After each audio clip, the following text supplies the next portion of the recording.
Hello, Ashok sir. Good Yes, morning. madam. Yes, I joined. Okay, okay. Thank you. Good Yeah, morning. yeah, sir. You are audible. Yes, okay, okay, okay. Okay, shall we start, sir? Yes, I am now okay. Just We a can minute. do. Pallavi, just a minute.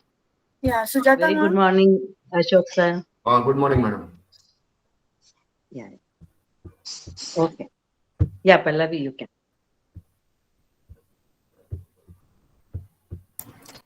Ma'am, with your permission, can we start? Yeah, Pallavi. Go ahead, Yeah, please. okay. Thank you. So, good morning, all. This is our day 4 of the AICT Atal FDP on design thinking, practical perspective on decision making and in education. So, this is your day 4, and thank you for sticking with us and being very interactive. Now, we have with us on this day 4 Professor Ashok Matani. He is a professor of mechanical department at College of Engineering, Jalgaon. Completed his PhD in mechanical engineering and also pursued MBA in marketing. He has presented more than 110 research papers and conferences, and he has delivered many guest lectures, and we are going to witness one currently. So I am sure we are going to get lots of knowledge from sir. Without further ado, I ask sir to please start with the presentation and his lecture. Thank you. Okay, okay. Good morning to all of you. Yes, I am audible. Yes, sir. But could you please keep your And camera on so that we can see you, sir? I have kept now, and this screen is visible. You please confirm. Yes, sir. Screen is visible. Okay, and this camera is on. No, sir. From my side, I have done, but Yeah, yeah. Now it is you on, I guess. cross check from whether. Okay, so should we start now? Yes, Camera is sir. not visible. So PPT is visible. Yes, sir. PPT is visible. But I think some issues with the camera. Okay. Okay. So should we start? Yeah, yeah, sir. Because Sir, could you camera please from my keep side, the I am. PPT in presentation mode?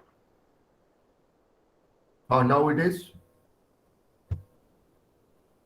You can just click from, yeah, from. Thank you. Yeah, yeah. Now Now it it is is, okay. yeah, yeah. Okay. Okay. So without camera, can we start now? Yes, sir. Okay. Okay. My topic for discussion here is analysis of user data to insights and actionable design. Now, whatever is the topic of our FDP that is related with the design thinking, and this design thinking is an iterative process in which we seek to understand the user, challenge assumptions, and redefine problems in attempt to identify alternative strategies and solutions that might not be instantly apparent with our initial level of understanding. Now, this design thinking provides a solution-based approach to solving the problems. It is way of thinking and working as well as collection of hands-on methods. Now, this revolves around a deep interest in developing an understanding of the people for whom we are designing the products or services. It helps us observe and develop the empathy with the target users. This helps us in the process of questioning the problem, questioning the assumptions, and questioning the implications. Means all-rounder, foolproof solutions are coming from this design thinking methods. This is extremely useful in tackling the problems that are ill-defined or not known by reframing the problem in human-centric ways, creating many ideas in brainstorming sessions, and adopting hands-on approach in prototyping and testing. This also involves ongoing experimentation and sketching, prototyping, testing, and trying out concepts and ideas.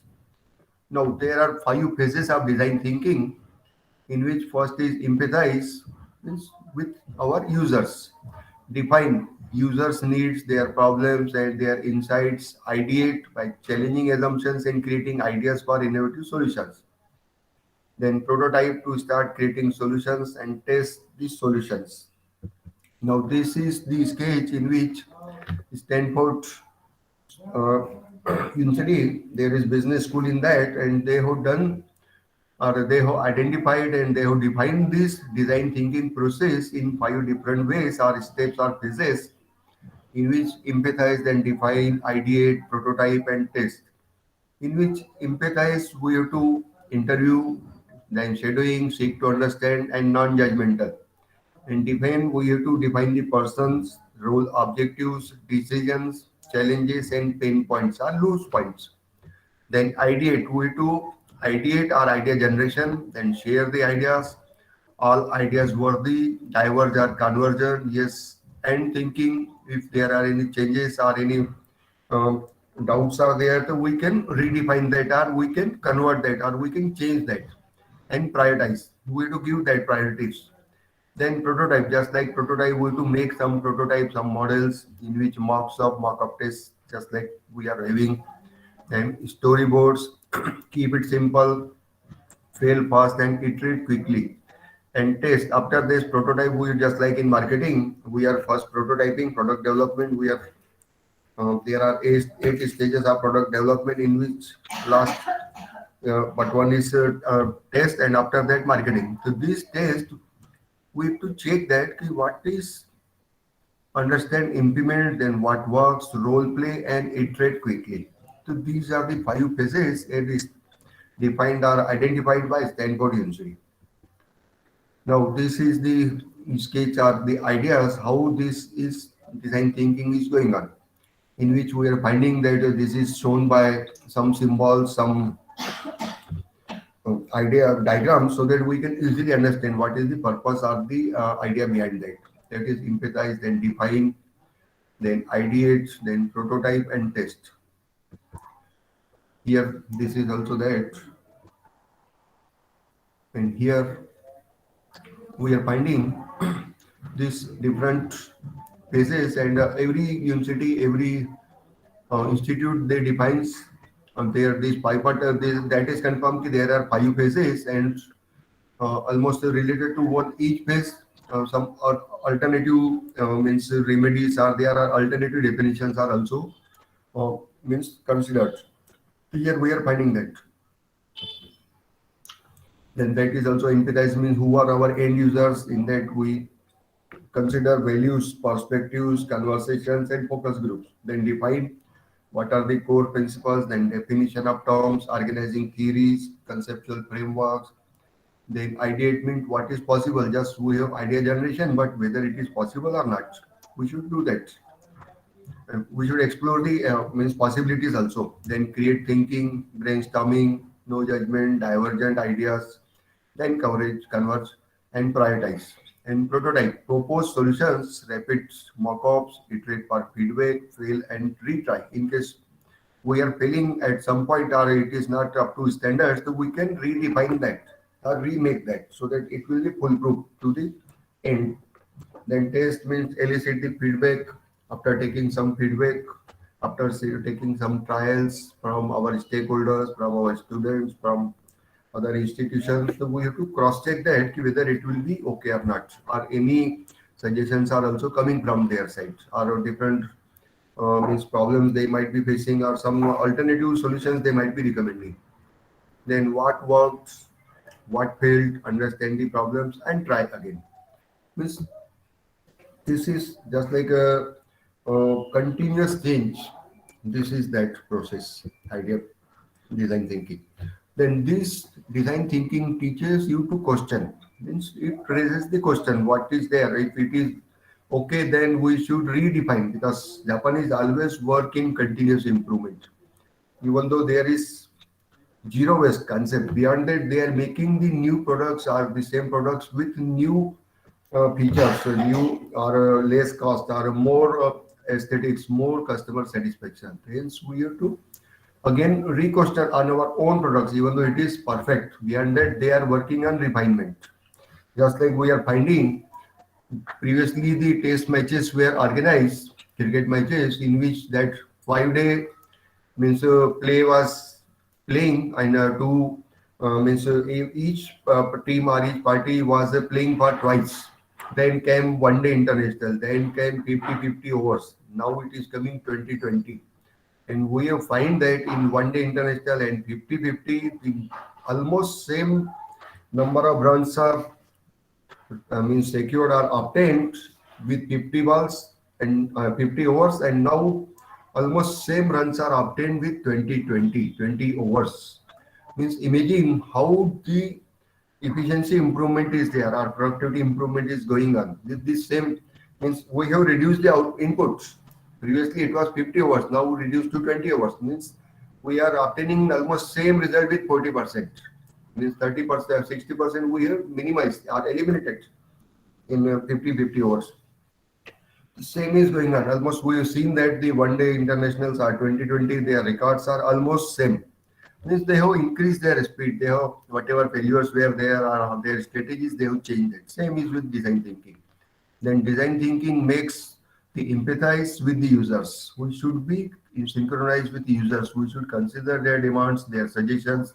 In case there are any problems are, then we should identify, we should solve them, we should offer our services. Because today is the cost cutting and moreover this competitiveness, and we should always believe in change management. Whatever is required, we have to fulfill because customer needs are always increasing. They want more with same inputs or same costs. So we have to offer our services, we have to follow, and we have to have empathy with our users. This teaches us the 21st century skills because nowadays multi-skilling is required. We cannot claim that I am mechanical engineer and I will not learn IT or computer or civil engineering skills. It is not. It is nowadays it is all-rounders market in which I should know some software, some electrical engineering, some electronics, some civil engineering aspects. Then only I will be able to stand in the market because company want multi-skilling. Then design thinking teaches you to be open-minded and flexible. We should have some flexibility. We should learn. We should accept the suggestions from the stakeholders, our colleagues, our bosses. We should easily accept, even though after brainstorming, in case any suggestions are there after brainstorming, we should be open-minded. We should not have, no, this is our ideology and we will not accept. And that we will be out of system and customers will be attracted to another institute. Then design thinking skills are needed in academics also because my topic for discussion here is majority, almost all contents are related with academic circle, academic ideology. Now these are the sketches of that: empathize, then define, then ideate, prototype, and test. In which we are finding some objectives are there, sketch, idea, and brainstorming. These are the some of the sketches or this design thinking, how it is going in different circles or different organizations. Now, it is one of the research conducted by Stanford University in which they have done that in their research, this critical thinking and problem solving approach 60% weightage is given or 60% means researchers are working on that. Attention to detail 56, communication 46, ownership 44, leadership 44, interpersonal skills, teamwork 36, grit and curiosity. Now, this design thinking as a culture to drive innovation in educational organization increases in students and faculty engagement. We have seen that in some of these educational institutions, they have made some hallmarks. They are known as temples of education, temples of knowledge. It is not just their names, IITs or NITs or any private institutions, deemed universities. It is not only because their name is there. It has come after their so much rigorous efforts and strategies. Because students are now customers and students are attracted only when they will be getting or just like customer satisfaction or whatever they want to learn. If these are taught there, these are of services are offered, then only students are coming. Because we find that in some private institutes, students are able to pay. They are paying the tuition fees and other colleges fees up to 2 lakh rupees in Pune. Some deemed universities are there. Their fees per year, first year BTech student or first year B engineering degree student, their fees is 2 lakh 15,000 per year. Whereas other institutions or government institutions, they are charging only 90,000. Means almost 2.5 times higher fees, but students are attracted and they are paying fees for that. because they have made some credentials in that. This design analysis helps teachers understand their students' learning abilities and challenges and facilitates an ingrained cultural process that uses detailed inputs to ensure optimal outputs. Outputs means results for students. Not only giving the marks without students means fulfilling their requirements or just donating the marks. It is not there, because whenever we are means allotting the marks, at least almost all teachers we are checking that if he has written or he has solved these questions as per required questions what we have asked, then only we are giving out of marks. Here even we are finding in CET and GATE score in nowadays, we are finding in for those who are involved in first year admission process, like at UG or PG level, they might be knowing that this JE percentile now it is coming 100% percentile. Means imagine the students are in NEET exam, students, they are solving all questions perfect and they are getting out of marks. So this is results for students. Then this data driven decision making, it is using facts, metrics and data to guide strategic business decisions that align with goals, objectives and initiatives. An organization needs to make data driven decision making the norm, creating culture that encourages thinking and curiosity. The purpose of this data-driven design making is to help the educators, schools, districts, and states to use information they have to actionable knowledge to improve students' outcomes. This requires high-quality data and possibly technical assistance. Otherwise, data can be misinformed and lead to unreliable inferences. Now, we are finding that when we are applying for NBA or NAC accreditation or ABET accreditation, there are so rigorous data, rigorous even their outcomes, their vision, all everything is observed and everything is assessed. Just means copying one any good organization's vision and mission, it is not serving the purpose for another institute, because they are cross-checking if they have made that words in that, whether they are accepting or they are fulfilling that norms or not. Just putting that vision and mission and there is no any improvement in students data, then it will be failure of, hence majority of the institutions we are finding, they are not NB accredited or NIC accredited, or they are not achieving that desirable grading which they were expecting, because they are mismatching their mission and outcome based education are different parameters which are asked in NBA, because almost majority of the teachers, those who are educated means employed in any educational institutions, they are knowing the parameters, because every teacher have to give their parameters, students data, their papers, journal papers, conference papers, different projects undertaken, any projects awarded in different criteria, different conferences, different educational fairs or any competitions. Everything is there in NAP, NBA, and ABET.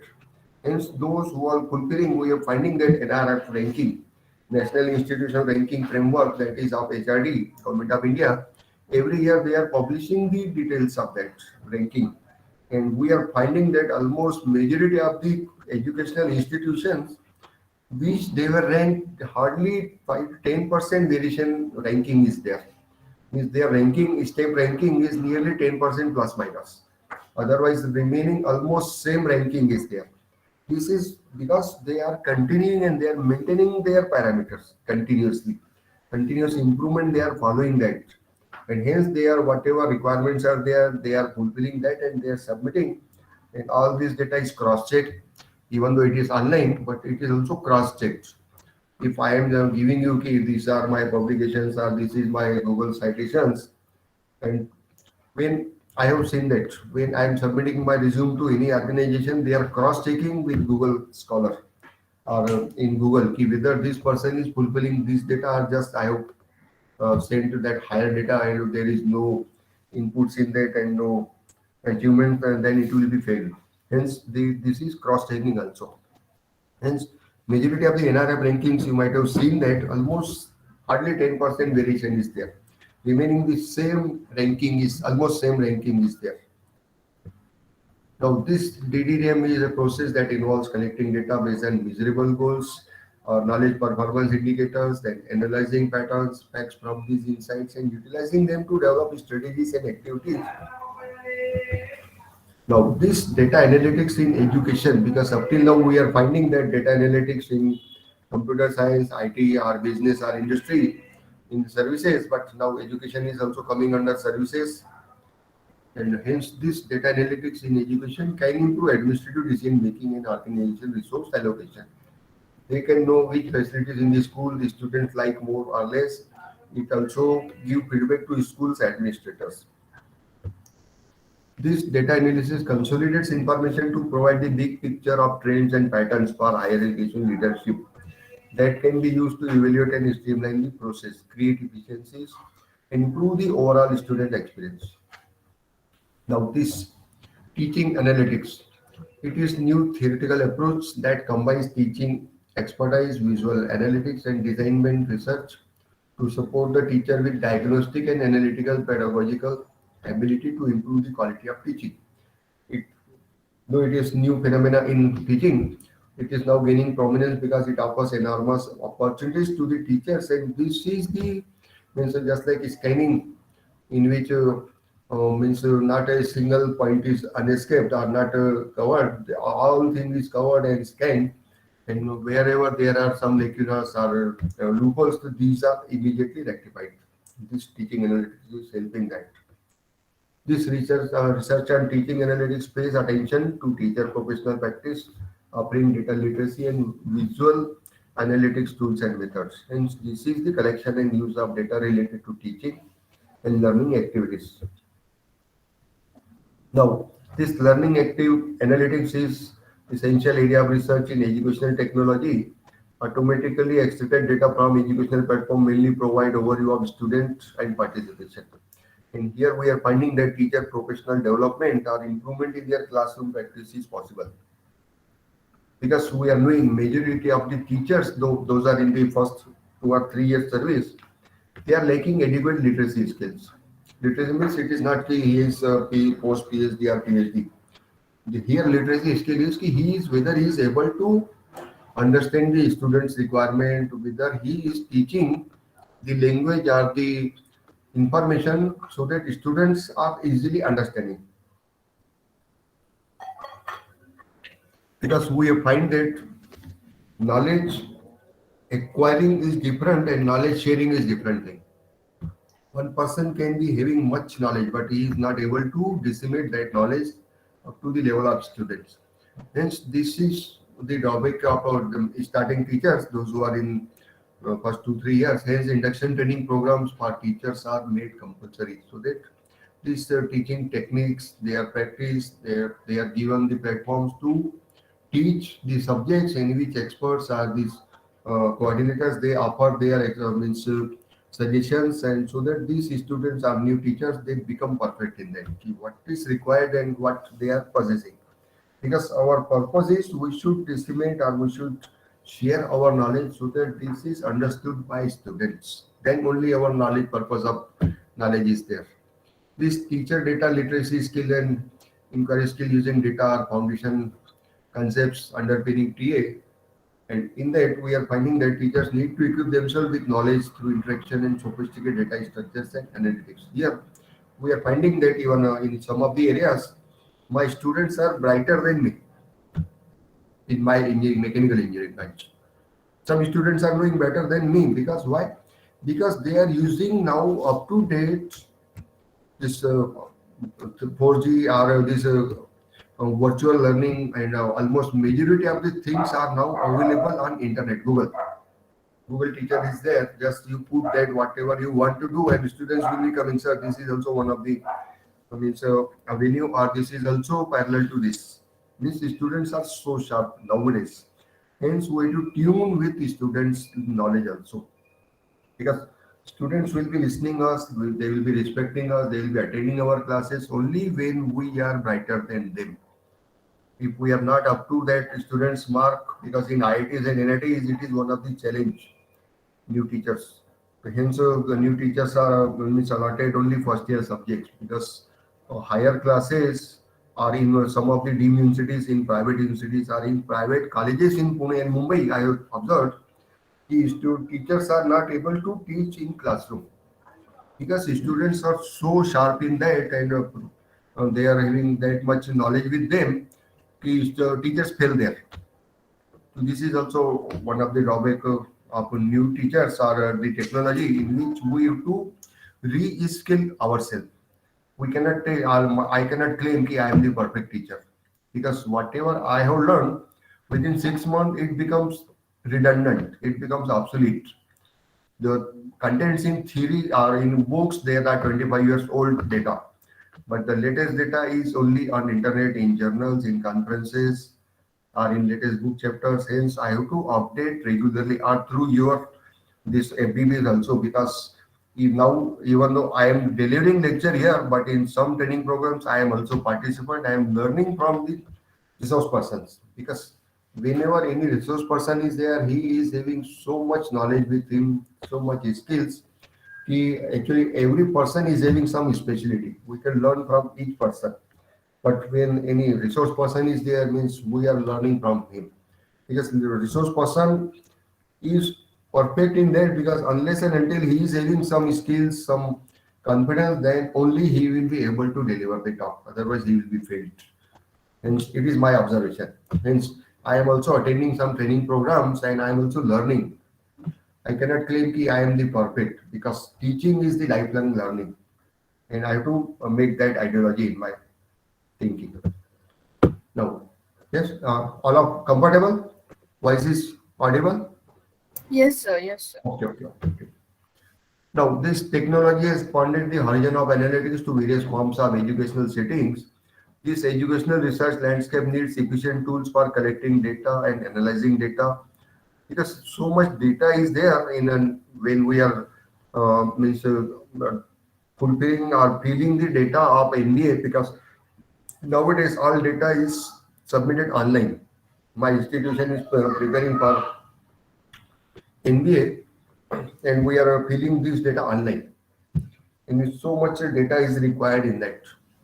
And everything is online. Of course, after that submitting, we have to submit one PDF hard copy so that it will be record for them, for us also. But we have to collect that and analyze the data, how this is there and how these calculations are coming. It is equations are given as per NBA and NIC team. Their formats are there and we require and we have to submit that full proof. Whatever data is there, we have to submit only that, even though we are government organization. Beyond that, we are having control on other experts, and there, in case we have submitted wrong data in one of institution in Maharashtra, they have denied NBA accreditation. In one of college, engineering college, government engineering college, NBA team visited 2 years back, and they have submitted false data. And as soon as the team know if this is the false data, they have withdrawn their visit and they have means cancel their visit in that institution and they have written to director and secretary of the department if they have misguided the NBA team. And further, the principal of that college was punished and he was scolded. How it is when we are government, at least people are believing on us and we are cheating. This means this is not acceptable. Hence, that principal and coordinators were sent for that. Hence, we should keep our reliability, our goodwill with us, and whatever data is there, we should feel that data. We should not manipulate that data because it is creating wrong impression. Because imagine any government reputed college having 60 years existence, if it is not NBA accredited, what is the fate of students, those who are graduating from that, and that is autonomous college? Imagine what can be the situation of students in case any company is telling because some of 5 6 years back in Western Maharashtra, I am not quoting the name of the university, otherwise it will be trouble for that university also. The universities they were quoting the students from this university need not apply. Means this is the situation. Or in some of the organizations, I have seen that advertisements of recruitment in which the companies, which are blue chip companies, they are only demanding the graduates or PhD from IITs only, not NITs, not any deemed university. They are totally quoting only IITs. Why they are quoting? Because they are knowing to that when any person is graduated from IIT or NIT or this reliability is coming, this embark is coming when they are fulfilling their requirements. They are knowing if any person is from IIT, then no need to cross check.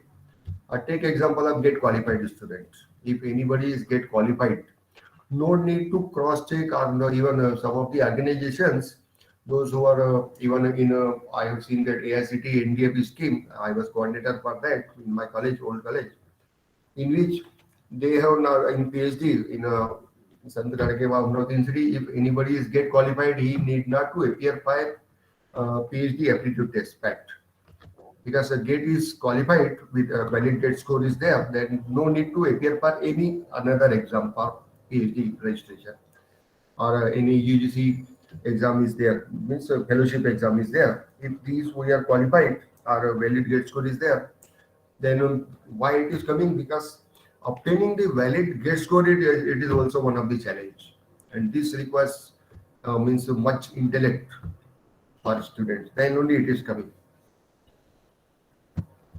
So this primary outcome of PA is to guide educational researchers to develop better strategies to support the development of teachers, data literacy skills and knowledge. Now this is the picture of that tripartite model in which systematic literature review process is there. Now, how the students analyze data? What students are checking us when we are educational institution, and I am a owner of institution, private institution or dean university. I am the chancellor, vice chancellor of any dean university, and what students observe on my organization. This is analyze the data. They look at the data by students or the data by score. Keep in mind the students who fall close to cutoff, because we are finding that even though everybody is aspiring for IITs, NITs, IIT also the ranking is there. Even we find that the world's top 100 world-class universities, only IISc Bangalore and 3 to 4 IITs are coming in that merit list, 100 best universities of the world, or top 500 institutions of the education institute of the world. Only 5 to 7 or maximum 10 Indian means educational institutions are coming, in which IISc Bangalore is there. Then IITs, old IITs, not new IIT. If this is so rigorous, parameters are there, and they have to keep that, and students are observing that. Hence, if we are the majority of students, we are finding, even though they want to learn, they are opting for America, they are opting for Stanford, they are opting means willing for MIT, even though their tuition fees is more than 30 lakhs per year. Beyond that, they are taking loan, their parents are taking loan from banks, from their relatives, and they are sending their sons and daughters to take education at these institutes. Why? Because they are knowing if this is qualified from that institution, then they will be getting more career planning and more career prospects. And it is not means easily obtained, because when we have to working on that, we have to keep that parameters. Then only, suppose the world's top university is there, first university, first merit, what we call.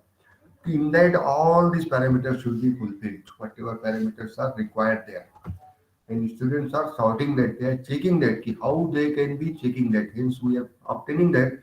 The students and those who are involved in first year process, at least in Maharashtra, I was involved in that now, last week, in which students we are cross-checking that. What is the cutoff last year, cutoff data of any branch of any college, and what is his score, and what are the chances he can get admission there. So they are cross-checking that. They look at the trends by standard question or topic, which questions are doing well and which did they struggle with. Because even when any CET exam is completed, even I have seen this resonance one tuition or this coaching institute is there, and they are offering the solutions as soon as the examination is over. Within 1 hour, they are putting on their website the marking scheme or solutions of the particular examination. Suppose GATE exam is there. This resonance, I have seen that 3-4 years back. Within 2 years, I have not seen their website, but when I was having some inquiry to my relative, how it is going on, I have visited the resonance visit and I've seen that as soon as the GATE exam was over by IITs, within 1 and 2 hours, these solutions are marking scheme of the all questions as per bench. This was available on their website. Means they are maintaining that, and students are cross-checking. Even CET Maharashtra, DT Maharashtra, they are also providing solutions and stuff.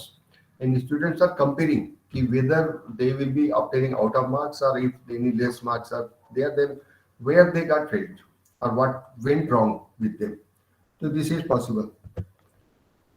Then types of data in statistics and research. This is the key data in data sciences. This understanding different types of data, I will be putting that different types of data are there in next slides.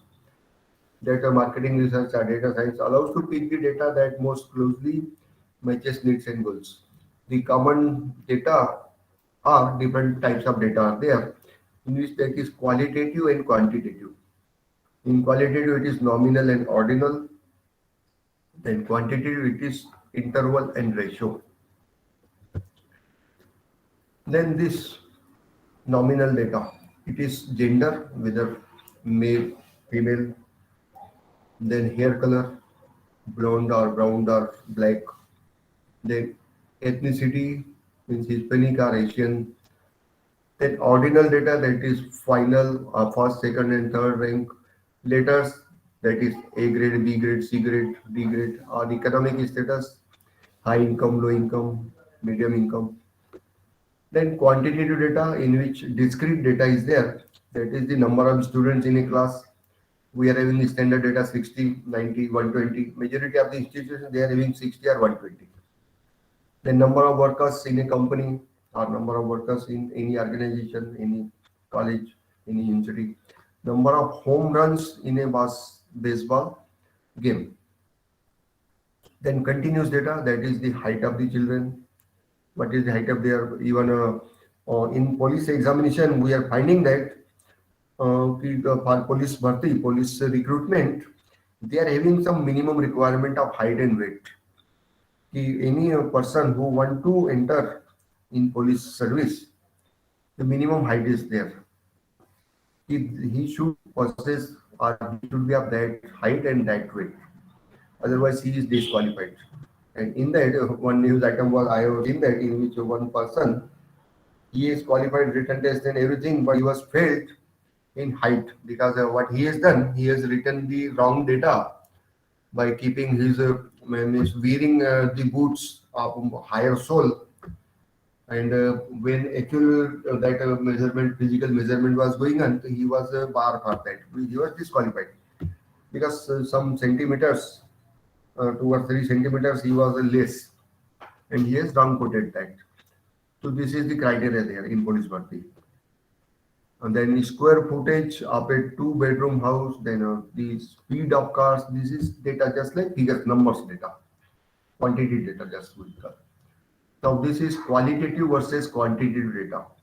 In quantitative data, we see the how many, how much, and how often, means it is the numbers, quantitative. This is expressed as number of can be quantified.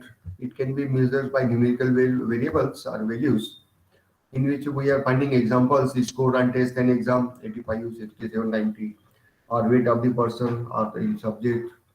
Then credits, we are just like credits, we are having 3 credit, 4 credit, 2 credit. Then shoe size or temperature in the room. Then 2 general types of quantitative data, they are discrete and continuous data. Then qualitative data means it cannot be expressed in number, but it is measured. It consists of words, pictures, symbols. This qualitative data is also called categorical data because the information is sorted by category, not by number. This qualitative data can answer questions such as how this happened and why this has happened. Now the examples of this qualitative data are colors, that is color of the sea, or a favorite holiday destination in Hawaii, New Zealand. Then names, John, Patricia, ethnicity, or American Indian nation. Then 2 general types of qualitative data, nominal and ordinal data. Then this is quantitative versus qualitative data. This quantitative data can be expressed as number, and examples here same. The nominal and ordinal data. This nominal data is used for labeling variables without any type of quantitative value. The name comes from nominal comes from Latin word nomen means name, and this is actually the nominal could be called as label. Just like we are knowing some label names are there as means popular names are there just like that. Means examples of nominal data gender means how many men were there, how many women are there, hair color, how many persons are red color, white color, hair color, brown color, just like advertisement of this hair dye companies, they are keeping this advertisements in 4 to 5 grade shades are there. So it is just like that. Then marital status, married, single, or widowed. Then ethnicity, Hispanic or Asian. Then ordinal data. This shows where number is in order, just like in sequence. That is the first, second, third are letter ABC. Then company asks customer to rate their sales experience, our merit number, or the feedback we are finding, our economic status, low, medium, high, or luxury. So this is the comparison there. Then discrete versus continuous data. These are two types of quantitative data in statistics and marketing research. This is utilized there. And then next is discrete data. It is a count that involves only integers. We cannot keep that decimal point, means 1.5 kids cannot be there. It will be 1 or 2. Just like number of students in class, this will be integer. Number of workers in company, number of home runs, and number of test questions you answered correctly. So these are integer values. Then continuous data. This is that could be meaningfully divided into finer levels. This can be that decimal points also, that is meters, height of the person. It cannot be, means it can be integer, it can also be with decimal value, because height of any person, it can be nearly standard for Indian male, it is 1.67 meters or 5 feet 5 inches to 6 feet, or for ladies it is somewhat less, because height of the ladies and gents, it is nearly 6 inches less standard. Or it can be, if it is in millimeters. Take example, if you are appearing for a police examination, then millimeter data is also considered there. Means it should be accurate there. Then we can record continuous data, that is weight, temperature, time. Just like we have written that the millions of possible heights, 552.047 inches. The examples are amount of time required to complete a project, height of children, square footage of bedroom house, and speed of car. So this is the comparison of this discrete and continuous data. Now, how does data analyzer enable better decision making? Where it will be useful to take the decisions better. This plays essential role in entire setup. It allows business to forecast the reach of actions, and we have generalized this segment. That is, 4 types of data analytics are there. In which descriptive means visualize past data, what happened. Diagnostic, identify correlations, why did it happen. Means it is related with past. Predictive, it forecasts future, what happens if. And prescriptive suggests actions how to make it happen. It is future. Take example of now corona cases throughout India. Now only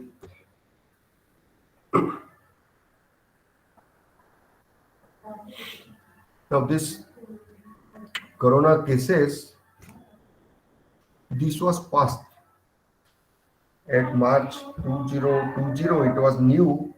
We were not knowing what the disease is and what are the its possible diagnosis or possible remedies for that. Hence, majority of the fatalities throughout world was there.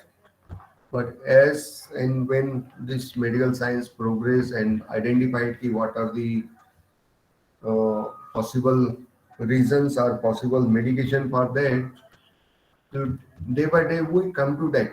And now this has become past, and now we are Future estimates are now coming. Even who is the WHO is also estimating that this year the fatalities from corona will be comparatively less. But we should not be totally free. We should to follow that corona protocols, even though its fatality will be less. Now this has come predictive because forecast is there. Ki suppose this situation come, then what can be the situation or what can be the medicine or prescription? How we to make less fatal? Means we have come to now a remedy for that, and we are finding that ki now even if corona is spreading now since 3 4 days in Maharashtra, even West Bengal has made closed down lockdown. All colleges are closed in West Bengal. Maharashtra is also thinking they have put all colleges only online classes will be there. Offline classes up to 15 February this has been closed by government of Maharashtra yesterday because they have made that predictive and prescriptive. This up to 16 or 15 February this will be under some control and at least it will not be spreading as it is spreading now. Day by day it is spreading more. But they this have come. This can be controlled. This descriptive analytics, this refers to describing the past data to understand the current state. It means applying descriptive statistics to existing data like mean, median, max.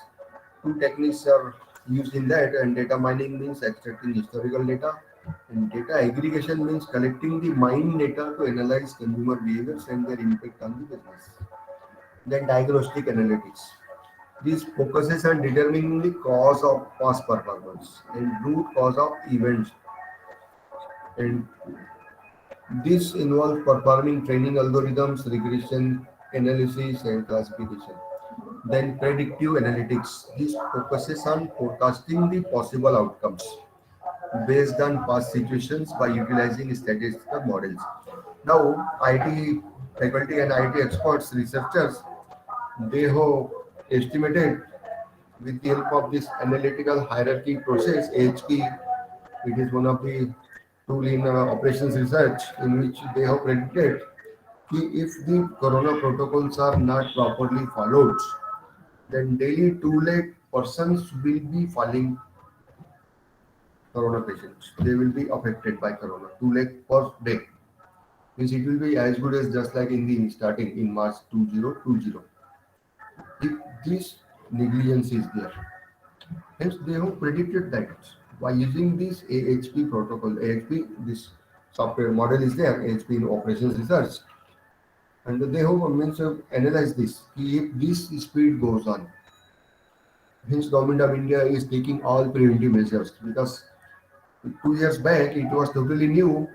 Nobody was knowing what is the reason and what is the remedy. But now we are knowing the reason and remedy. Hence, government of India, all state governments, they are taking that preventive steps so that it should not spread and it should not be any creating any unfavorable condition for citizens. It is derivative model based on descriptive analytics and relies on machine learning algorithm that is random forest, SVM and statics of testing and learning the data. Then prescriptive analytics. This relies on predictive analysis and suggests future solutions. Means just like doctor is prescribing, it is suggesting some features.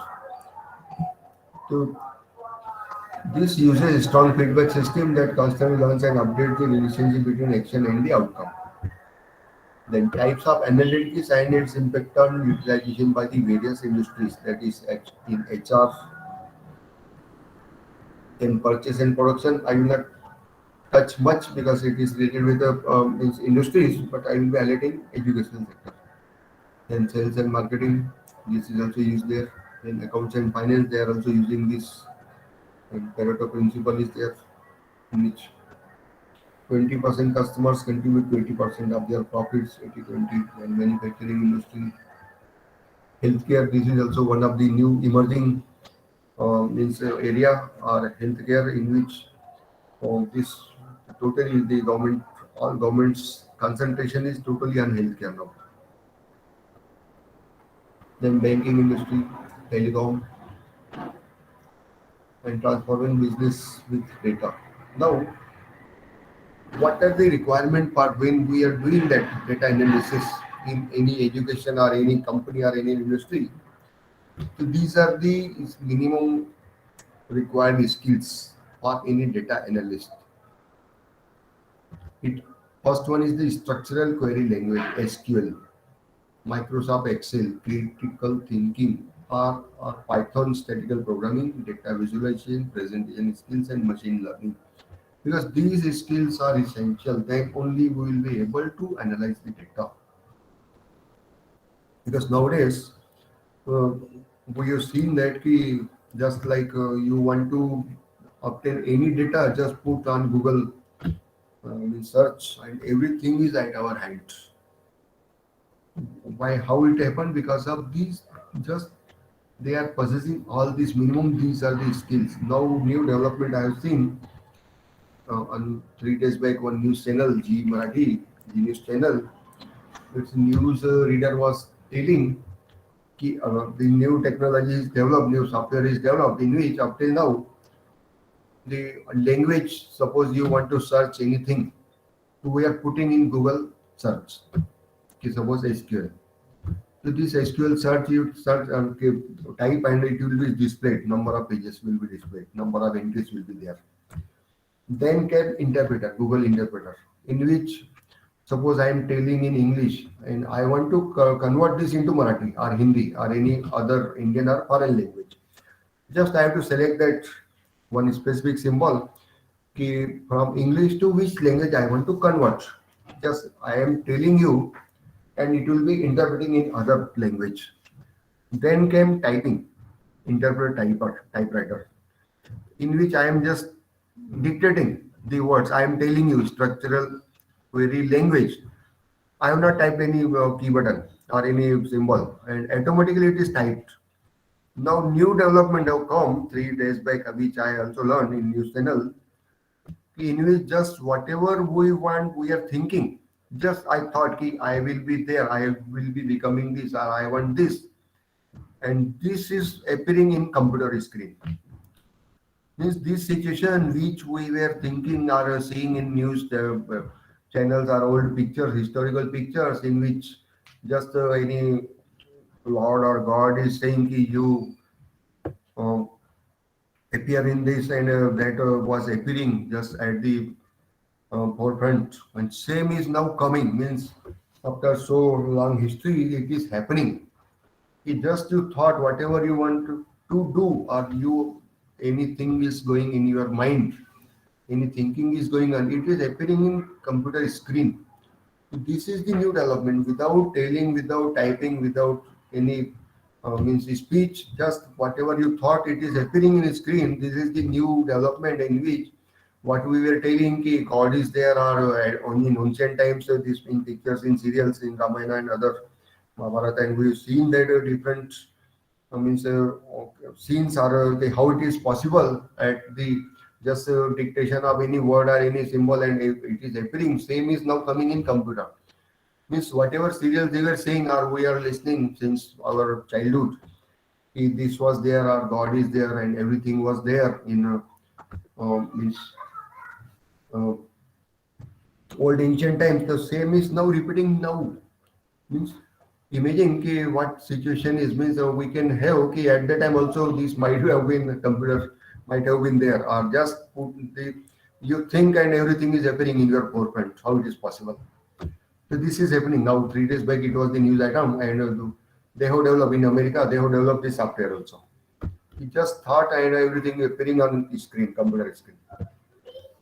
These are some of the SQL or a structured query language. It is ubiquitous industry standard database language and possibly the most popular skill for data analytics. And this is also known as graduated version of Excel, because almost all of us are using Excel sheet, Microsoft Excel. Then every organization needs SQL skill person, because data we have to compile, we have to compare the data, or just making that merit sheet or any reports when we are submitting NEC and NMD and ABET and Excel sheet, we are using that because just put data and give the sequence either in mid, higher, either lower, either male, female, or whatever data is there, first rank, second rank, or any scholarship, or any percentage score, or subject wise, or color wise, whatever database we are having, and we want to sort it, classify, we can use that with the help of this Excel sheet. And SQL is also advanced version of that. Then Microsoft Excel. And moreover, this just like R and Python is better suited to handle large big data sets. And these advanced Excel methods like macros and using VBA loops are also now used. This is used quite since long time. And then critical thinking, this is to data to find the answers to question, figuring out what to ask in first place, which can be tricky. Then R, nowadays the data analytics, they are using R language or that Python statistical programming. I have seen that in a majority of the training programs or research methodology, this R is used nowadays. This is R analytics. This is used, new concept is coming nowadays. Since 5-6 years, it is in India, it is popular, R analytics. This is just like Excel or Python statistical programming. It is faster 10 times as compared to Excel. And like SQL, R and Python can handle what Excel can't. They are powerful statistical programming language used to perform the advanced analysis and predictive analytics on big data sets. They are both industry standards, and we need to go beyond this SQL and master at least of these languages because R is now essential if we want to do it because it is 10 times faster than Excel. Both R and Python are open source and free. Employers typically don't care which their employees choose, and they are then data visualization. If our findings can't be easily quickly identified, then we can use by getting this data visualization. This is saving make or even effect when it comes to impact of our data. Analysts use eye-catching, high-quality charts and graphs to present their findings in clear and concise ways. This is the Tableau's visualization software. It is name of that software. This data visualization software is considered as industry standard analytic tool to which is refreshing user friendly. Just like means Microsoft, these tools are there, same is there. The presentation skills we should know because processing data is different thing, presenting data is different thing. Means we should have some skills in that. How it can be impressive. I am knowing much data, much information, but I am not able to come to the level of the listeners or learners. Then my data will not be of use. I should be having tuning with that. I should go up to that standard so that my purpose of presentation, my knowledge sharing will be there. This is presentation skills.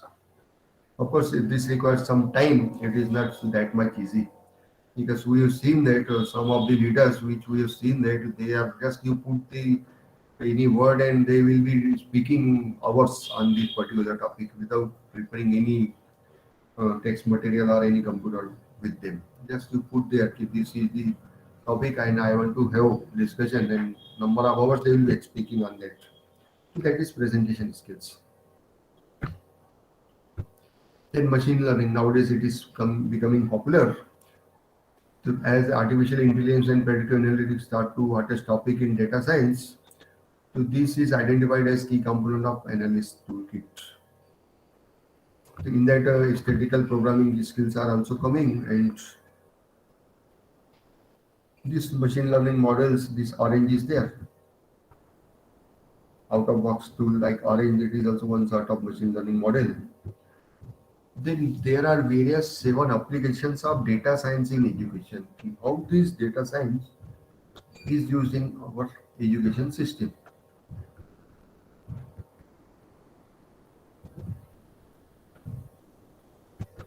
So this data science of actual classroom interaction is also becoming popular, and this education data is becoming valuable, and it extends to private sector where personal are educated and task issues are solved via online forums.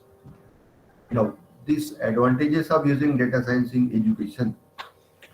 So this prepare teachers to investigate various types of education data as well as to give meaning to educational systems, their issues, their perspective models, remedies. Nowadays, I have seen that from this year, advertisement of these private colleges in which artificial intelligence in BTech, it is new branch. From this year, it is started. At least in Amravati region, I have seen the advertisement of some private colleges, and they are offering this BTech program in artificial intelligence.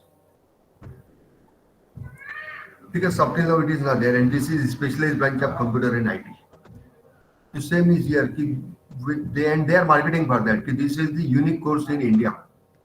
This course AICTE have given permission just like this year, and probably this will be, since it is totally new, it might be having in only selected colleges. In next year, we will be finding more number of institutes offering this type of courses.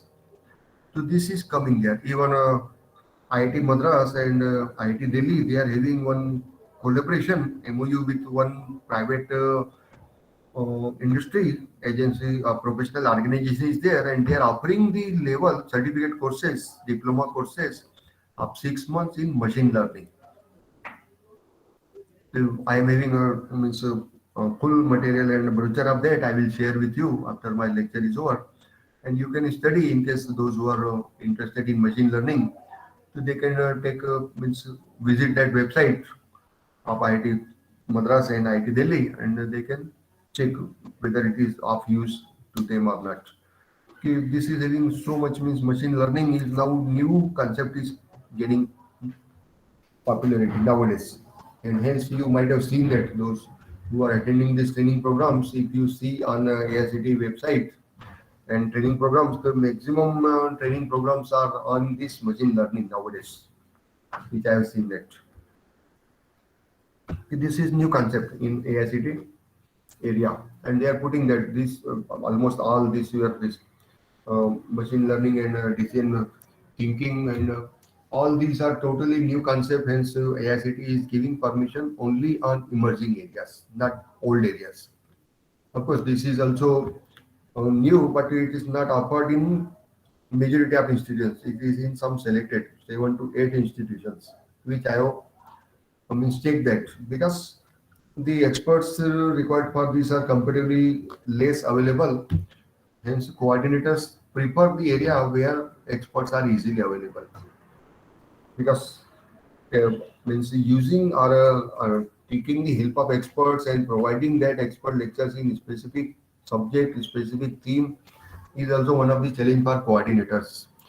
How to means and those even though he is my friend or relative or my colleague, and it is not guaranteed he will be means accepted to participants because it is one of the challenge, and if anything goes wrong, then this is the all efforts of coordinators are going waste. Hence, it is one of the challenge for coordinator to have good resource person, and that are emerging areas. And so, because of course this is uh, decision analytics, this is a totally new concept in education because this is after means implemented in very rare institution in India because this is scientific approach.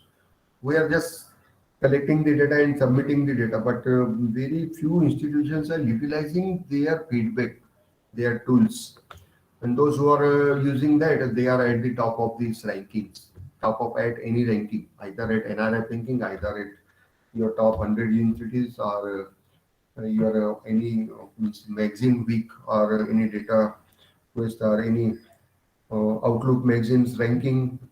So all these are at this almost same ranking.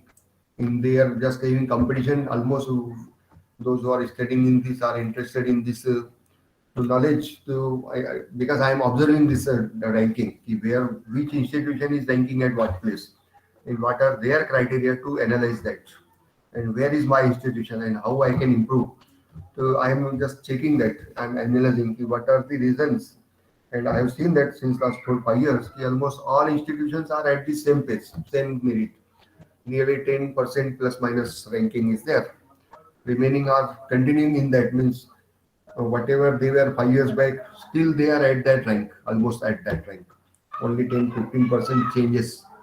Means they are maintaining that pace. They are maintaining that. Means this data visualization, data reduction, description, predictive tasks are useful in data sciences. This application of data sciences in education. First one is the student assessment data. So in classroom, there are many types of students who are taught at once by a single teacher. You are saying you are the perfect teacher.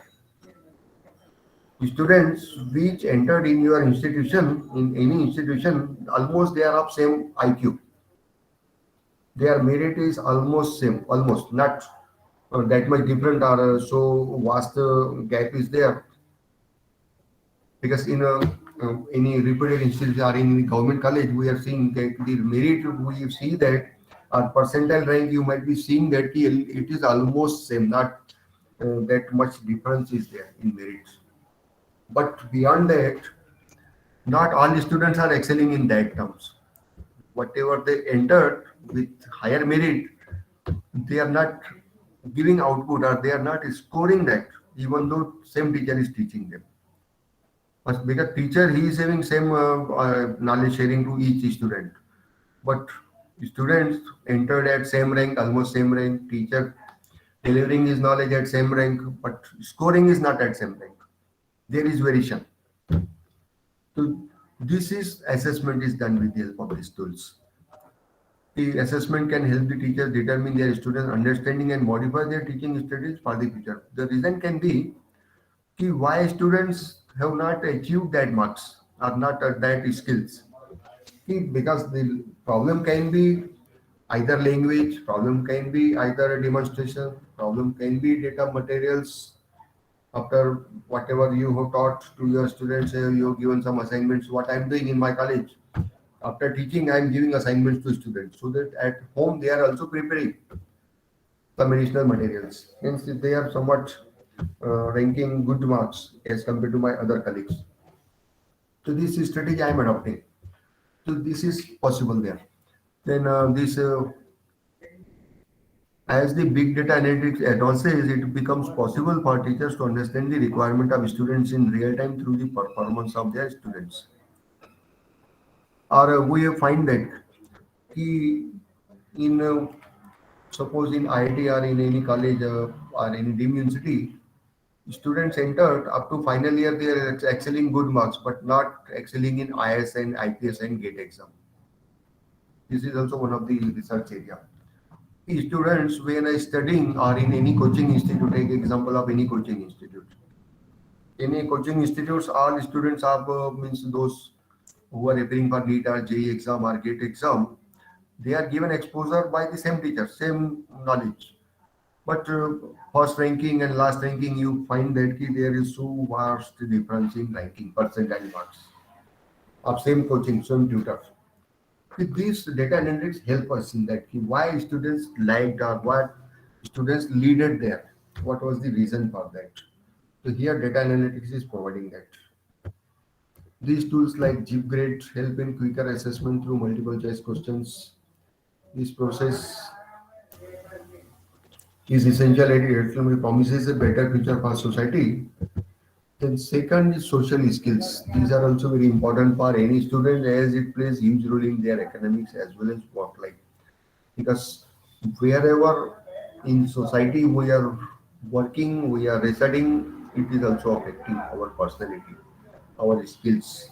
We are finding that when data is there, we are writing that it is whether he is from rural, metro or urban area or capital city. This is also there. They are knowing that this edu institute can have critical role to play supporting the development of social emotional skills because we are finding that those who are studying in metro cities or capitals, they are comparatively sharper, brighter students as compared to rural students because this is there is induction effect. Their environment is so means advanced. All things are advanced. Teaching is advanced. College culture is advanced. All IT related services are library services, supporter, tutorial, expert guidance by some professionals. This is possible there. So this helps data science and data mining approaches. And these data scientists use this collected data for various predictive analytical tools to assist teachers in understanding the students' motivation for studying the course. Because students are also this is possible in when we are offering the our elective subjects to students.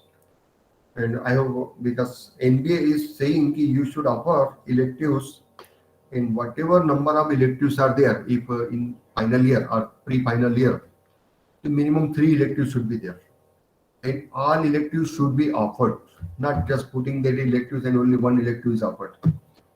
Because in one of my old college, we have put 3 electives, but students were choosing only one elective, which was conventional going on.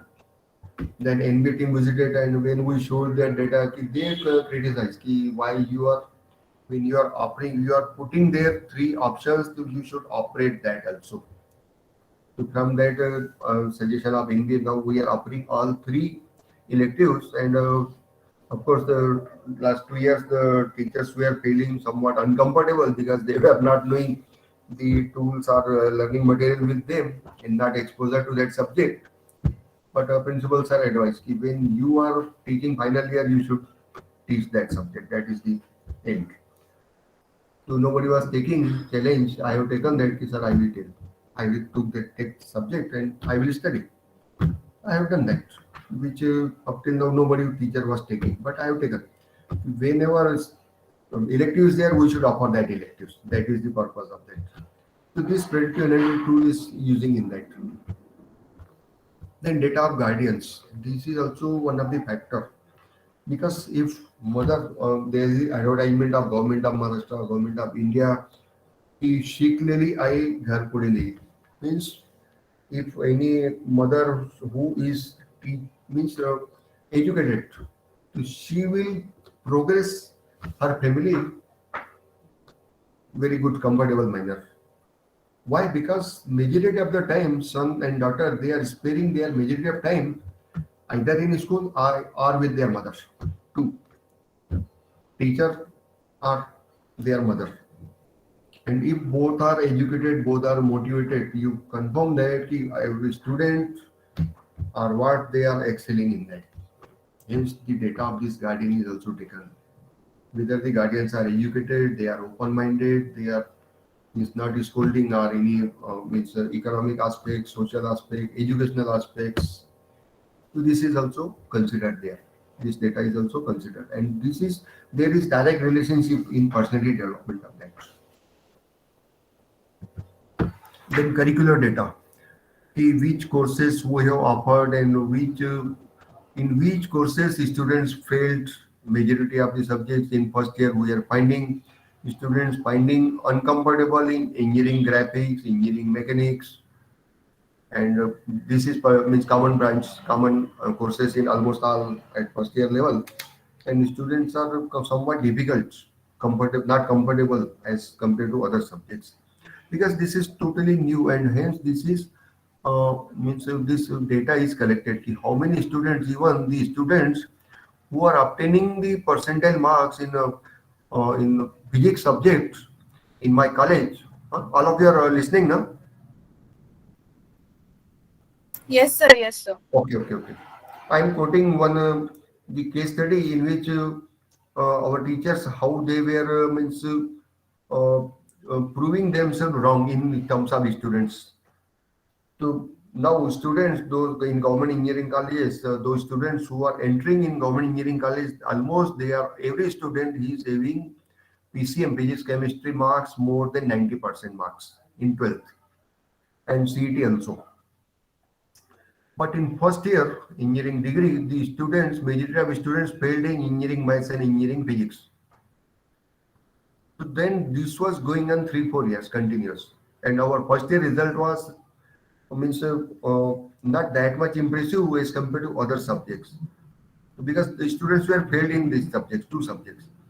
So then we have meeting with principal and concerned teachers, coordinators. What is the logic behind that? Students when they are entering with 90 more than 90 percentile marks and merit marks, then why they are failing? At least they should obtain 40 marks, boundary marks, not A grade, at least D grade, they should C grade they should obtain. and they are failing means this is the somewhat mismatch between either teaching or students. But students, they are passing in other subject means the students are bright. The problem is with now teaching the subjects means whether it is the problem with subject or the subject teacher. And subject, it was the as per AICT curriculum, module curriculum means subject is of same level because AICT has recommended the subjects model curriculum. It is uniform throughout India and almost with the brainstorming and having so much means experts opinion, experts brainstorming, then it is recommended means subject is of same level, not that much different level.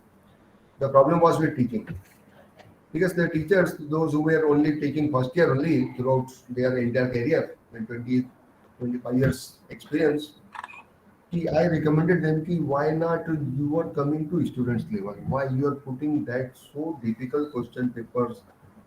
When we have discussion with the students, they were saying ki this is the problem with teachers. Because the problem the students were telling ki the teachers are not teaching properly, not providing the learning material and putting the question paper set or questions which is he or she has never taught. Then how we can take solutions? Not in any standard book. Then at least if they are putting in question paper, then they should have solved some of the problems. Two, three problems you solve, remaining students will do. But they are not solving any problem and putting in question paper. Hence, students were not able to solve this paper. And they were failing since last 5, 6 years. So we advise our teachers ki either you teach up to that mark because we want some standard. We cannot dilute that. If we are putting very easy questions, then it is also questionable because if we are autonomous. If we are just for the sake of cheating and just passing the student, then our standard will be down because it is a student psychology. Unless and until you give them some rigor or some assignment, they will not study. We have to maintain that standard. So we advise teachers ki you to you provide students or take examples of some standard IITs, NITs curriculum, some standard books, 4 or 5 examples or case studies. You demonstrate them. Remaining, you give them assignments, and student will do at their own. Then, since last 2 years, there is improvement in these subjects. We have not diluted the question pattern or question paper. The rank means question paper setting is of same means same level, not to dilute it, but we put them ki you study any standard institution, university which is in NRF ranking. Best way is IITs and NITs. Every IIT, NIT is having syllabus on their website and learning materials. We can have some standard books are also recommended in that. Purchase that books of standard publishers, standard authors, and take some case studies of some journals, SCI journals, Scopus journals, or some conferences proceedings in which people, because I am so much involved in conference proceedings, attending conferences, and in proceedings, I have seen that majority of the case studies are there. Means live case studies we are finding there. So hence, I recommend them to refer that conference proceedings, IITs, these books which teachers are using because it is in their curriculum. In syllabus, they are writing that books, names of books. And these books are available in India at Indian cost, not that much costly. Just the effort was key that teacher was not taking that much effort. Hence, the students were failing in that. So hence, since last year, 2 years, there is some improvement in students' progress. Now students are happy, at least they are getting that much exposure. So this curricular data is also helpful in meeting our standards there because we cannot dilute the standards because we have to make that pace because of our employers, those who are our stakeholders, those companies who are visiting campus interviews, they immediately click if students level, how much students are progressing. If we dilute them next year, they are not coming. That is the topic there. Because they also want some standards because they have to employ them students. Hence, we cannot dilute that. But we have to pace with the system that is there. It is possible with the help of this data analytics. Then behavioral data is there.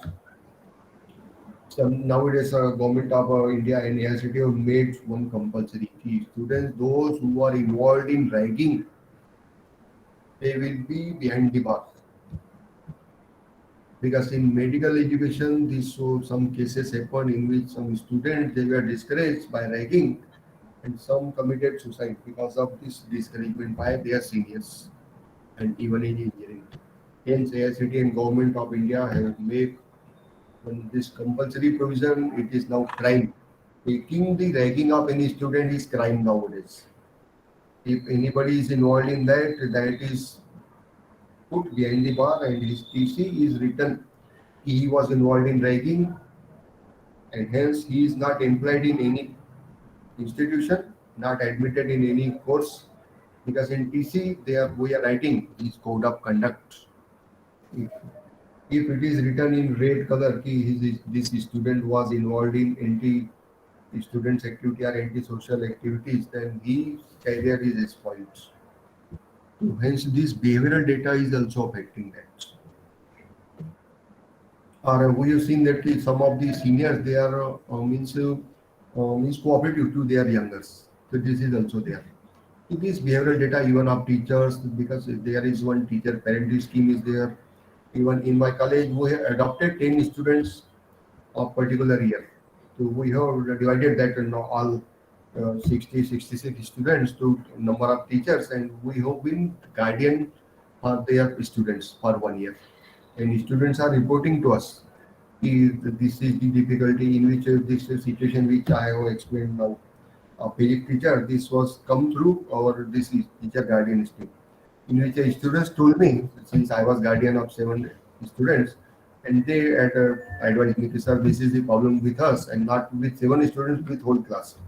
And then we, after that brainstorming and discussion with HODs and teachers, so we have taken that teacher in confidence because they should not get demotivated or insulted. We are criticizing. Our purpose was to improve the teacher as well as to improve our methodology so that our goodwill should keep and the student should be happy. So this behavioral data is also useful for that, because this is also students are mouth to mouth canvassing they are doing, and if any wrong thing is going on, then students are not taking admission. And citing one example of MTech in one of colleges, in government colleges, the total intake for MTech is 18 students.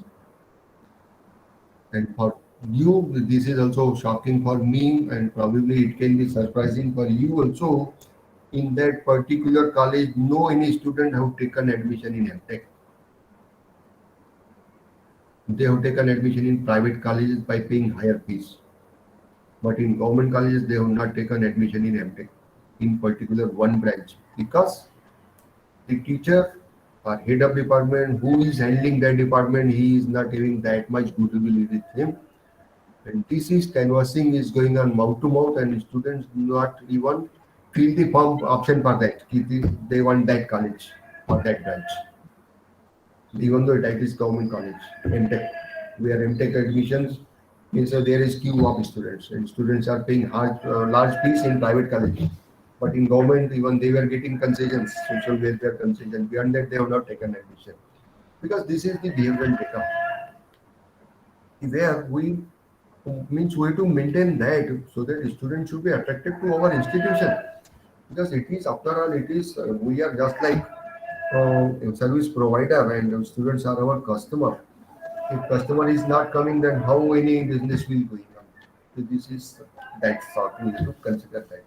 Hence, our behavior should be comparable to student. We should be means just like they are our sons and daughters, and they are our customer. We should have good behavior with them, because this is also one of the factors. Then instructor performance, those who are teaching the students or teaching and non-teaching staff, this is also considered. Just example I have quoted of intercourse. Then students demographics, what is students nowadays, online attendance is there. Then extracurricular activities, even dropout rates are also recorded by the institution. So this data about the students is found in systems like Power School. These are some of the softwares in which then ATS from teachers and in school network from data pools, and this data is collected online. Then five interesting big data applications in education are there, means where this is more useful, big data analytics. This big data applications in education. This as companies handle a lot of data related to their employees, same is with the education student data. Because thousands of students are enrolled in various institutions every year, huge data is generated. Take example data at regional level, at director level, or state level of all branches, all different variety of branches, different disciplines are there. So every data we have to take that and we have to provide that data in which consisting of course details, enrollment year, student ID, exam grades and marks obtained. Take example of if you are any deemed university or any university, at least in like some number of students are there enrolled in that. In any college, we are having 1900 in my college. But suppose you are any university, deemed university, then this will be going at least nearly 1 lakh students. So keeping the data of that particular student, particular branch, it is also one of the challenge. Hence, big data analytics play here for us. In which that energy students, yes. I have to continue, no? 10, 15 minutes. Yes, sir. Okay. Yes, because 10, 15 slides are there. Within 10, 15 minutes, I will wind. Then after that, you will be permitted to ask the question. Of course, you can ask question now. But as a protocol, ki first the teacher should explain, then student should ask. That is there. I have no problem in case anybody is having some questions in particular slide at that particular instance, you can ask. No problem in that. You are welcome in that. Sir, I Now, would request them to just write in the chat box if they have any no problem. questions, and In we that, I can will, take the questions yes, later. that is the best because this Yeah, is exactly. yes. Yeah. So I request the participants to please post questions in the chat box So as after sir continues. Yeah. yes, after my lecture, I will go to chat box and I will answer one by one. No problem in that. Yes, sir. Yes. Okay. Now this student results because this is also one of the challenge. How many students obtained first rank or means first rank will be of course one, and but first class are more than what we call A plus grade or A, B, B plus, C, C plus D, then F, then Z, means not eligible or detained. This data is there. So we are keeping that students' results and how many they questions solved, how many they escape because in particular you might be having some subjects in which students are not able to solve a particular question. Even though it is in contents curriculum, we have to put that question in question paper, but beyond that students are not able to solve that. Always this is also means coming in that why the students are not able to solve, whether the teachers has not given or not taught or not given the learning material or the paper set or that particular question was so hypothetical or idealistic ki students were not even able to understand the question and hence they have not solved or the questions which they have answered successfully, because we are finding students where they are comfortable, they are solving the first, starting with that answer. As soon as we give question paper to students, 5 to 10 minutes student take time, or students should take time to first read the whole question paper. And they should then come to know that. As the students, I have seen that student psychology, as soon as we give question paper to students, 5 to 7 minutes the students read all questions, and wherever they are comfortable ki they will be easily solving, they are putting tick mark to that question ki this will be solving. And as soon as they means complete the reading question paper, they start solving, they are solving the answers which they are comfortable, because it is in educational psychology it is there. If students are writing the questions or solving that questions which are asked, and if they are knowing fully, to teacher psychology is also there ki student teacher is not reading all the answer book from first page to last page. Minimum 16 pages answer sheets are there in any standard question paper of 2.3 hours paper.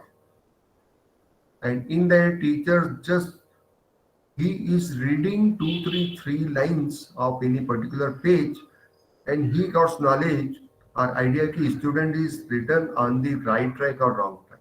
The teacher is having so much sharp every teacher, because we are not, if anybody is claiming ki he or she is reading the full answer sheet what students have written, then I salute them ki they are so great ki they are having that much time. But I consider them, this is their drawback. The teacher should assess the student just by reading 2 to 3 lines of particular page. Suppose there are 30 lines in one page and we are not able to read 30 lines. We can read only 3 to 4 lines. And we can got the idea that students is at right path or wrong path. So this is there because if we read each and each line, then you cannot even assess 20 answer sheets in one day. There is also rules, NCD rules. We have to assess the answer sheets, minimum 40 answer sheets per day.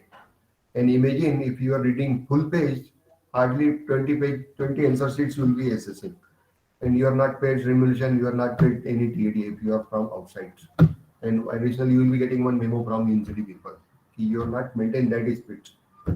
Because this is education cycle. Teacher is only just, he will take that idea. Student is at right path or wrong path. Not needed to read each and every line or each word. Just have glance at random, whichever you either at first page or first lines or middle lines or last lines. We got the idea. Student is at right or wrong path. Then only skill of teacher is there. Then better grading system, it is also observed there. Because and this Ashford school in UK, they have implemented these big data tools such as Socrates, Nearcode, and Classroom Monitor for analyzing their students' grading.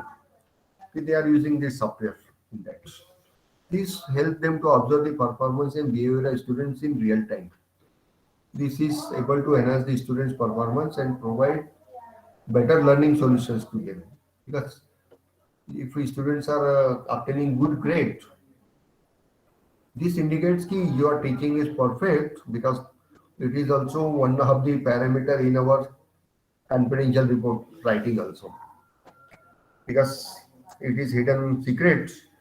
Almost all teachers, we are having some sympathy with your students. We are not, means we are giving liberal marks indirectly, what we call, but not totally donating and not is giving full marks. It is not there, but at least those students who return and we are at least is not giving 0 marks. At least we are giving 1 or 2 marks out of 6 marks. Yeah, at least the students have tried and put on some lines on that and some idea of that.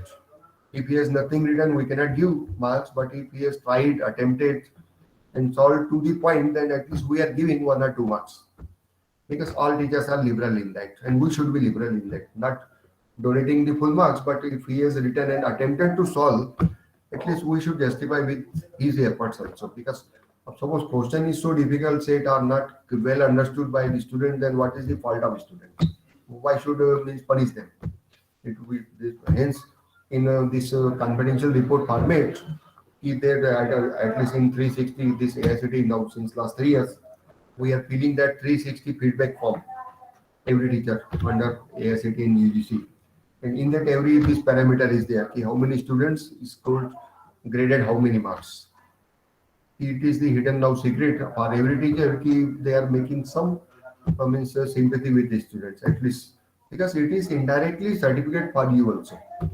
If in your subject more students are failing, it is by yourself you are certifying that you are not good teacher. And another thing, if you are totally liberal without writing anything and you are giving full marks, again it is in question. Because in autonomy there is moderation system is there, in at least in my college, in which if students are obtaining more than 90 marks, then whatever answer sheets I have assessed and more than 90 marks are there, 90% marks, all answers are assessed by another person. And in reverse case, if majority of students are failed, whichever I have assessed, and again these are moderated. Why students are failing in this? Means both sides it is there, check is there. Hence we should be within that range. So this grading system is there. Then gaining attention, that is giving lecture is effective if everyone paid attention. The things happen, we are teaching, and this is one of the drawback of the drawing board and chalk and board methodology, in which when any lecture or any teacher writes on the blackboard, Students got discussion themselves, pocket discussions. It is one of the drawbacks for that. Hence, a teacher should be that much effective. Nobody should, or that much personality of teacher should be there. Even if his face is towards the chalk, means both sides, so students should not have pocket discussions or make some nuisance in classrooms, because it is a challenge for new teachers in any college, because the students are not respecting the new teachers, or at least those who are not having that IQ with them or that intelligence with teachers. The students are always respecting the teachers who is having grip in classroom in their subject. Then only student will be respecting you. Otherwise, they will not be respecting. And in private college, it is one of the challenge. The student don't consider teacher, and they directly complain to management. If this is teacher is not dealing with them, and they are not happy with them, and your service is at the risk. So this is also one of the challenges in private colleges. Here, big data experts have planned to use biometric data of student. Nowadays, we are having even biometric data. Just in my college also, previous to this corona, students, and even I have seen that in Sandeep University in Nasik, 5 6 years back, when I have gone for one conference as keynote speaker, and I asked them, कि, because I have seen that the majority of students were attending the classes, whereas in remaining colleges the students were not attending that much. Then I asked them what is the logic behind that. The students are so much attending the classes. So then they told me, sir, we are having biometric attendance, and they have made that software in which, in particular lecture, if a student is not attending the class biometric system attendance, they have to make that biometric attendance. This is in some institutions, not all, but a biometric attendance of teachers in all colleges. Regarding biometric data of students or attendance of students, if they have made that software, in case the student is not attending the class particular lecture, and at the end of lecture, that one message go to his parents, because they have made that mobile number and WhatsApp number of that parents also in that software. If any student is not attending the class, and as soon as class completes, the message goes, SMS goes to his parent. If your student has not attended, please take care where he is. And hence the students are attending that. Means that sort of software, that sort of technology we have to adopt in that, so that students will be attending that, and they will be. Means this is also one of the factor, or the hidden reason behind your success of any university or any lecture. Because the students, unless and until the student attend, because they are paying full fees for the whole term, they should attend, they should be in campus. So this is also one of the reason for that. Then customized programs, just like I have told you, this some of the now this artificial BTech in artificial machine learning and artificial intelligence, this is coming, new courses coming at BTech level. Imagine if this is there, and it is interdisciplinary course, means anybody can take that, or MTech in that, or environmental engineering. So this is interdisciplinary, in which all branches of a BTech are eligible for that MTech environmental engineering. Same is at MTech at means big data analytics, or that smart. In ITs, they are offering this diploma course of 6 months, in which this machine learning course, and it is introduced to all branches. Of course, the majority of contents of electronics and computer, but anybody who is having some exposure of electronics and computer, they can opt for that course. So they are teaching that. So this is customized programs are there. Then reducing the number of dropouts. This is also one of the challenge in any institute, because if you are proving your 100% result is 100% passing percentage, then you are at question. Or suppose your institution or university result is comparatively less than average, then this is also, because the student will not be taking admission. And if you are proving your result is 100%, then companies will not be coming to you for campus, because this is more both sides it is challenge. Hence, we have to keep that students should not drop out or should not leave the institute. At least they will leave after passing the examination or passing the degree for which they have entered the college or institute. So this big data is also means helping in that. Ki why students are dropouts are there are in particular subjects, why students are failing or why students are leaving that course, are not able to perform as per their expectations. So this big data analytics is providing tool for that. These big data applications have revolutionized the sector. So these are the one sketch in which educational environments are there, then educational data, students, new knowledge, academic authorities, instructor, then here we are finding data processes, methods and interpretation and applications. So this is there. So both they are producing that data and educational data is analyzed and new knowledge is there. And all this, there is interrelationship in which all this data, if you are, it is just like one cycle in which after this, fulfilling this criteria, this generates new knowledge. What we is shown by blue and written. Okay, these results to new knowledge means new skills. What we today know, multi-skilling is required. So this is possible. Means we should possess this new knowledge. All students should possess interdisciplinary knowledge because now company want all rounders. They don't want only mechanical or civil or electronics engineer. They want the combination, blending of these skills. This is there. Now, I advise my students, even though I am in mechanical engineering, but I advise my students to learn minimum 8 software languages, 8 softwares related with mechanical, so that whenever they will be, because I have seen, I am quoting this, confirming this because I have been at HVNIT Surat 3 years back, in which your HOD sir, Dr.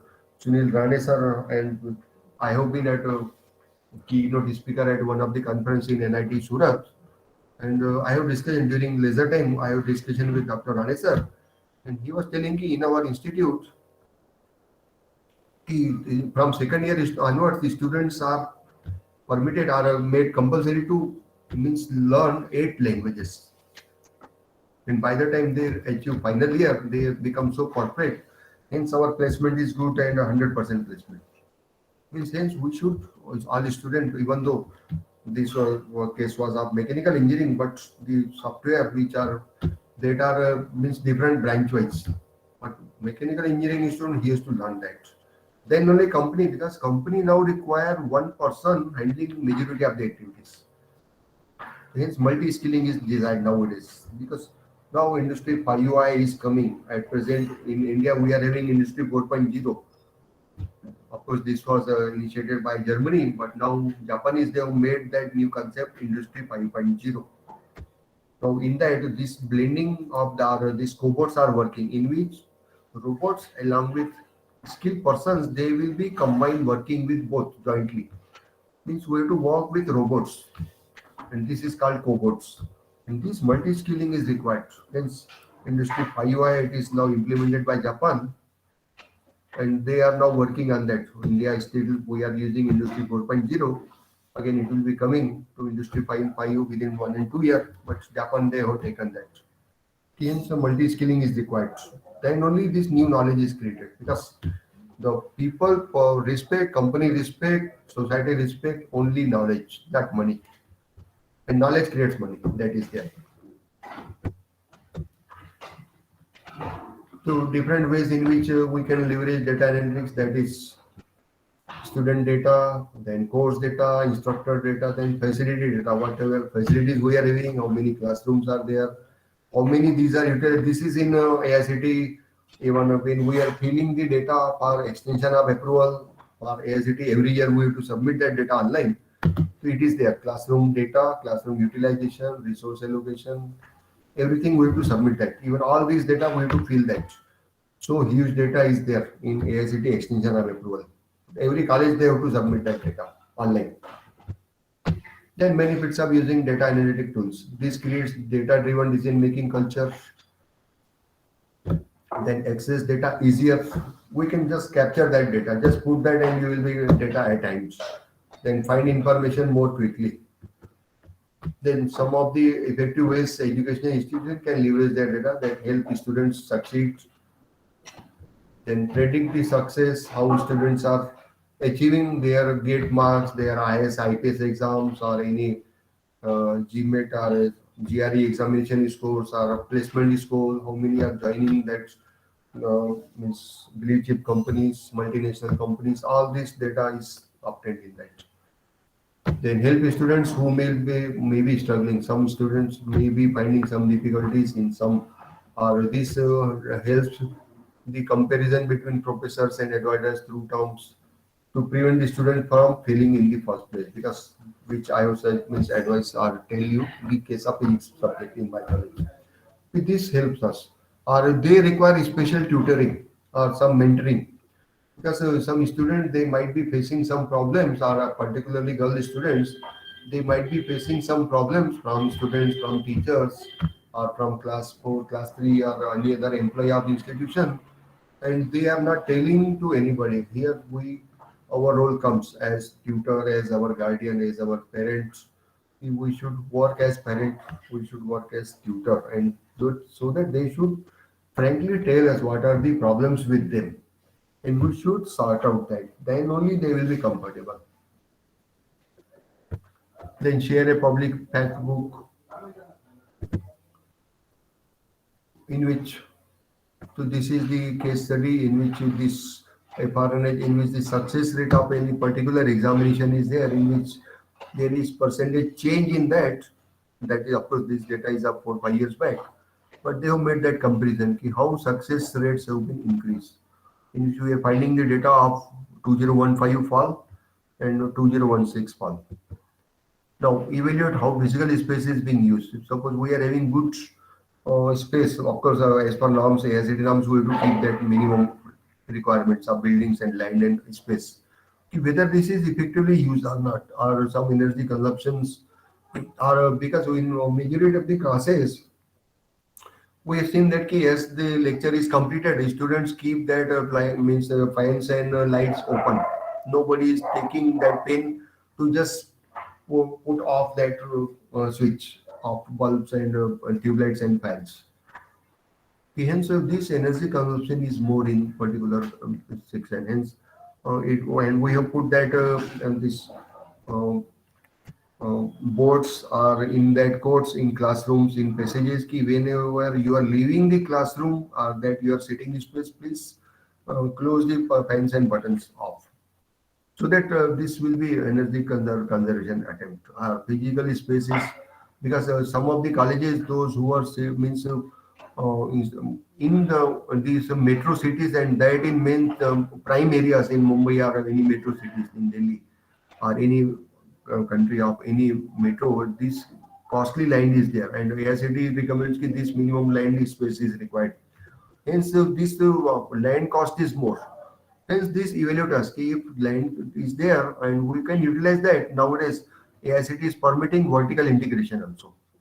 In that we are having that a good FSI facility from corporation areas, we can utilize that.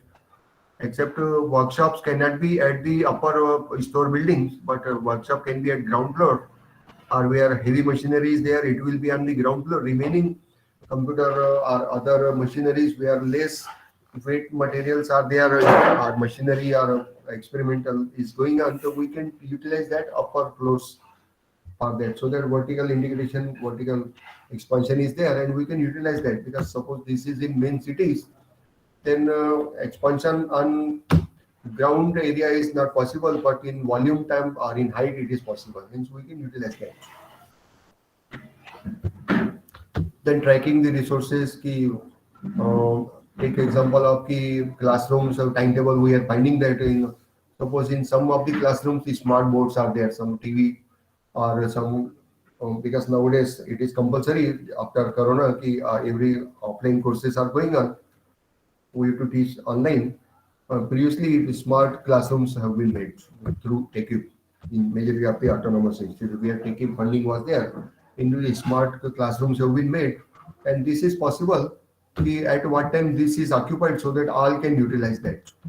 Because they have made some in one branch, one classroom is made, and suppose there are means UG and PG courses and PhD program, at least in my college, old college, in which first to 4 year 4 classrooms, then 2 MTech classrooms and 1 PhD classroom, means 7 classrooms, and we were having only one smart classroom.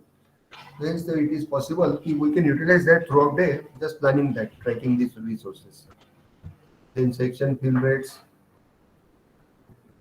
then track the enrollment trends. Suppose because this is also one of the challenge or university is key. Those students, those who have enrolled, it is not means that way simple key. Those students have entered in first year and all will be living in the final year after 4 years. It is not there.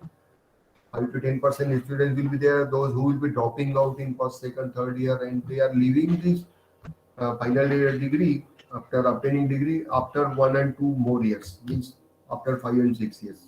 So this data is helping us. Some students, those who are changing the branch, because in second year we are having some facility in AICTE who made that provision. After first year, a student can change for second year. Those who want to change their branch, of course, as per their requirements and their availability of the seats in particular college. But here comes your enrollment trends. Those students who are enrolled in first year, now those who are changing the branch, at least their data should be maintained in that way. So this is helping in that. So this is there. Then location where our students are working, where they are residing, whether hostel facility is within the campus or at some place, or whether which industry visit is there, or workshop facilities are in that campus, or separate arrangements have been made with MOU with some companies so that all means practical aspects are taken at particular company, not in campus. So this can be possible with the help of this. Then improve communication between the departments. Then how to avoid the potential challenges when getting started. Create the goals, set expectations, and make it accessible. Then fourth is smart tips to help you find the best higher education data analytics software. First, know exactly what we are getting for our money. Here, some of the examples are there in which the different items and what is the investment there. Suppose you purchase one software and it can start at $250,000 and investment is at 250,000 one time fee. So whether this is utilized or not, this is helping us. Then be sure to ask the data software company to report pre-built or starting from scratch, what resources will be our responsibility to do something, someone with an IT background. Then choose the software company that is exclusive to higher education. Because when we want some data and to those who are expert in that educational circle, we should offer them and we should seek or purchase from that company only so that they will be understanding our problems.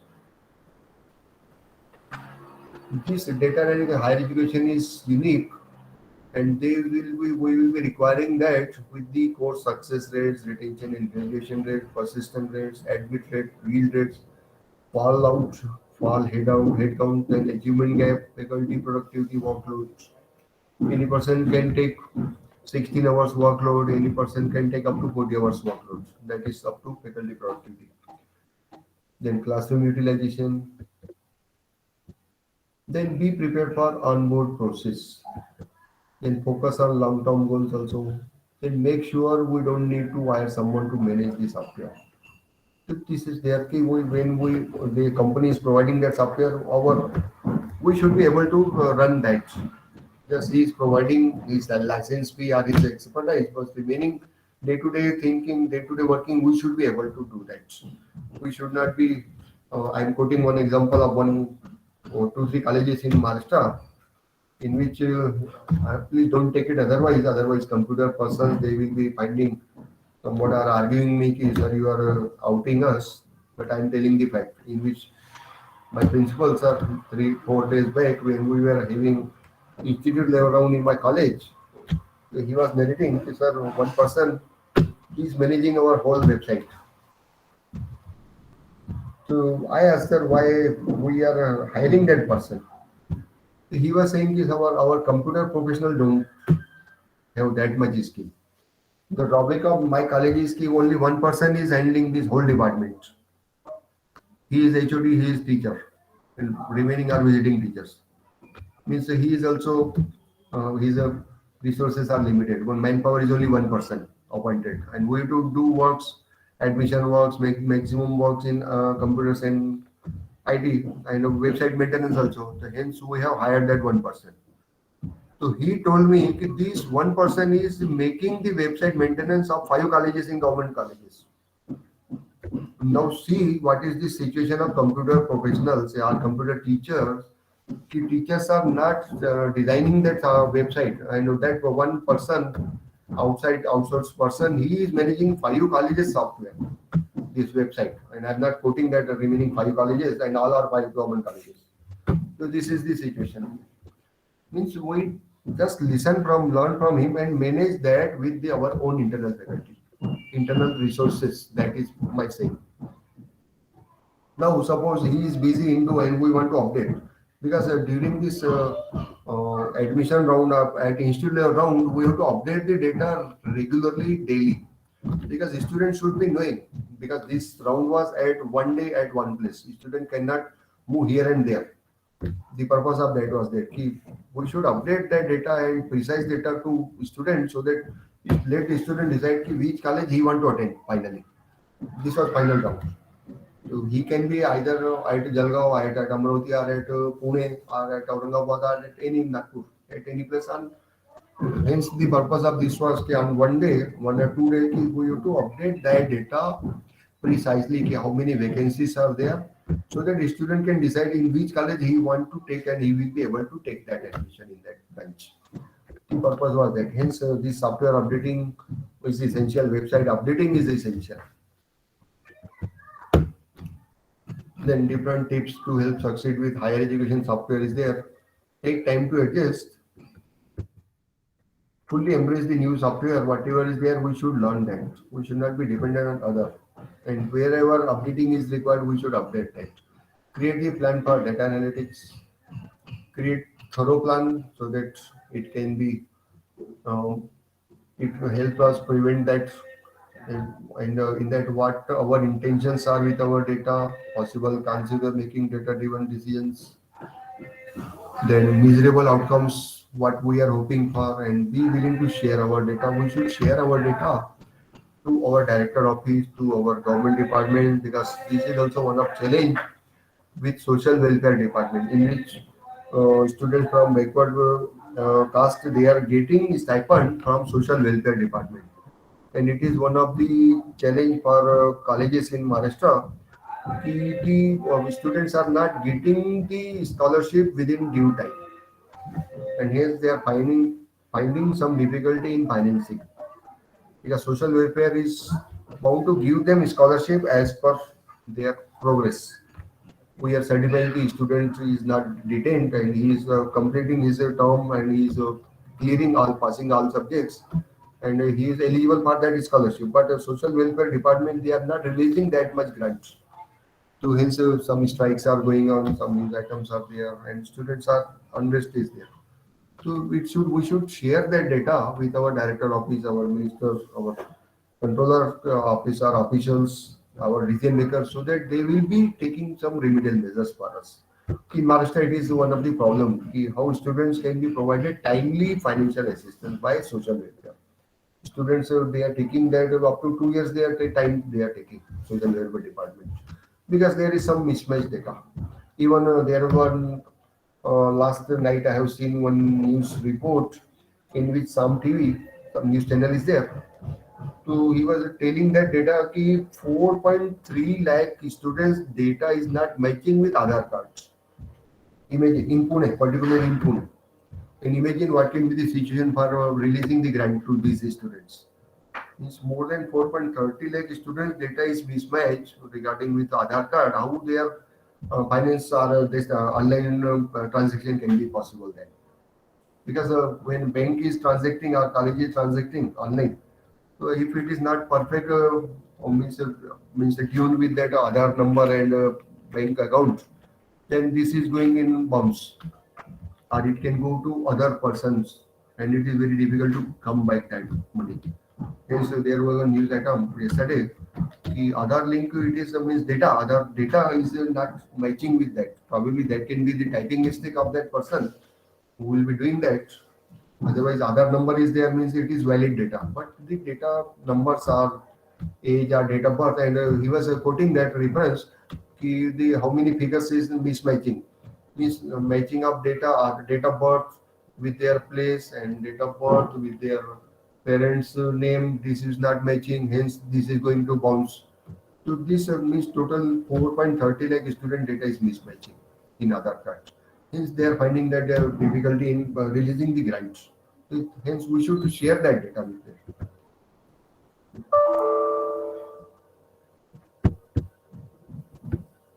Then treat data and students ethically. Whatever data is there, it should be ethical. No manipulation should be there. Because I have quoted one of the example in which NBA team not visited the whole college, and in the midtime they leave that college because they have not provided that data precisely. It should not happen. It will be violating our image, our goodwill. Because creating goodwill it takes number of years, and vanishing that it takes seconds. Let's be precise, be perfect. Otherwise, your organization will be in dark. If it is blacklisted, then imagine what can be the situation. Because crores of rupees have been invested on buildings and machineries. Forget about your management. Think about yourself. If you are providing wrong data and you are caught, your service is at risk. Because management they will kick us if we are providing wrong data. Hence, be ethically.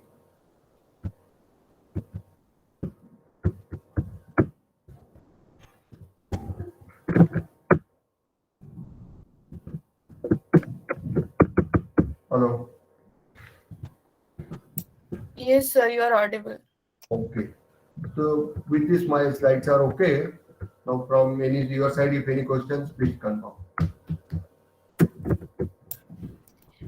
Participants, if you have any questions, please post them in the chat box, or you can unmute yourself and ask questions to sir.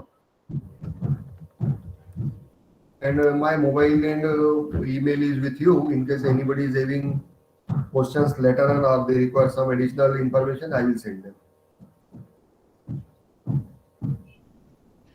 Sir, is it okay if I present something? So you will have to stop presenting, sir. No, from myself, it is now okay. Yeah. Now, from student side, from your side, if any suggestions or any further information, welcome. Yeah, Yes, any participant? Sorry for that. No, ma'am, it's okay. You can go ahead, ma'am. Yeah, just I request to the participant, please break the silence and make the session interactive to ask the questions. Because this is something the mapping design thinking to education. Today we are facing this problem. So I hope many queries raised in your mind. So don't hesitate, unmute your mic and please ask. No, because now technology is implemented in our educational system. So lots of information we have to provide, lots of data, even influencing factors we have to do, even some of are not within our reach. Some constraints are there. Beyond that, we have to manage them. We have to provide our expertise. That is the challenge. Because in government colleges, a finance problem is there. But we have to do that. And every teacher they have to means achieve that. Otherwise, this 360-degree feedback system, feedback parameter, which is here, on which our future is depending, it will be difficult then. Because we have to fulfill minimum that marks. And everything we have to put in black and white. In proof, we have to submit that data. We have to keep that. Suppose I am claiming my students have achieved more than 90% marks. Then I should put that record sheet from MIS, print copy of PDF copy of that, my results.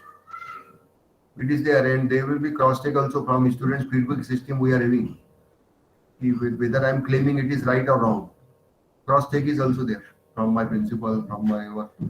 And some teams are there, students' grievance sale is there. Result analysis, different dean and academics sale is there. They are cross-checking their two students. Online feedback system is there in my college.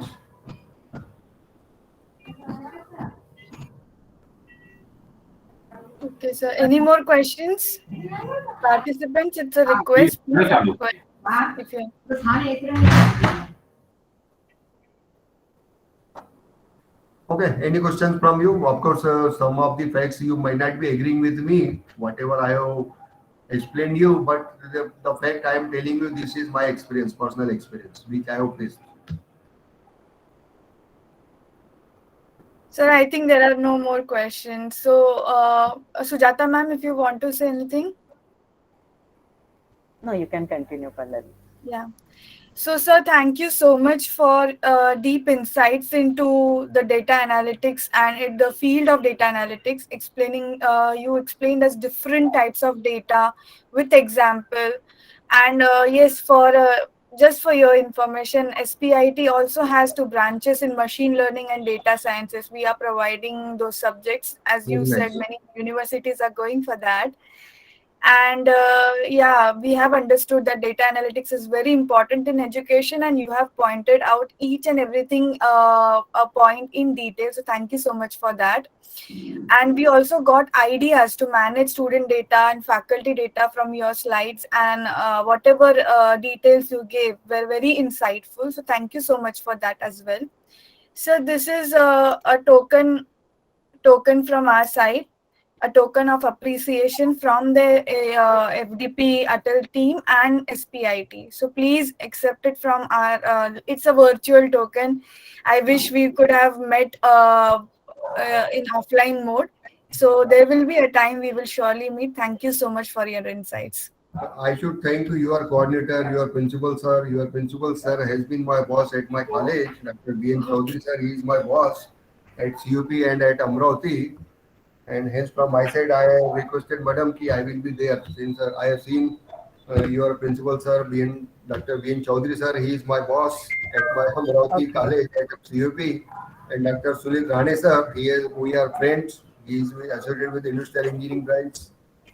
So, and during discussions, I came to know ki Madam is so active in that, and I encourage Madam ki you continue organizing any training programs, and wherever my help is there, I will be always with you, because it is honor for me to be Yeah, expert sure, sir, person sure. with one of the leading college in Mumbai.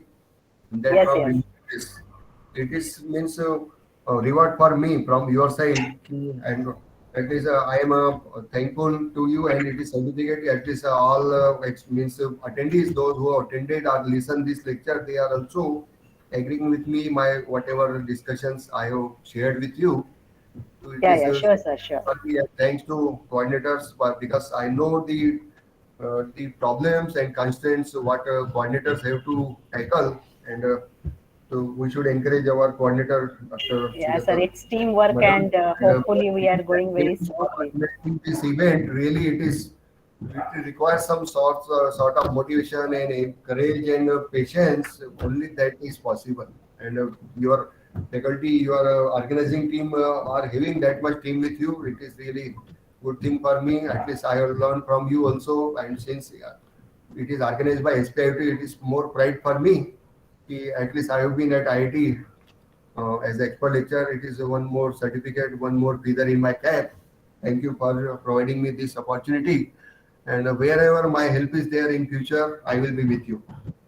Thank you Thank you. so much, sir. Thank you so much. We will looking into the future for such events, and really thankful that you accept our invitation and giving the valuable time to insights the design thinking in the education field. Thank you so much, sir. Okay. Thank you. Yes. Thank you, sir. Thank you. Yes.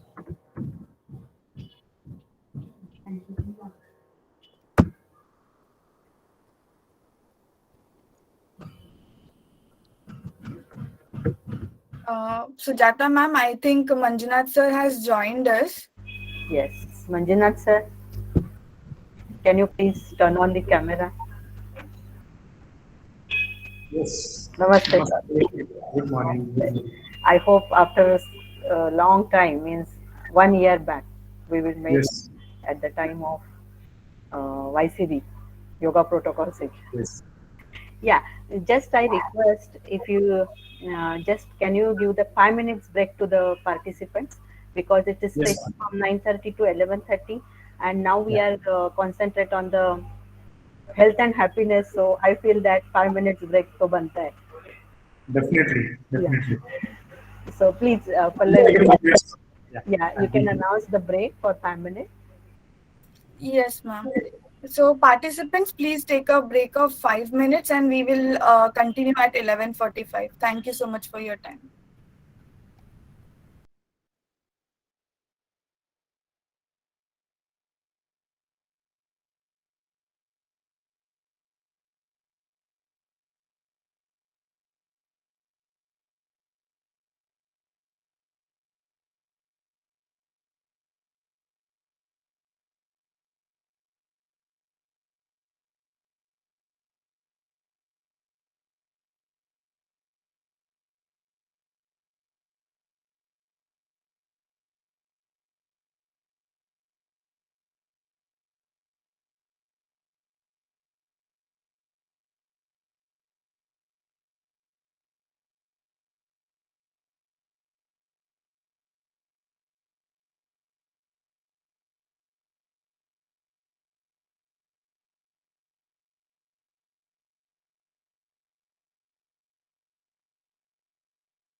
Sujata ma'am, shall we start?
Okay.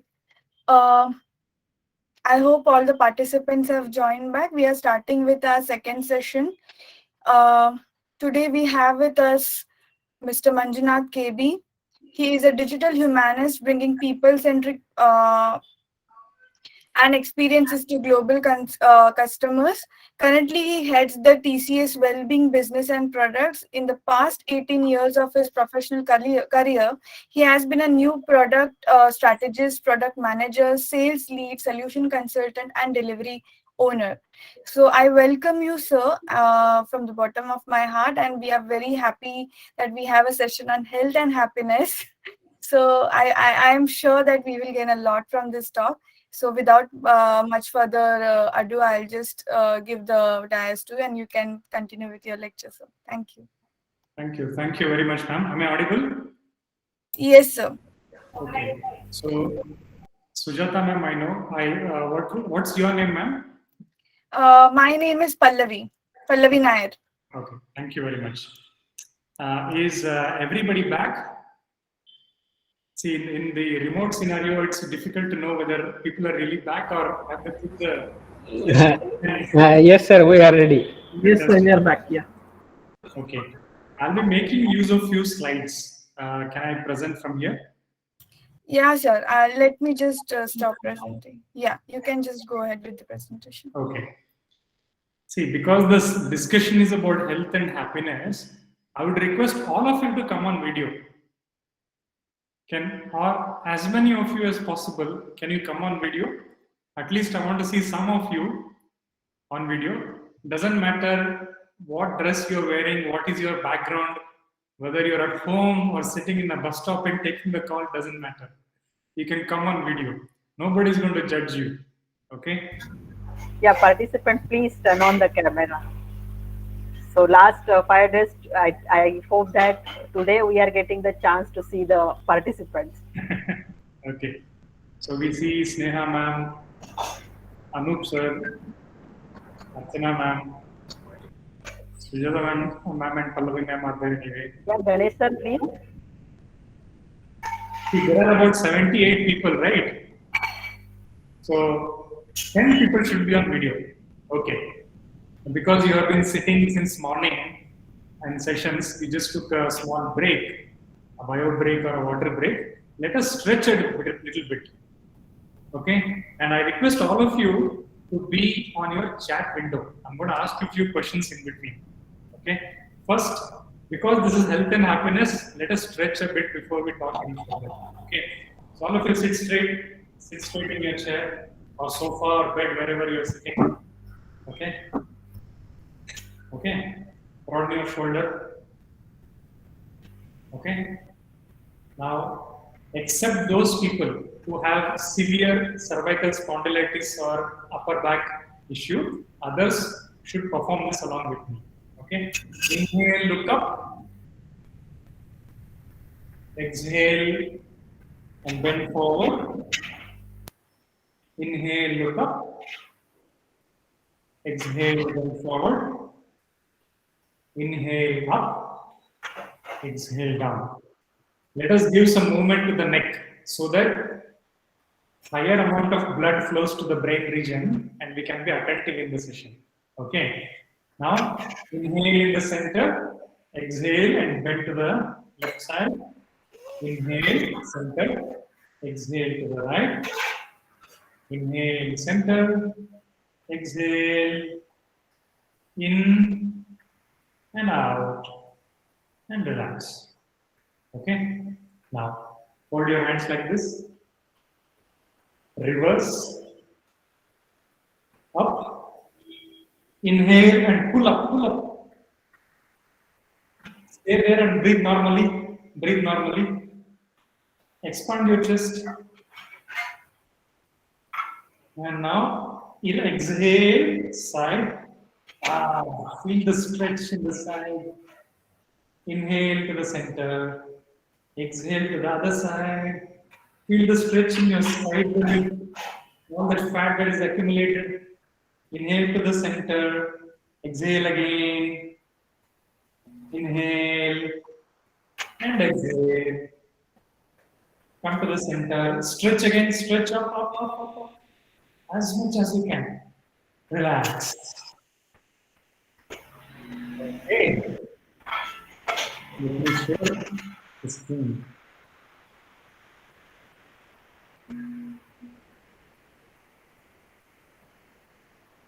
Ma'am, please let me know if the slides are visible.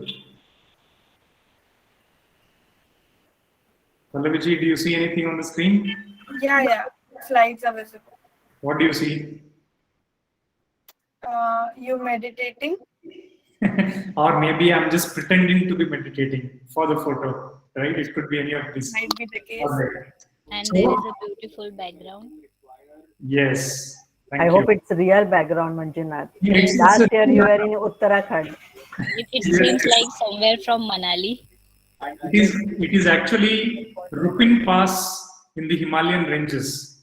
Okay. So before the pandemic, we went there for a 10-day trek, and one of the wonderful days in that trek.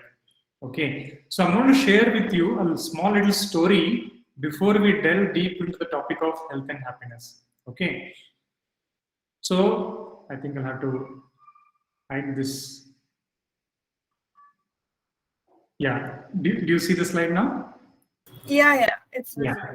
So this is a small little story about my running adventure. Okay. And I'll tell you how it is connected to what the topic of the day is. So this is me in 2003 when I was in the final year of college, where we won the university cross-country championship for our college in Karnataka, VTU University.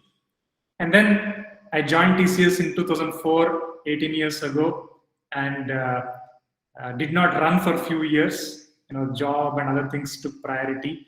And then our COO then, now the current chairman of Tata Group, Mr. Chandrasekharan, and one of our bosses, Swami, they ran Mumbai Marathon in 2008.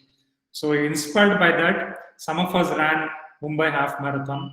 Then my job took me to US, where I ran the New York City Marathon of 42 kilometers in 2010. That was my first full marathon of 42 kilometers. And then came back to India, and an aspiration took place that I should run across India someday. A dream was born after completing the New York City Marathon. So I started running different marathons in India. Half marathon in Satara in Maharashtra, full marathon in Hyderabad, one of the tough ones, and Kaveri Trail Marathon near Mysore in Karnataka.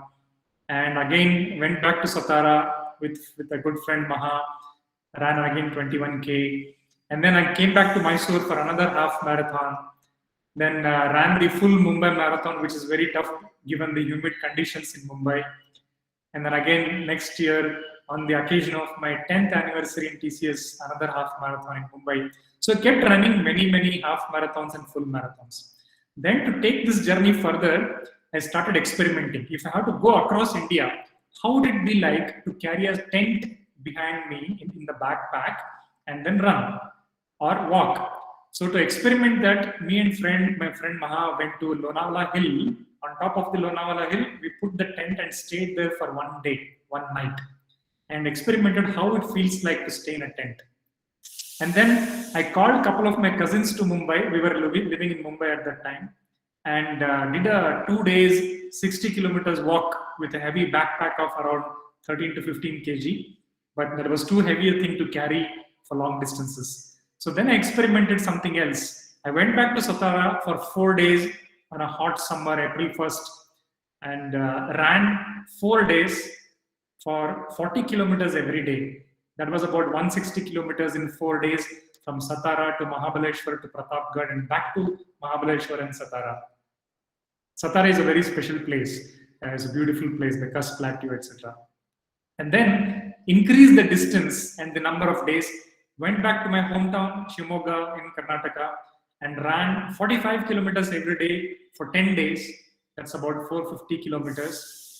Then from Mumbai to Rajasthan, this time I called my friend from Chennai, and we ran 600 kilometers from Mumbai to Rajasthan. The intention was to run all the way up to Ajmer, which is 1000 kilometers, but we had to pause because of some injury which I picked up near Baroda.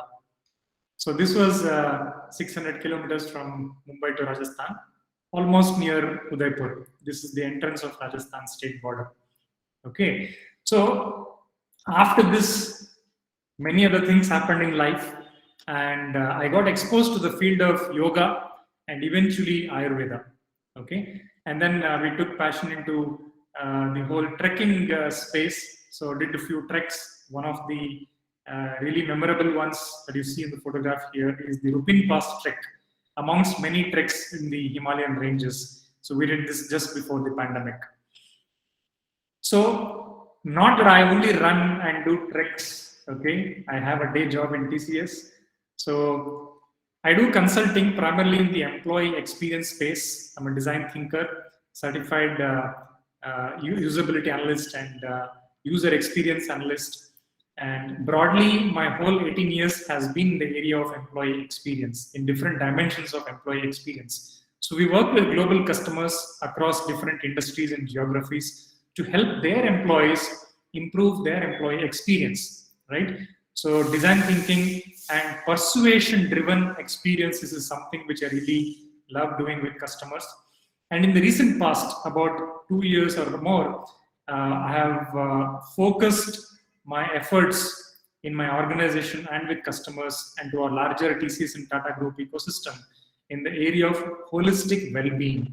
Okay, and as my passion is in the area of well-being, I'm also a part of the TCS Well-being Think Tank and also a lead in TCS Yoga Council, along with a bunch of friends. We are trying to transform the employees' lives through the dimension of well-being through yoga and Ayurveda. So you know the long distance story which I just mentioned to you about. I'm certified in yoga from the Ministry of Ayush, and also completed my Master of Science MSc in Yoga Therapy and Consciousness. An area of psychology and consciousness is my special area of interest. Once in a while, I aspire to be a weekend farmer in our small little village in our hometown. So this is briefly about my story. But the reason I'm telling you this story is, at one point when I was aspiring to run across India, I was in my 20s and early 30s, okay? And I thought I'm like superhuman, okay? I have immense ability physically and mentally to do this massive adventure of running, walking, cycling across India, okay? And then when I got exposed to the area of yoga and Ayurveda, I realized I was focusing only on certain dimensions of health and happiness. So the area of yoga and Ayurveda exposed me to the broader dimensions of what truly the holistic well-being is all about. Okay, and that's what I want to share with you. This is not a preachy session, friends. Okay, I know all of you are teachers, lecturers, professors. Many of you are doctorates. Okay, you're in a noble profession of teaching. You're actually shaping the future generations. Okay, there is a lot that I can learn from all of you. So don't think that I'm here to lecture you on anything. Okay, this is to share some of the experiences a small little bit of piece of knowledge that I might be knowing. Okay, so at the end of it, let us have a good conversation about this topic. I'm going to open it up for some Q&A in between and at the end of it as well. Okay, all right. That's my brief story. Okay, so I want to know, pause here. I'll pause here for a moment and stop sharing the screen. Okay, I want to ask you, what are you here for? What is your story? Okay, I understand that you're here as from your profession of teaching. You have gathered here for a specific faculty development program, and there are many things that you're discussing here, like design thinking. You want to bring the culture of innovation, transformation into the field of education. You want to apply design thinking paradigm into the field of education. Okay, and your profession is so intense that, for example, when I speak to customers for 1 hour, let me take some break, because talking expresses so much of energy, right? And you do that again and again throughout the day in your teaching profession. Okay, your profession requires a lot of energy, and in that you want to bring high level of creativity in your own thinking, and you want to encourage the other faculty and student ecosystem to express that creativity. Okay, so this is a very daunting task. Actually, what you have gathered here is not just to learn about design thinking and to apply design thinking. You are here to transform the education globally, not just within India. Okay, that is my understanding of what you are here for. Okay, now I request all of you to be active in the chat window and tell me, beyond what you have gathered here for a moment, just focus on you, the individual. Okay, I can see few windows here, whether it is Mr. Shashi, Ms. Sujata, Ms. Pallavi, Ms. Bhuma, Sneha, Anup sir, Ganesh sir, and all of you. There are 80 plus of you here. I want to know, what is your goal in your life?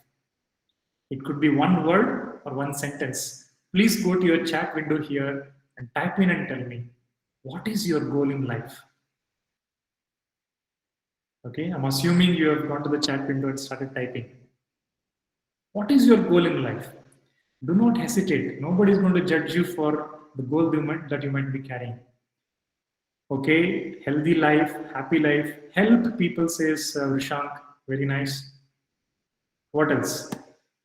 What is your goal in life? It's okay. If you say, hey, I want to buy a 3 BHK in Bandra, that's fine. It's a very good goal to have, no problem.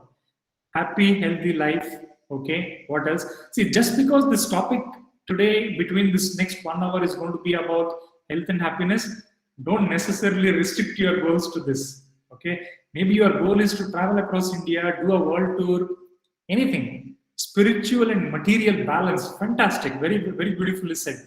The balance between the spiritual quest and the material quest, very nice. Siley says, I just want a peaceful life. Very good. What else? Boss, there are 80 of you here. There are 81, that's one me. So minus me, there are 80 people. I want 80 goals. Enjoy my work. Dr. Chaya wants to enjoy her work. Very good. See, in your classes, you want students to be interactive, right?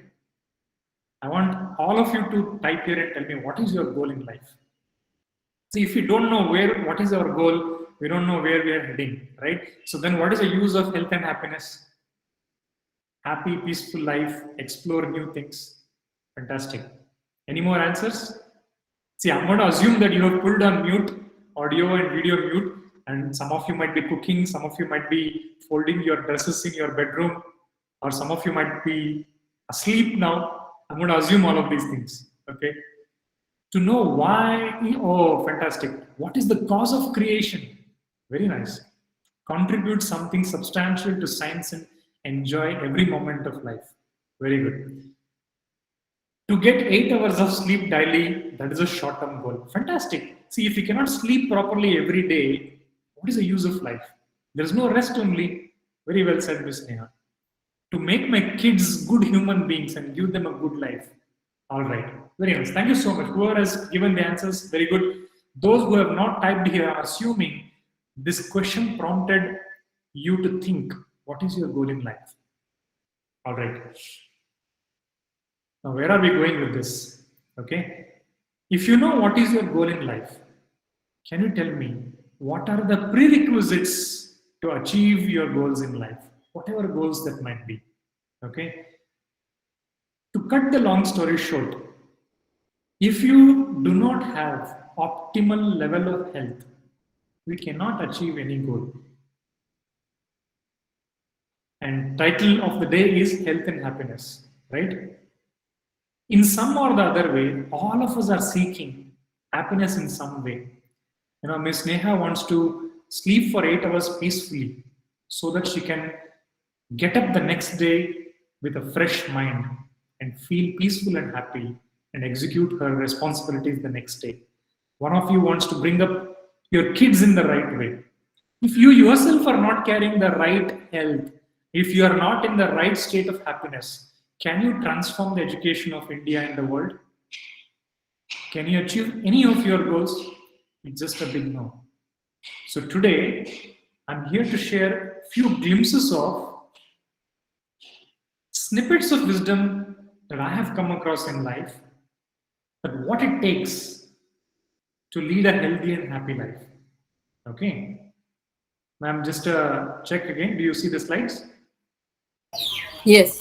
Yes, sir. Okay. All right. So this is what I spoke about, that you are here to talk about design thinking, human-centered design, to create a product mindset, service mindset, to learn about business models, mental models of people, to understand emotional intelligence of people, especially the student community, etc. Right? So we spoke about what's your goal in life and then what is needed to achieve your goal. Okay, now many people say I'm healthy. Okay. If one says I'm healthy, many people interpret it as, you know, physically I'm very healthy right now. I'm very fit. I'm able to sit properly, walk properly, take bath properly. Okay. Stand and deliver 3 hours of lecture in a day. Physically, I'm very fit. And some people say I have a lot of ailments, but I'm mentally very strong. Okay, you would have heard about these things. So there are different dimensions of one's state of wellness that people speak about, but that doesn't make up holistic well-being. Okay, in its broad sense, holistic well-being is a combination of multiple dimensions of wellness. That's why you see wellness as a word and well-being are a little different. Okay, when we say fitness, I'm physically very fit. I'm mentally very fit, right? I'm emotionally very balanced. So people use different terms, right? So let us first converge on the definition of what is holistic well-being. So holistic, you understand, it is very broad-based, all-encompassing, comprehensive. So physical wellness, mental, emotional wellness, intellectual wellness. All of you being from the education field, you have to have a very high level of intellect. Having degree is one, but having a high level of intellect in a continuous basis to express that is another, isn't it? Social wellness, the way you engage with your student community, your families and societies. Spiritual wellness, and many people actually mistake spiritual wellness as a religious element. It is not. Spirituality is something very deep within. It is very universal in nature. Your spiritual wellness is also important. How well are you connected with your inner self? How often do you go inside you and stay in peace and deliberate? That is also important. Financial wellness, many people actually ignore these dimensions called financial wellness. It doesn't mean that we all have to become the Ambanis and build Antilas, right? There has to be optimal level of financial health in our life. How much is enough? How much is too much? How much is not enough? Now, this is a very subjective question. Okay, this is one of the very tough dimensions of wellness to speak to people about, because everybody has different expectations and definition of financial wellness. Career wellness. In your profession, in the teaching profession, the education profession, do you feel satisfied how your career is progressing? Occupational wellness. How conducive is your work environment to flourish you in all aspects of life? So put together, and there are other dimensions also, but for now we'll go with these. Now you might be thinking, is this really possible to achieve all these dimensions? Okay, so ask this question for yourself. Is it even possible to achieve all these things? Okay, the short answer is yes. It is possible to achieve a state of holistic well-being where you are flourishing in all these dimensions. It is possible. Okay, first let us know that it is possible to flourish in all these dimensions. It might already be appearing like nirvana state. Oh, this is too difficult to achieve in all these dimensions. It is possible. So let us go with this positive mindset that I can achieve holistic well-being in all these dimensions. Okay. Now, whatever we spoke here might be sounding like a lot of theory. Okay. Now, in today's session, we will not try to answer every question on how to increase social wellness, how to increase financial wellness, how to increase career wellness, spiritual wellness. We'll not try to answer everything. Okay. First, we will go to see. Remember, when you teach any subject to your students, first you teach them the fundamentals, right? Similarly, we will understand the foundational dimensions of our well-being. If you take care of these foundational dimensions, all the other resultant dimensions will flourish in our lives. Okay? Pallavi ji, Sujata ji, are you there? Yeah, Yes, we sir. are Yes, there. sir. Yeah, once in a while, I'll just keep asking you to take a feedback if things are fine. Okay. Yeah, sure. Okay. Now, you all mentioned, or many of you mentioned, at least I'm assuming you would have answered in your mind, what is your goal in life? Without knowing who you really are, is it even possible to achieve the goals in life? See, in design thinking, again, let me take the design thinking example. We have done many design thinking endeavors for our customers, okay, and across industries and geographies. The first thing that we do, what is the first step in design thinking? I'm not sure whether others can unmute and answer. If you can unmute, go ahead and answer. What is the first step of design thinking? Empathy. Empathy, right? Now, let us first empathize with ourselves, because this whole session is about our life, our goals in life, right? And our health and happiness. So if you cannot be healthy and happy, any goal that you achieve will feel like insufficient, will feel like empty, okay? Will feel like 50% done. So let us first empathize with ourselves. To empathize with ourselves, there is a construct called persona that we define in design thinking, isn't it? I'm assuming you have discussed personas in the earlier sessions this week. Okay. So what is your persona? So I'll just take Miss Pallavi as an example here. Pallavi, so you'll have to answer a few questions as I go along. Okay. Yeah, So sure. you have to represent all the 80 people from the fraternity in this faculty development program. Okay. Okay. So Miss Pallavi, who you are? Who are you? When I ask you who are you, what is your natural response? I don't know. Okay, that's a very good state to start at. I don't know who am I. It means you're open to know who you are. Okay. So let us answer who are you as a persona. Okay. When I say who are you, Miss Pallavi, you'll probably say this is me who is sitting here on the chair listening to this call. Okay. Yeah. So your head, your hands, your legs, your whole body.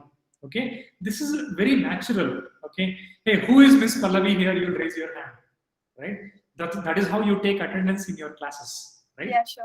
So your body is the immediate dimension that you relate to. Okay, which is very gross in nature. Why do I say gross in nature? You can touch and feel. Show me you who is Miss Pallavi. You will show your hand, your head. This is me, right? This is the body dimension. Okay, but this body, what were you like, Miss Pallavi, before you were born? It's a very fuzzy question and answer to have. Okay, so don't worry, don't bother answering this. Okay, so one fine day, all of us will die, right? Mr. Manjunath is going to die. Don't take me wrong and don't feel bad for saying this, Miss Pallavi, but all of us are going to die one day, right? So we're going to become mud in some or the other form when we die, right? But while we are here, this body is one which we very readily identify ourselves with, okay? But this body, can this body function on its own? No. No. Then what is needed? Just like how a car cannot move forward without petrol or diesel or CNG being put in, we also need something, right? That something is the energy, or in the Indian language we call it as prana, or in few other geographies it is called as, known by the name ki or chi. Okay, that is a layer of energy. And breathing is a mechanism by which we keep this energy going, we maximize the energy. We drink water, juices, we eat fruits and food and many other things so that our energy levels are in a good state. Okay. Can body function without energy? Not at all. Not at all, right? We say, right, when somebody dies, we say prana is gone, isn't it? Okay, then what should be our focus if we want to be healthy? We should take care of our body. We should keep our energy levels very high, isn't it? Now, the thing is, body and energy do not have their own intelligence.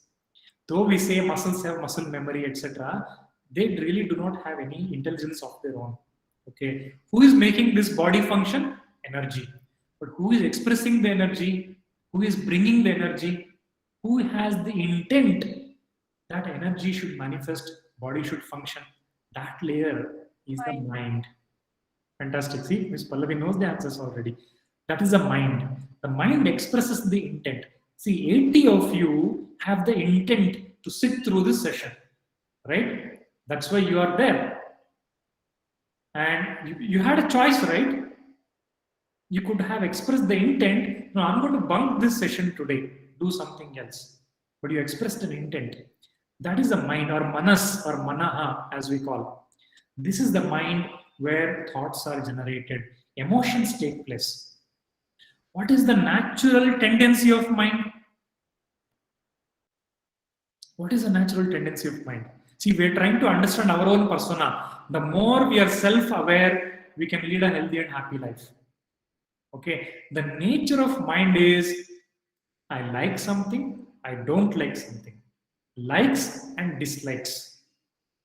It could be about anything. I like this food, I don't like this food. I like this person, I hate this person.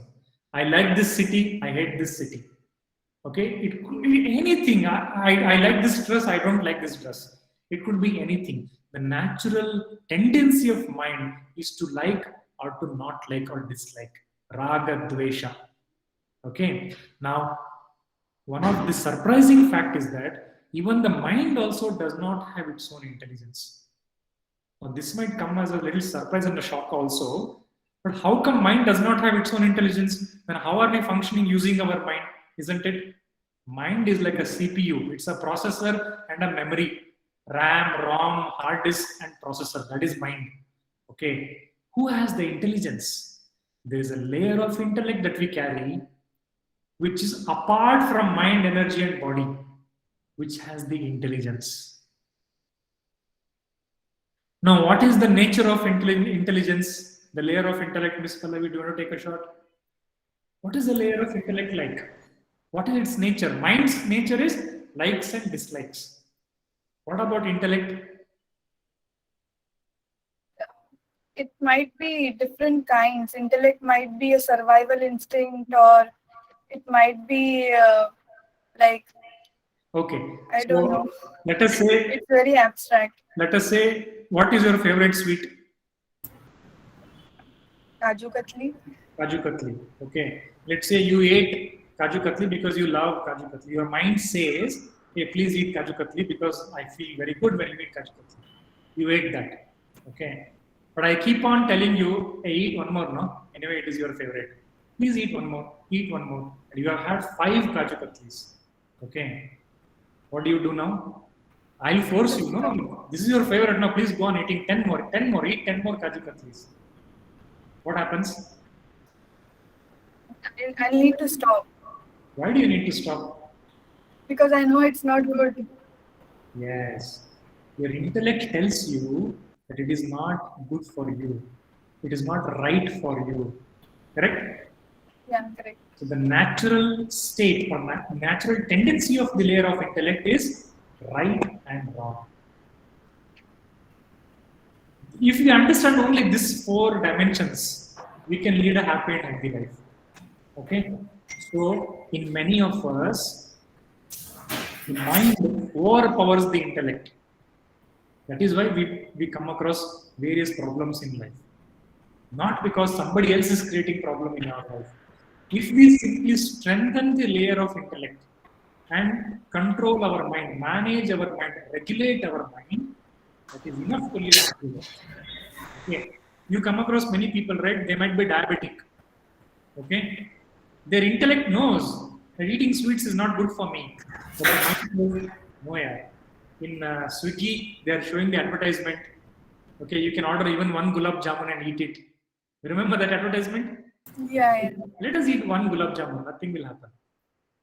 But if you have entertained your mind by succumbing to its demands, it will keep on demanding more and more. But can you go on meeting its demands every time? No. That is where problem happens. That is why if we want to lead a healthy and happy life, number 1 priority is, one of the many priorities is increase the level of intellect. Let the layer of intellect be more powerful and let the layer of intellect guide the mind and not become slaves of the mind. This is what we teach the students also in colleges and schools, right? Same thing applies to us. Okay. And beyond all these things, there is another layer of who we are, which is very, very subtle in nature. You see, we call the body as the gross state. Can you show me your energy, Miss Pallavi? No. But you can only express the energy through your body functions. You can run and tell, hey, I'm very energetic. You can deliver a lecture for 2 hours and tell, I'm very energetic. You can express your intelligence, your ability to process the information using the combination of your intellect and mind. Okay. But if I tell you, Miss Pallavi, show me your happiness, you can only show through your eyes and your facial expressions, I'm very happy. You can't define happiness. You can't tell the other person what is exactly happiness. That layer of who we are is the layer of bliss.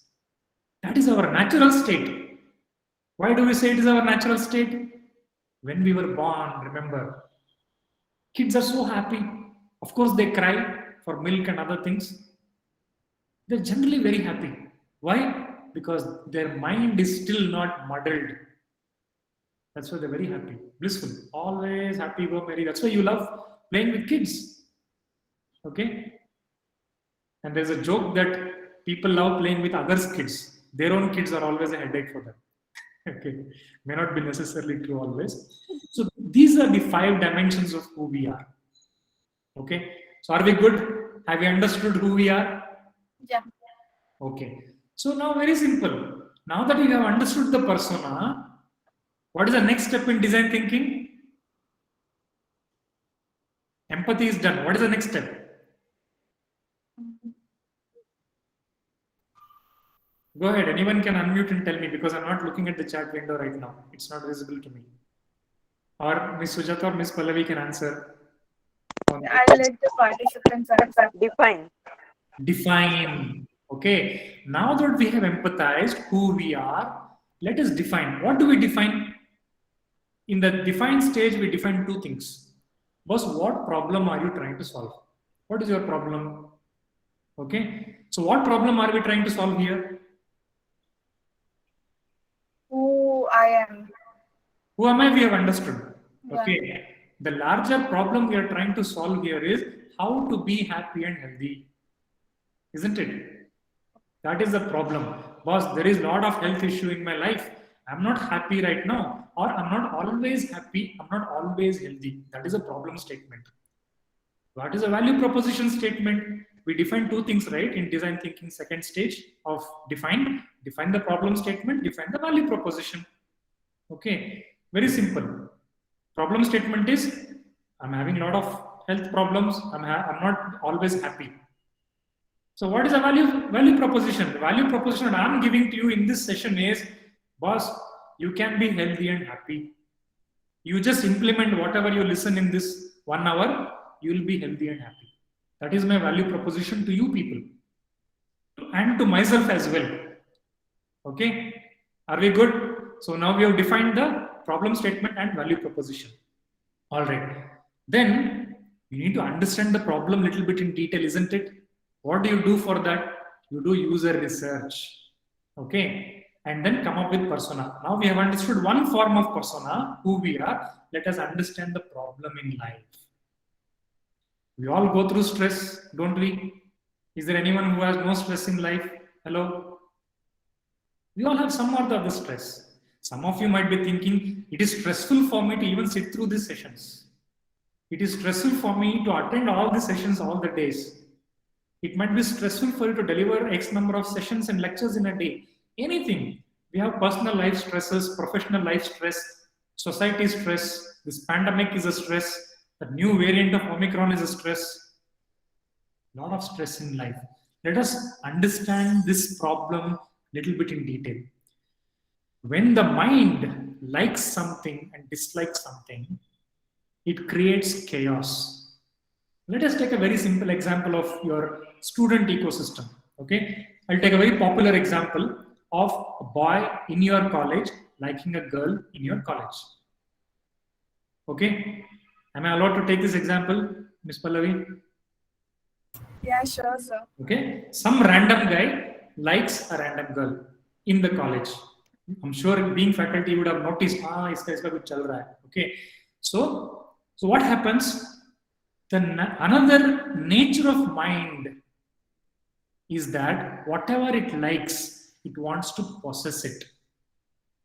Whether it is a sweet or a new dress or a new bike or a car or a new house or a new promotion, new role, new designation, anything, vacation, anything that the mind likes, it wants to possess it. That is the nature of mind. I want to own it. I want that to be mine. Yeah? Whether it is more marks, better job, anything, whatever mind likes, it wants to possess it. If we understand this nature of mind, we can actually solve a lot of problems in life. So what happens when the mind likes something, it starts desiring that object. That object can be a person, in this case, a boy liking a girl. The boy is a subject, the girl is the object. It could be Miss Pallavi being the subject or the Kaju Katli being the object, anything. And the intense desire, when it is expressed, if the desire is not met, what happens? Disappointment happens. Okay? If you are seeking the next promotion, if you don't get it, what happens? Disappointment. Any kind of disappointment, whether the guy's proposal is being rejected by the girl, or Miss Pallavi wanting to eat Kaju Katli and Manjuna not giving that Kaju Katli, or your college not giving you the next promotion, anything. Disappointment leads to anger. And when this disappointment is happening continuously, anger is generated continuously, what happens? You lose a sense of balance in your mind. That leads to delusion. Even memory loss happens because of it. We say, right, hey, he has lost his mind. What do we mean by that? It means mind has lost its sense. Mind has lost the ability to reason. Mind has lost the ability to distinguish. And then person commits serious crimes. I'll not elaborate on this crimes aspect. You know what I mean. Okay, we have seen time and again why people commit serious crimes versus lightweight crimes. What do I mean by lightweight crimes? Hurting others mentally through our words, hurting others physically. All this happens when the demands of the mind are not met. It is not wrong to desire something, but losing our mind in anger and delusion when we don't get what we desire. That is the problem. So does it mean that we should not aspire for anything? We just said our goal is to be healthy and happy. Then should we not desire to be healthy and happy? We can. The trick is not to completely be lost when we don't get that. So the problem is when this kind of stress originates in the mind, the imbalance of the stress increases day by day. Okay, one of the popular examples which I generally narrate is this. Okay, hey, Miss Pallavi, when you see a tiger, what do you do? Run. Why you have to run? Why can't you fight it? That is the nature of our humans. Now, if there is some kind of threat, adrenaline just rushes and we need to run. Fantastic. That is our instinct. Okay, but if a mosquito bites you, what you do? Most of the time, we try to kill it. At least, if Or you smash it down. you will shoo it away, or if you want to kill it, you can kill it as well, right? But why is this difference? Isn't this unfair? You're killing a mosquito and you're running away from a tiger. Why don't you fight a tiger? Because you know that tiger will eat you, isn't it? But here, this is called a stress situation. A tiger sitting in front of you is a stress situation. A mosquito biting you is a stress situation. Your boss shouting at you, or your spouse threatening you, or somebody walking on the road is looking like he's going to harm you. These are all stress situations. Should you respond to the stress or not? Yes. You have to respond to the stress. See, as you said, your physiology prepares you to run away from the tiger. If a person is suspiciously walking behind you in the evening, you run away, or you press the SOS button in your mobile. That is your natural instinct to give a stress reaction. But in the modern world that we live in, there are different kinds of tigers and mosquitoes. If you don't have a positive relationship with your colleague, with your relatives, or with anyone else outside, take a famous example of mother-in-law and daughter-in-law. Okay, my apologies if some of you are mother-in-laws, don't take me wrong. I'm just giving a popular example. Okay, so the tension between these two people, it need not necessarily be mother-in-law or daughter-in-law, it can be any two relationships. Okay, the tension between these two people, the way Miss Pallavi ran away from the tiger, can you run away from this person? No, you have to live with them. The way Miss Pallavi killed the mosquito, can you go and slap this person or hurt this person? No, you cannot. But you have to live with this person, whether it is office colleague or relationships at home, right?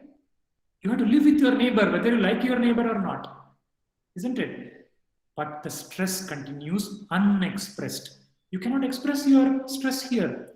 So stress builds up. That is called a stabilization of arousal. Your stress level go to a higher level, but it doesn't stop here. This imbalance, which is created by the higher level of stress in the mind, percolates to the next layer called energy layer. Just visualize, Ms. Pallavi. When you get angry, look at your breath pattern. It will increase. When you get angry, when you get disappointed, there is we say, right, we feel like my chest is, my breath is clogged. You don't breathe deep enough when you are in stress. Over a period of time, this imbalance of stress, which has percolated from the mind to the energy layer, starts percolating to the body. You ask anyone who has varicose veins or asthmatic symptoms. Of course, there are physiological elements, but most of this is originating from stress in life. Most of the modern world non-communicable diseases are because of this stress. Are you people with me? Are we together? Yes, yes. Okay. Yeah. See, Yes, sir. Albert Einstein says that if you give me a problem to solve, I will spend 95% of time on the problem, and then I'll spend the remaining time on the solution. Hence, in this discussion, we are spending more time in understanding the root cause of the problem. You all do root cause analysis, right? We are understanding the root of why people are not healthy, why people are not happy, why we are not healthy enough, why we ourselves are not happy enough. We will spend more time on the problem area. In design thinking, that's what we need to do. The more time we spend in the problem area, we can create a very good value proposition statement and then go ahead with the next steps of design thinking. Otherwise, in the validation phase, you will fail. Your product will not meet the requirement. Why? Because we have not understood the requirements properly. Isn't it? Okay, now we have understood fair amount of problem. Why we are not healthy and happy? Because it all originates with the mind. Okay, then what is the solution? What is the value proposition? Okay, in this call, I want to propose this value proposition to all of us, that for all health and happiness problems in life, for which mind is not the only cause, by the way. When tsunami happened, it was not because of some problem in the mind. It is not because of stress. Tsunami came and washed away hundreds and thousands of people. Those are other kinds of problems. But is it really in our control? Okay. So Miss Pallavi, God forbid, I have been in Mumbai for more than 12 years in the past. Okay. If tsunami comes in Mumbai, do you have any choice? No choice. You have to simply stand and pray. You will take the lift and go to the highest floor in your building. Go and stand in the terrace. More than that, you can't do anything. Okay? But when a mosquito bites, or when your colleague shouts at you, or when an auto rickshaw wala is driving rashly next to your vehicle, at least you can manage your response properly. That is in our control. So let us worry about those things which are in our control. Of course, you can't help if a bike comes and hits you while you are going for a morning walk. But at best, you can take precautions by walking on the footpath.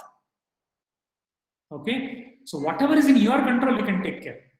Okay. So with that premise, how do we amplify our health and happiness?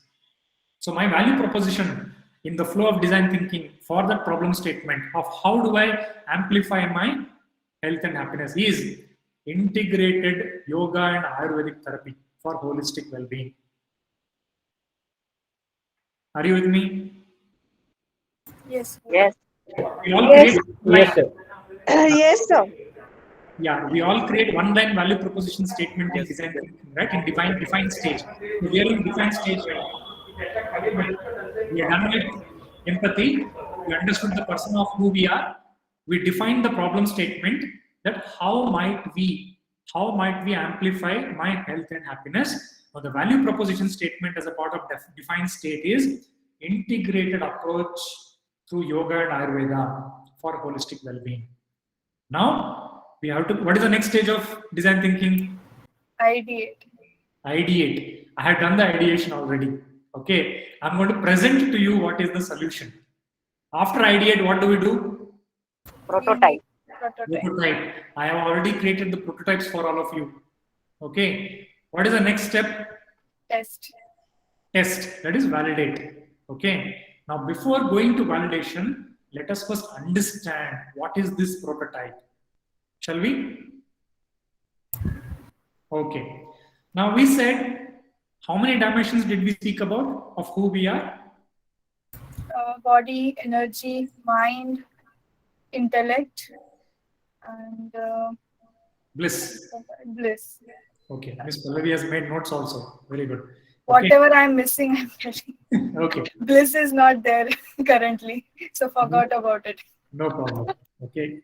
Okay. Let me give a short answer to your expression. You said bliss is not there right now. That's why I forgot. Let me tell you, bliss is there. It's a matter of realizing it. It is there right in you, Miss Pallavi. It is a matter of realizing it, experiencing it. Okay. So this solution, the prototype that we will see now, you will see how to experience it.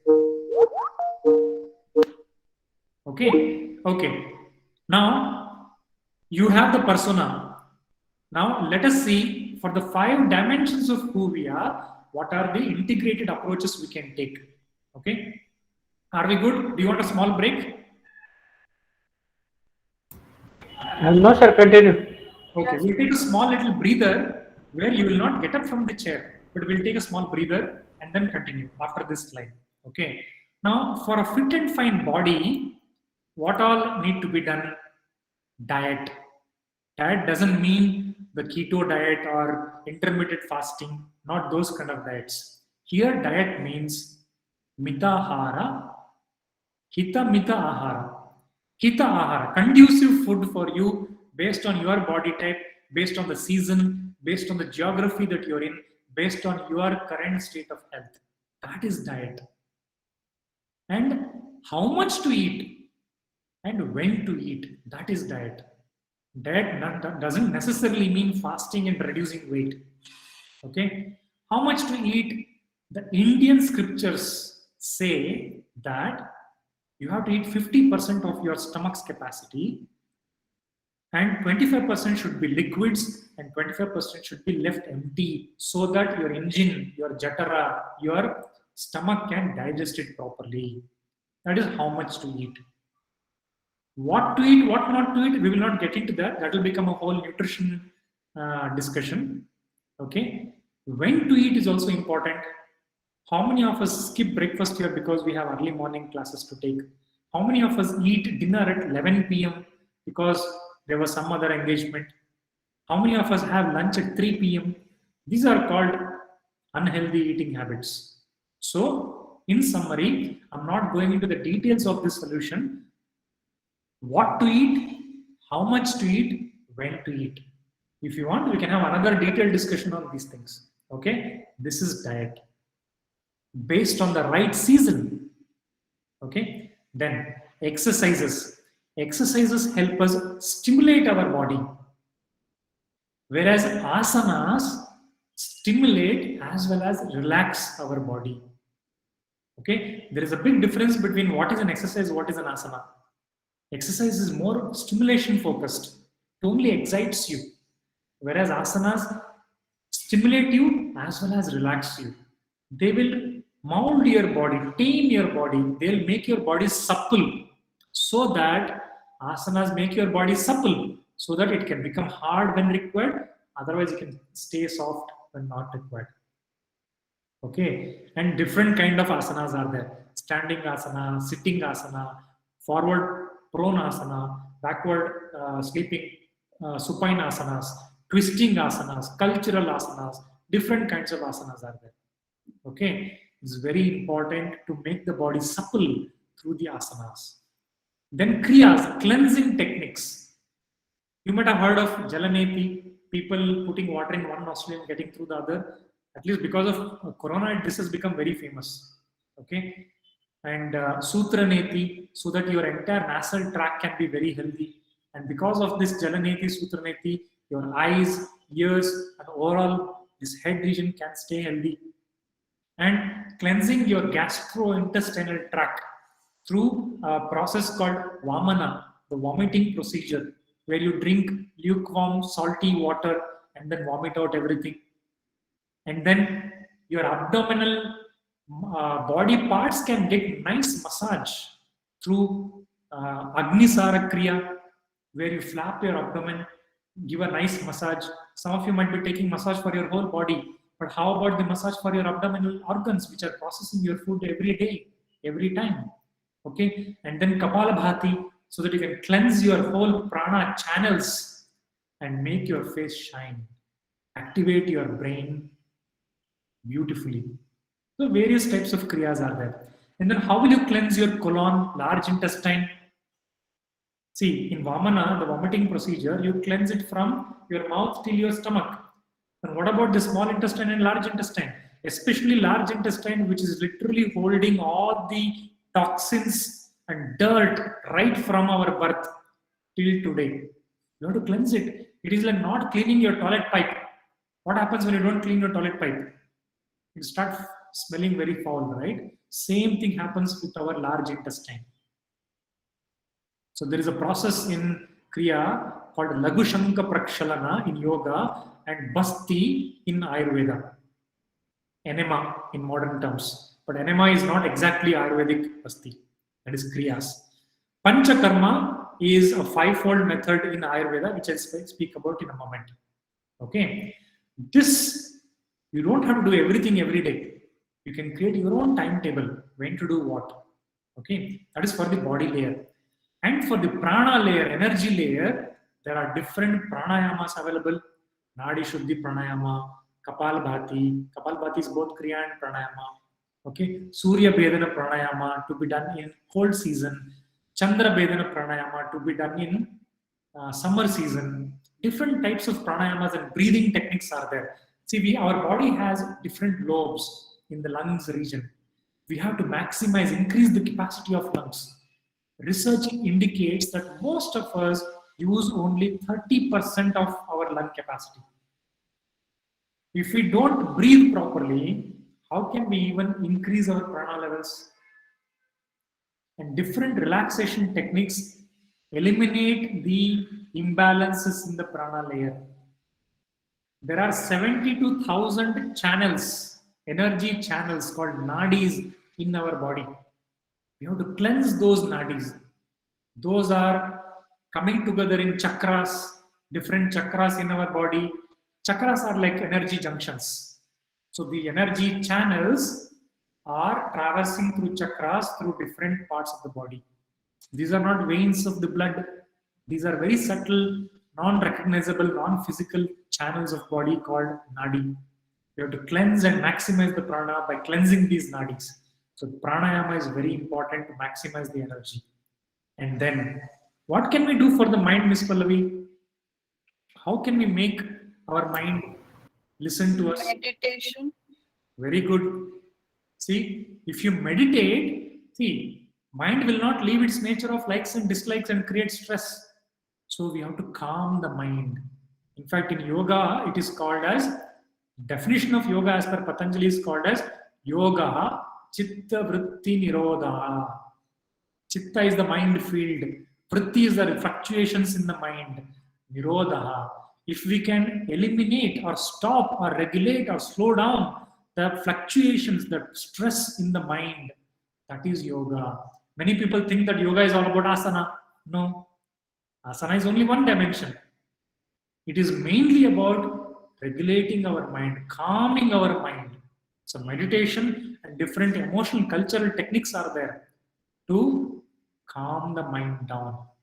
Okay. Then what do we do for the layer of intellect, Ms. Pallavi? How do we increase our layer of level of intellect? When you say intellect means right and wrong, Yeah. reading maybe. Yes. We should broaden our minds, talk to people, read, listen. Very good. Okay. So in the field of yoga, these are called yogic counseling and yogic wisdom lectures. So this very discussion we are having is a wisdom lecture. Okay. In addition to that, values and disciplines. Why every organization says this is my vision, mission, these are our values. Why don't they simply say this is my vision, mission, let's get on with job? Why do they have to talk about values? If we do not follow the values, the intellect of the organization collapses. What is the difference between a terrorist unit and scientific community unit? Terrorists also use their intellect, but for the wrong purpose. You from the education and scientific fraternity use your intellect for a constructive purpose, isn't it? If we don't have the values, intellect will be applied for wrong purpose. That is why field of yoga defines yamas and niyamas. Yamas means non-violence, ahimsa, truthfulness, satya, ahimsa, satya, asteya, non-stealing materially and intellectually. Okay? And aparigraha, not hoarding too many things, not wanting everything that other person has. And then brahmacharya. Brahmacharya is not just celibacy. It means doing everything in moderation. These are the values as per yoga. And then personal disciplines. Shaucha, cleanliness in thought, words, body, action, and surroundings. Cleanliness. Swachh Bharat Abhiyan. Okay. Santosha, contentment. With whatever I have, I'm content. It doesn't mean that only when I get my next promotion, I'll be happy. No, I'm content with what I have. Shaucha, Santosha. Tapas. Tapas doesn't necessarily mean Miss Pallavi going to a Himalayan cave and sitting and meditating.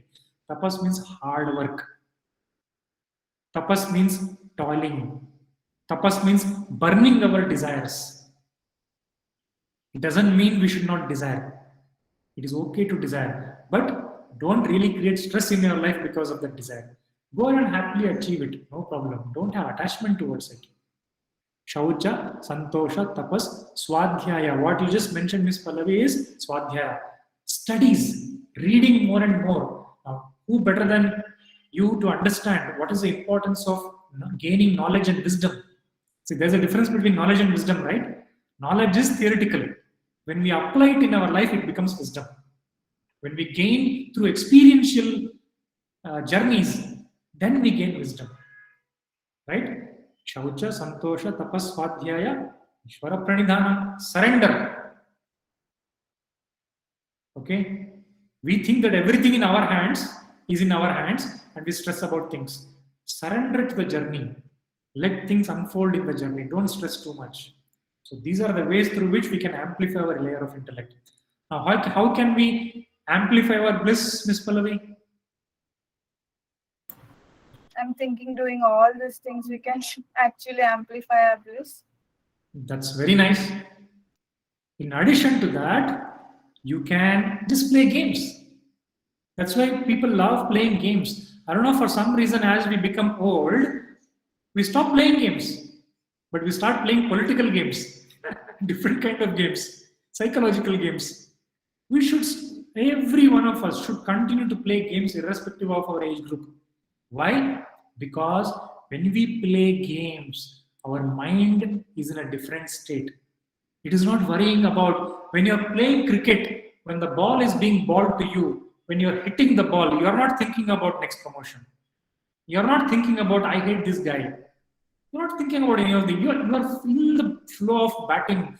That's why Sachin Tendulkar, Virat Kohli, Rohit Sharma, all these people are great cricketers because they keep their mind calm and in the moment. When we say live in the current moment, that is bliss. Play games, happy assembly, interact with people, joyful interactions with people, selfless service. When we do charity, we feel good. Why? Actually, selfless charity is a very selfful charity in a way. Because when you do selfless act of charity to others, there is a layer of bliss that you experience inside. Now, put together, this is not a linear journey that you first take care of your body and then energy, then mind, then intellect, then bliss. No. That is why it is said it's an integrated approach of yogic therapy. All of this have to go hand in hand.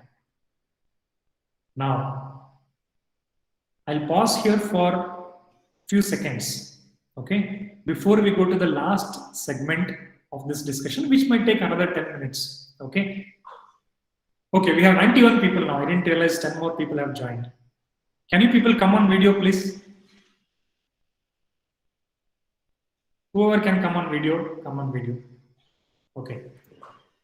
Whatever we discussed so far, okay, I have not been looking at the chat, it was not visible. Okay. All right. Which part of design thinking have we done now? Empathize. We have understood who we are through the 5 layers. It is called Pancha Kosha. 5 layers or 5 dimensions of who we are. And then define the problem statement. How do we increase our health and happiness in life? And define the value proposition, which is integrated yoga and Ayurveda way of life. It is a lifestyle. Health is a lifestyle. Happiness is a lifestyle. Okay? Are we good so far? Okay. All of you sit straight. See, I have been told that this session is till 1:30, but we'll not take till 1:30. We'll give an early lunch break. Okay? But you have to walk with me. Be with me. Don't go away. Okay. Sit straight.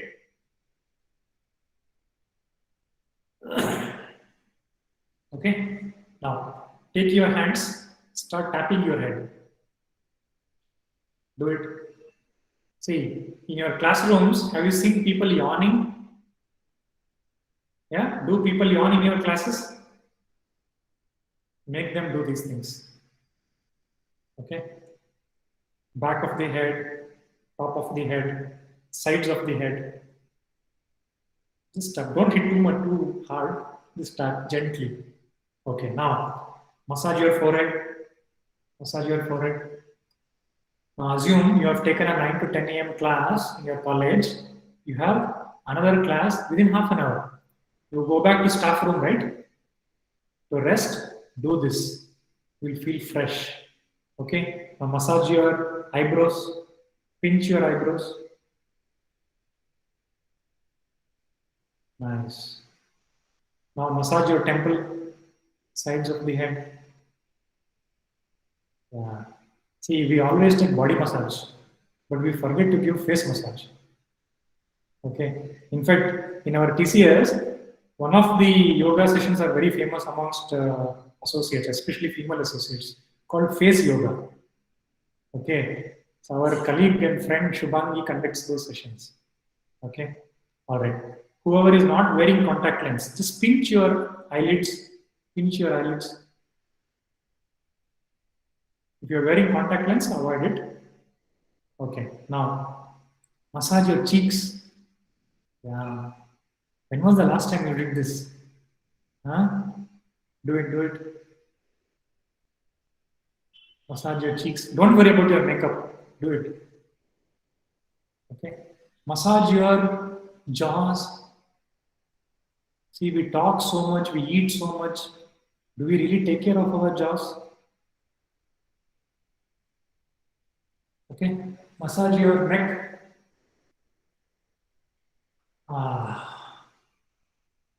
Now pull your ears sideways. Pull the bottom of the ear sideways. Yeah, feels good.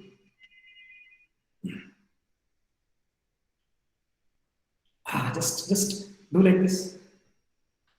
Stretch your hands. Now bring your hands like this. Shake your hands. Shake. Milkshake. By the way, milkshakes are not good.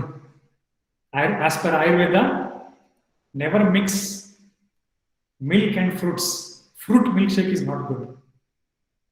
Okay? Shake fast, as if your fingers are going to drop off. Shake fast. Relax. Close your eyes. All of you close your eyes. Oof. We have activated the body. Sit straight. Both the feet firmly on the ground. Palms resting on your thighs or knees. Relax completely. Observe the changes in the body. Become aware of the sensation in your fingers. Tingling sensation. You have massaged your entire head and facial muscles. Observe the increase in your breath rate a little bit. Take a deep breath. Exhale completely. Inhale deeply. Exhale completely. Inhale the energy. Let go of the stress. Relax.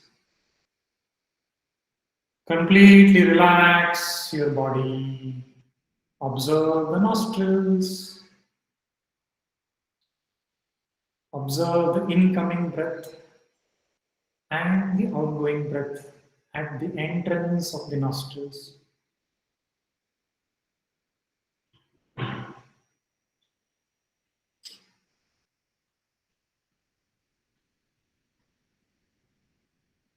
Relax. Breathe easy. Attention at the tip of the nostrils. Now, take this attention to your toes. Relax your toes. Relax the feet. Relax the heels. Relax your ankles. Relax the calf muscles. Relax your knees. Relax your thighs completely. Relax the glute muscles, the buttocks.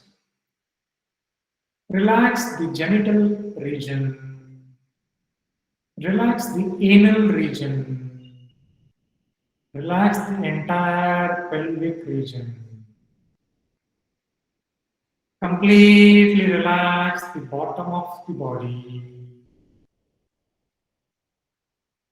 Relax the waist region. Relax the lower back, middle back, and upper back. Relax the abdominal region. Completely relax. Relax the chest region. Relax the shoulders. Relax your arms, biceps, triceps, elbows, forearms. Relax the wrists, palms, back of the palms. Relax all the fingers. Inhale deeply. Exhale and relax the middle body. Relax your shoulders. Relax your collarbones. Relax the entire neck region. Relax all the facial muscles. Let go of the tension. Relax with a mild smile. Relax the top of the head, sides of the head, and back of the head. Completely relax the head region. Inhale deeply.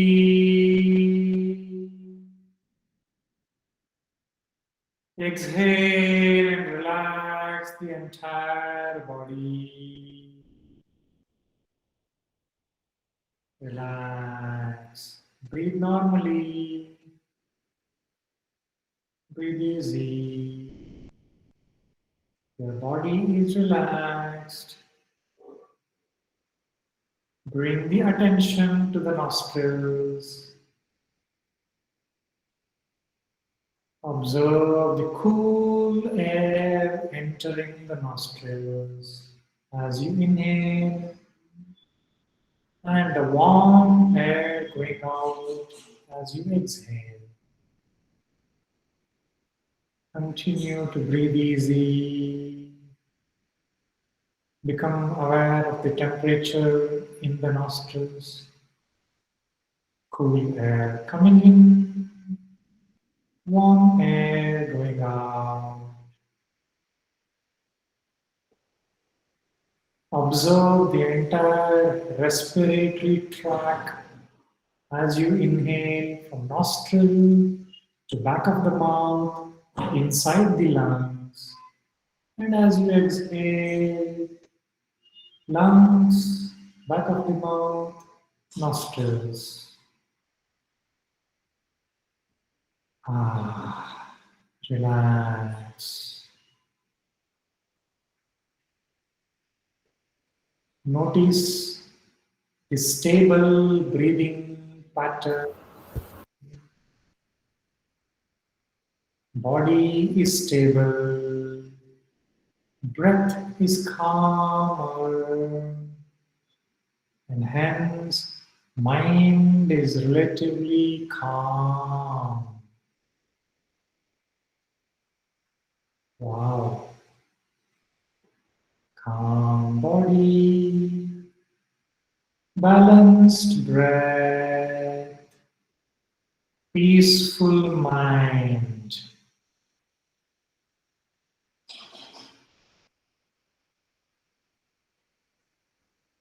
Relax.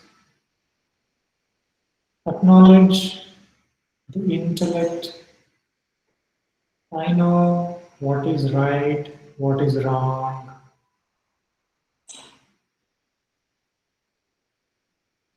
In this moment of silence, complete silence, say hello to the bliss body. I am bliss.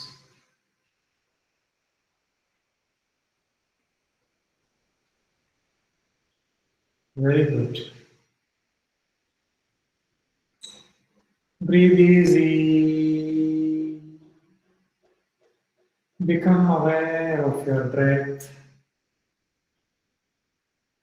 Become aware of your body.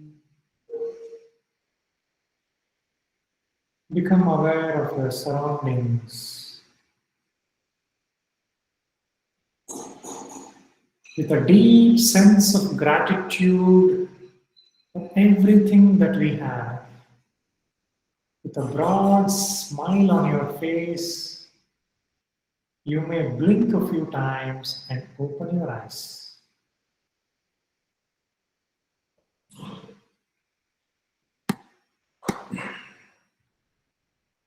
Okay, are you still there?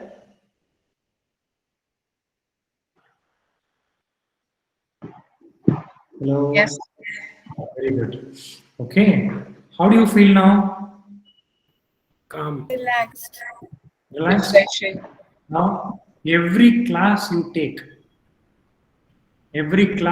for your students, spend 5 minutes in 1 hour in the beginning to do this. What happens? There will be a higher level of alignment in the body, the energy, in the mind, intellect, and bliss. Do this in every class for 5 minutes. Your students will be more receptive. They can imbibe knowledge deeper and better, with better concentration.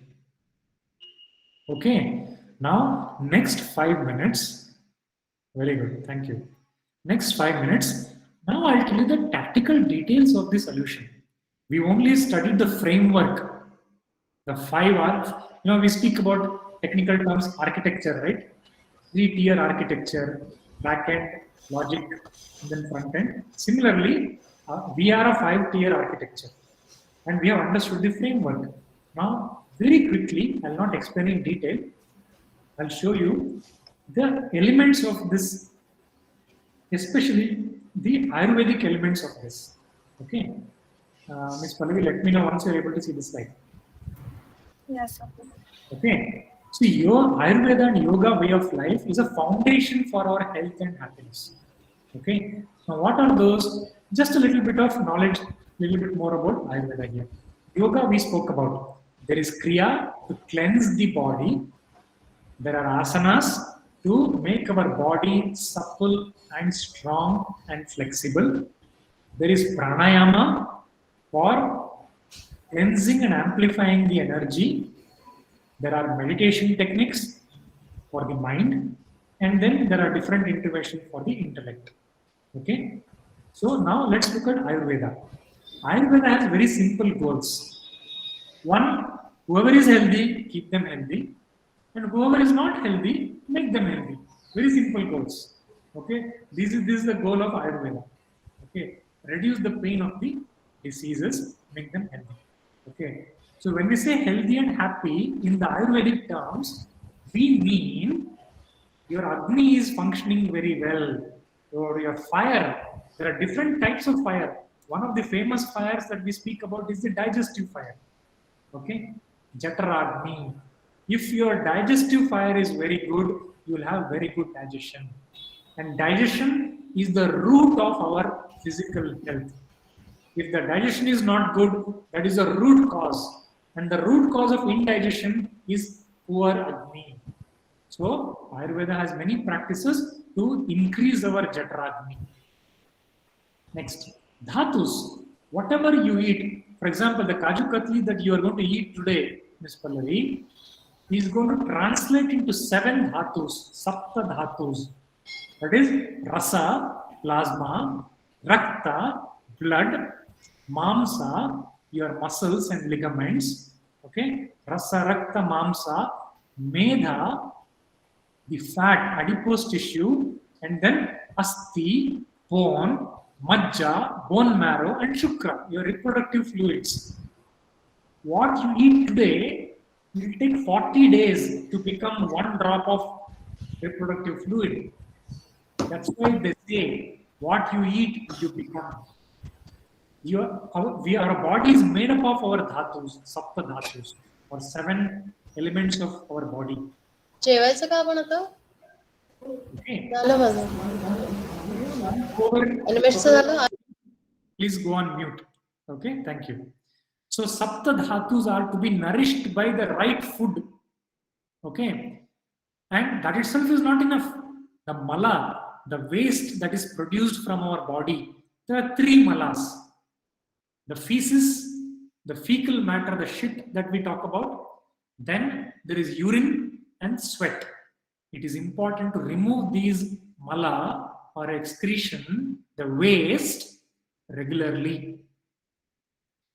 Not just these physical elements. Your manas has to be pleasant. It should be balanced. It should be calm. Your indriyas, the 5 senses, should be regulated. Okay, that is why mind becomes a monkey mind, because they're always engaged in sense pleasures. Indriyas or the 5 senses has to be regulated and experience the bliss. This is the definition of happiness as per, or a healthy person and a happy person as per Ayurveda. Okay, then we'll simply learn 1 sentence about each areas of Ayurveda. Okay, there is something called 3 doshas. Doshas doesn't mean mistakes. In Ayurvedic language, doshas are Vata, Pitta, Kapha. Vata is generally related to air, Pitta, heat, Kapha means cold, broadly. Okay, so if somebody says, uska Pitta zyada hai, bahut gussa hota hai wo. Okay, this person's Kapha is more, he's always having cold. Or people with higher body weight are Kapha dominant.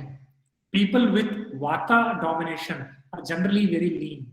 Okay, so there are different combinations of Vata, Pitta, Kapha. There are 7 combinations: Vata predominance, Pitta predominance, Kapha predominance, Vata Pitta, Pitta Kapha, Vata Kapha, and all 3 very high in quantity. Okay, Ayurveda says if you want to be healthy, you have to bring these 3 doshas in balance. Sama dosha, they say. 7 dhatus, as I said, the 7 body tissues have to be nourished. Sama dhatu. And then the 3 wastes, the 3 malas have to be eliminated time to time. Okay. Then Agni, your digestive fire and all the other types of fire have to be kept in very good condition so that your digestion and other things can happen properly. And your ama, toxins have to be eliminated from time to time from the body. For example, when you do Kapalbhati, lot of toxins are eliminated through pranayama itself, through your breathing practice. Okay, when you go through enema or basti, your entire colon becomes very clean. All the waste that is accumulated in your large intestine can be eliminated. Through Panchakarma of Vamana, Virechana, Laghu Basti, Dirgha Basti, and Nasya in Ayurveda, you can completely cleanse your body of all the toxins and improve your digestive fire and bring your balance in doshas, 3 doshas. How to do that? Ayurveda has 2 frameworks: Dinacharya, Rutucharya. what should be done in a daily practice, right from when to get up, how to take bath, what to do before taking bath, what to do after taking bath, when to eat, how much to eat, how to eat, and what to eat, when to go to sleep, what to do before sleeping. Right from morning that you wake up till you go to sleep, Ayurveda has defined a complete activity timetable in Dinacharya. Similarly, Ritucharya, we all start applying oil to our body in Deepavali, right? Why? Because that is a season, there is a seasonal change. So applying oil to the body nourishes the Sapta Dhatus. If you apply oil to the body and leave it for 45 minutes or at least 30 minutes, that time period, your oil content, the essence of oil reaches the bone marrow and strengthens the bone, and bone marrow will function and produce better quality and quantity of WBCs and RBCs. See, just Abhyanga, doing Abhyanga, oil bath every day has such deep impact. So like this, seasonal practices. There are many people who drink, what is it called? Milk kheer. I think the previous season change which happened, people drink kheer in that seasonal change. Why? It has a certain impact on the body health. Every seasonal change, there are some food practices prescribed as per Ayurvedic Ritucharya. Most of it we follow as per our festivals. If you see, every festival has certain seasonal significance. Okay, then Panchakarma, as I told you, Vamana, Virechana, Basti, and Nasya, there are different practices. I'll not go into details of that. Together, if we lead a lifestyle which is based on the principles of Ayurveda, Yoga, and naturopathy goes by the principles of simile. It uses the natural elements in the nature like air, water, heat, etc. and helps us become healthy. If we apply these three things, we can lead a fantastic, healthy, and happy life. Now, how do we implement it? You all are in the education field, lecturers and professors, etc. Okay, how can you implement? Now, go back to the 5 layers, 5 dimensions: body, energy, mind, intellect, and bliss. I'm going to share this slide with Sujata ma'am. Sujata ma'am, please share this with everyone. Yeah, definitely. In your daily life, implement these things in an integrated way in small capacity, small quantity. You don't have to do everything on day one. See, go by behavior science. It is not easy for a human mind to learn new habits, everything in one day. It is not going to happen. Pick one element. Okay, every day I'm going to spend 30 minutes for the betterment of my body. Every month I'm going to do certain kriyas, cleansing techniques. Every week I will do Jalaneti, more important, pandemic season. Okay, so like this, you create your own timetable. Create new healthy habits. Automatically you will see happiness emerging. I would even say happiness is actually a precondition. Happiness is conditional. What we should aim for is peace. If we attain peace, equilibrium, samatvam yoga uchyate, balanced state of mind, that itself is happiness. If we have peace of mind, we say, right? If we have peace of mind, we are automatically happy. Okay? So I'll pause here. We can take few questions if there are any. I've given you back 10 minutes so that you can have an early lunch. I'll just stay here for any questions. Otherwise, we are done for today. See, ultimately, you people have a bigger responsibility as teachers of this society. You are shaping not only the intellectual quotient of students through the degree and higher degree and doctorate subjects. Your responsibility is to create a conducive learning ecosystem for students of tomorrow where they imbibe how to live healthy and happy life. If you can teach this, their intellectual quotient is automatically going to become better. The practices of yoga and Ayurveda increase the creative quotient of people through the layer of mind and intellect. If your students can score better marks, obviously, they can become better entrepreneurs. They can become better employees in the future. So it's my humble urge to all of you that in addition to what you teach in terms of your subjects and syllabus, let us teach them the lifestyle of how to lead a healthy and happy life. For that to happen, first you have to learn that. Not that you don't know already. Okay? We might be in different degree of proficiency in that. Okay? See, in TCS, what we do, in addition to training and competencies and programs that we do for Java, JTV, design thinking, we also teach all these things, technical skills and domain skills, business skills. In addition to that, we teach life skills, not just good communication, how to write emails, not just those. We have opened a new department called TCS Yoga Lifestyle Academy, where we encourage our employees and their spouses and kids and the larger ecosystem, family and customers also to do certifications. We all teach people, hey, do this degree, you will get a job. Do this degree, you can be employed in IT industry, mechanical industry, manufacturing industry. Who is telling us how to learn how to be healthy and happy? So we're encouraging our employees also to do certifications for how to implement the yogic way of lifestyle, how to apply Ayurvedic lifestyle and stay healthy and happy. Not just that, positive psychology, Zen philosophy, Stoicism, all the different parts of the world have different philosophies of how to stay healthy and happy. We're encouraging our employees also to learn about these and apply these in their lives. And I urge all of you and your extended faculty community to come forward and imbibe this for yourselves also, so that you can permeate this message through your students also. So broadly, let us create a healthy and happy society, not just a family and our organization. Thank you very much.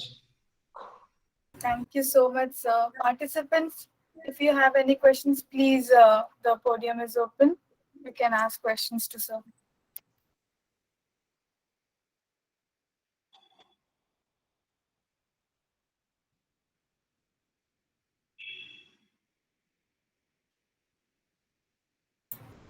Yes, anyone? If anybody wants to say anything, they can please unmute themselves and yeah, Deepak Sinha, sir, please go ahead. Yeah, good afternoon, everyone. Good afternoon, sir. First of all, I'd like to thank you for this extremely inspiring session. Okay, I have completely understood your points, and I was actually practicing with you. Fortunately, I'm not there today in the college. Otherwise, I would not have been in your session for doing all such things, the physical activities that you are conducting. So I'm literally happy now. Just one thing I want to ask, sir, like how to improve our concentrations, because if we compare ourselves like around 5 to 10 years back, when we were doing our BTech and all, and even before BTech, our concentration was on a peak level. If I remember my preparation days for engineering, that was the time when I could have very much focused and like that. But now our concentration has declined sharply, and now when we are doing in our PhDs and all, so I can feel the difference. I mean, the same person, same objective, same determination even, but the focus and the lacking concentration a lot of times. So how to improve on this part? Can you please put some light on this? See, concentration is a function of two things.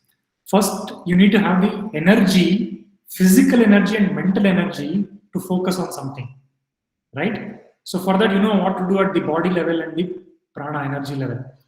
Now, to concentrate, there are two ways. Prana and the mind, energy and the mind, they both have mutual connection. You can see concentration is a function of mind, isn't it? You don't want the mind to scatter and run around here and there. You want the mind to stay on one thing. Correct? Mr. Deepak? Yes, sir. Yes, sir. You want the mind to stay on one thing for a longer period of time. Yeah, exactly, sir. Yeah. So for that to happen, either you can control the mind directly, or you can use the root of prana and manage the mind better. So short answer is, when you do pranayama, your breath calms. There is better balance in the energy layer. Because of that, automatically the mind calms down. That is the beauty of pranayama. It is not only for cleansing the energy channels and to maximize the energy. It is to influence the mind also, because all these layers are interconnected. That's why we say integrated. Okay? If you regularly do pranayama, you will automatically see that your mind is becoming calmer and calmer. And calm mind is the one which can concentrate better and take better decisions. And to increase the concentration levels, do meditation. There are different kinds of meditation, because in meditation, it is about eliminate the clutter, calm the mind, and to start with, we focus on the breath. You can focus on any object. You can actually open your eyes and look at a rose and meditate. Or you can close your eyes and remember any object that you want to visualize, and you can meditate on that. Or you can simply meditate on the darkness in front of your eyelids when you close your eyes. There are tons of methods available to do meditation. So in short, pranayama and meditation can increase your concentration. Not just that, it will increase your creative capability, because our left brain, which is very analytical in nature, is overused. We hardly use our right brain, which is creative in nature. So all these practices will unlock your potential in the right brain, the creative space. So if you want innovation, do pranayama and meditation. Yeah. Okay. Thank you so much, sir. We'll surely implement your suggestions. Thank you so much, sir. So there is a question here that Ms. Shubhangi is asking. We'll be very happy to extend our services to the faculty community here. Maybe Ms. Sujata, we can speak about it.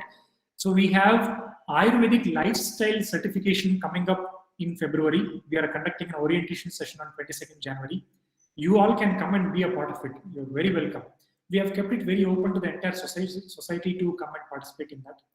Not just that, we also conduct certification programs in the Ministry of Ayush driven Yoga Certification Board, Yoga Protocol Instructor, Yoga Wellness Instructor, and Yoga Teacher and Evaluator. TCS conducts free weekend sessions, teaching sessions to prepare for these certifications, yoga certifications. We do those as well. We're going to come up with naturopathy certifications as well. So maybe one of you or two of you can be in constant touch with me. We can continue to share those information with you as and when those programs are coming. In fact, recently 300 TCSers and families have expressed interest to do MSc in yoga, distance education. So that also we have enabled. We work with universities to get some discount pricing for our people and better experience. So we can extend all that as we continue to do the programs. Yeah. Dr. Kalpana ji, my contacts are with Ms. Sujata ma'am. You can share that. Or I'll just give my mobile number here. Please don't mind if I don't answer the calls and messages immediately.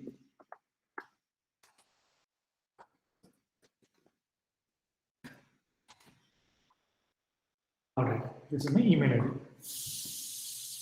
Okay, thank you very much. Back to you, ma'am. Yeah, thank you, sir. Anybody else wants to ask any other question? Participants?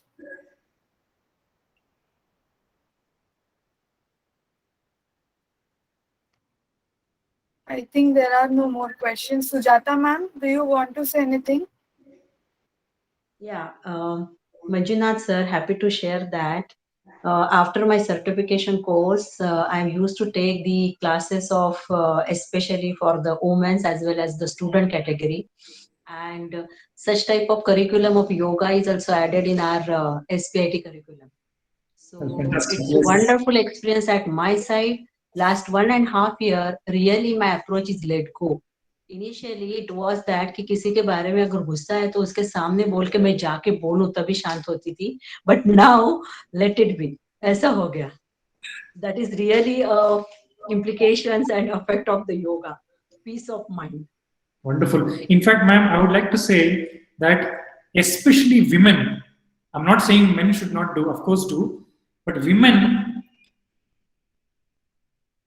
I get emotional while saying this because women are the foundation of our society, family and society. So more women become conscious about their own health and happiness. We can create happy and healthy families and societies. So I urge all the women here to take up learning about the fundamentals about yoga and Ayurveda seriously so that you can implement this for yourselves. The kind of changes women go through at different stages of life. Okay, you know what I mean. So it's mandatory for women. Mandatory. The yoga way of lifestyle, Ayurvedic lifestyle is mandatory for women, I feel. If you want to really have a healthy and happy life. Yeah, thank you, ma'am. Yeah, thank you so much, sir. I think there are no more questions, and Sujata ma'am has rightly said that we are like lucky to have her with us as our personal yoga guru in our faculty group. And thank you so much, Sujata ma'am, for this opportunity where we could interact with Manjunath sir. It was a wonderful experience. I am sure that all the participants enjoyed the sessions. Just one thing that I got from your talk, and yesterday only I was seeing a video where a person said, "Do you think that you're mentally not well or you're not fit? Try running. You will see that your physical fitness is worse than that." So we get an idea that not only mentally but physically also we are not at all in a good state, and we are trying. And you gave a very good way out of which we can actually balance all the five basic elements of life. So thank you so much for talking about that. I enjoyed being interacting with you. Thank you so much. So this is just one small virtual token of appreciation from us, sir. I would have loved to interact with you offline, but yeah, that's the scenario now, and we have to deal with it. So this is a virtual token of gratitude from our department, SPIT and Atal FDP. Thank you. Thank you very much. Thank you. Yeah, thank you, sir. Thank you so much. And we will look in the future events also. Sure. Thank you for the invite, ma'am. It's always a pleasure to interact with the academia. Thank you so much. Let us implement these in our lives, okay? It should not be theory. Let us implement. Thank you so much. Yes. All the best.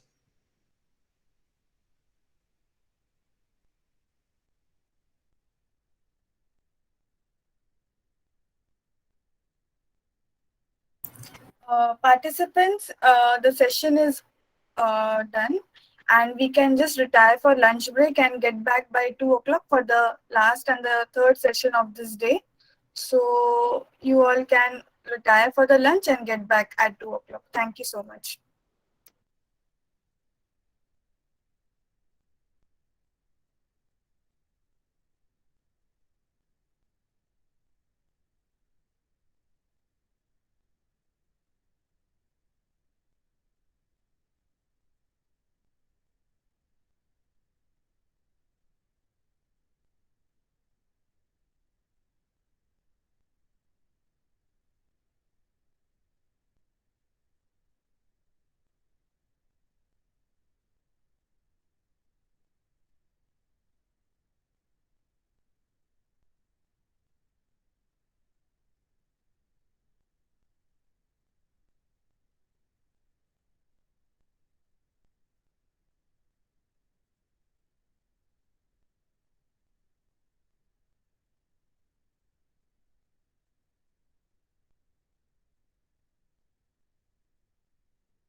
Good afternoon, all. I hope all have joined the link back.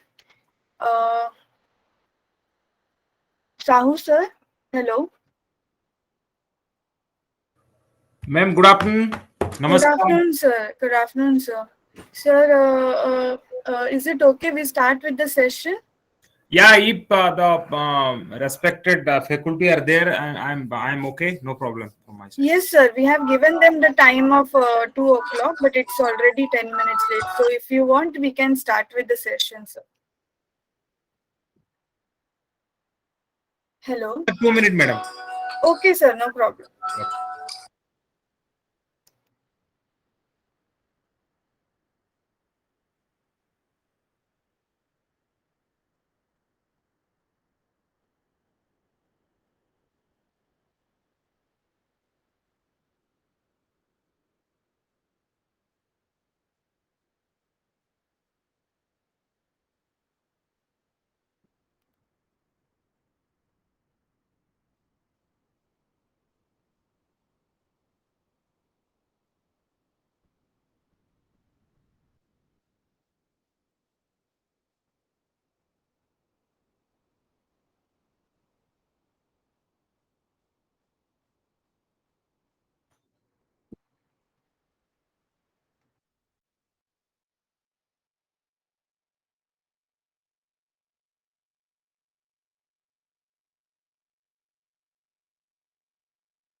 Sujata ma'am, I think sir needs some time. Okay. Yeah, he will start. He said he will start in 2 minutes. Yeah. Yeah, he has already joined the meet and he said he will require 2 minutes. Okay. Yeah, sir. Take it.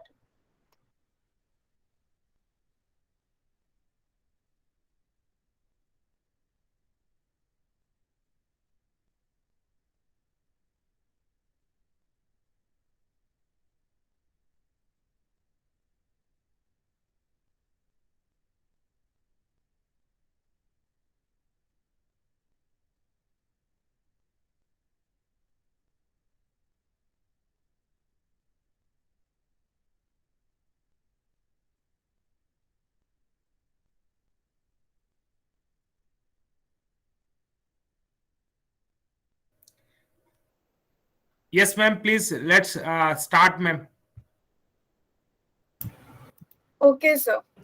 So good afternoon to all the participants and good afternoon, Sahu sir. We have with us Dr. Vijay Kumar Sahu. He is going to talk about management of intellectual property. Just introduction about Vijay sir, that 15 plus years of work experience in technology, IP, innovation management and academics. He is a recipient of Royal Danida Fellowship (DFC) from Royal Kingdom of Denmark. He received national IP awards from Government of India as the Best Technology Innovation Support Center in contributing IP innovation and technology commercialization 2020. He is a recipient of IP Excellence Award from WIPF 2021. Received Global IP Convention awards during 12th Global IP Convention. He has coordinated and organized 400 plus national and international events. We are honored that, sir, you are part of this particular FDP, and I'm sure we will learn a lot from you.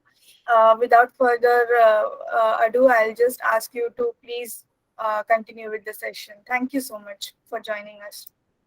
Thank you, ma'am. And thank you, Bharatiya Vidya Bhavan, for giving me an opportunity. And thank you, Professor Kulkarni, for giving this forum to connect the dot to our academician of the country. And wishing you all a happy and prosperous new year. Although it's a pandemic, but nothing to worry. Be confident and mitigate the challenge, because every challenge there is an opportunity. And that's I'm going to talk about intellectual property management. That is also one of the biggest challenge, and what we are managing, facilitating, and also commercializing. So kindly allow me to present my slide. Yes, sir. You can present your slides. Yeah.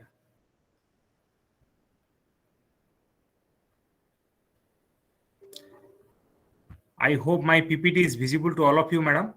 Yes, sir. Thank you, Professor Koteswar Rao Naik, my good friend from NITI Mumbai, and he called me that Professor Kulkarni will speak to me. So this is collaboration, how to connect the dot.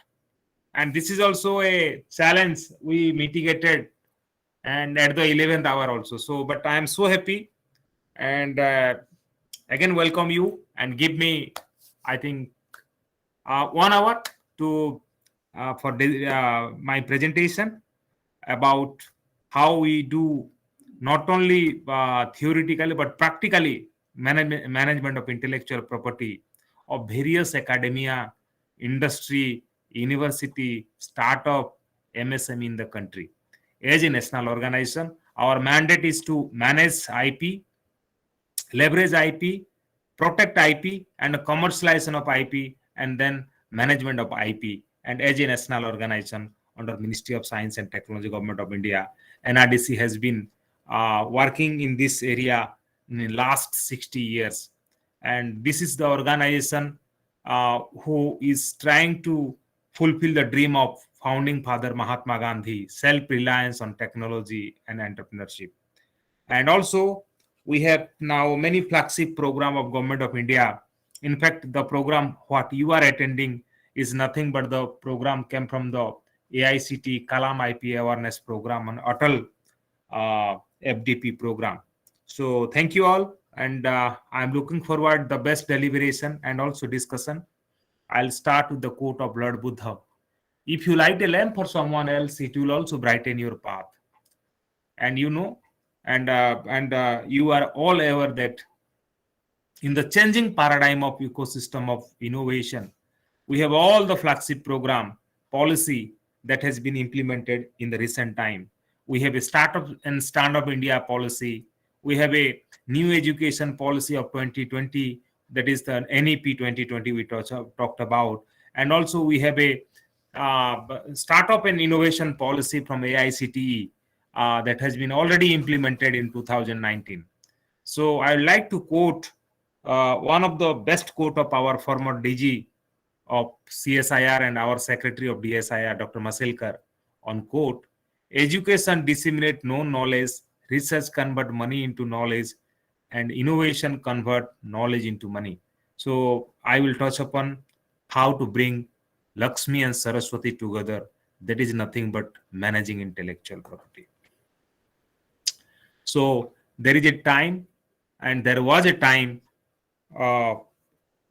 to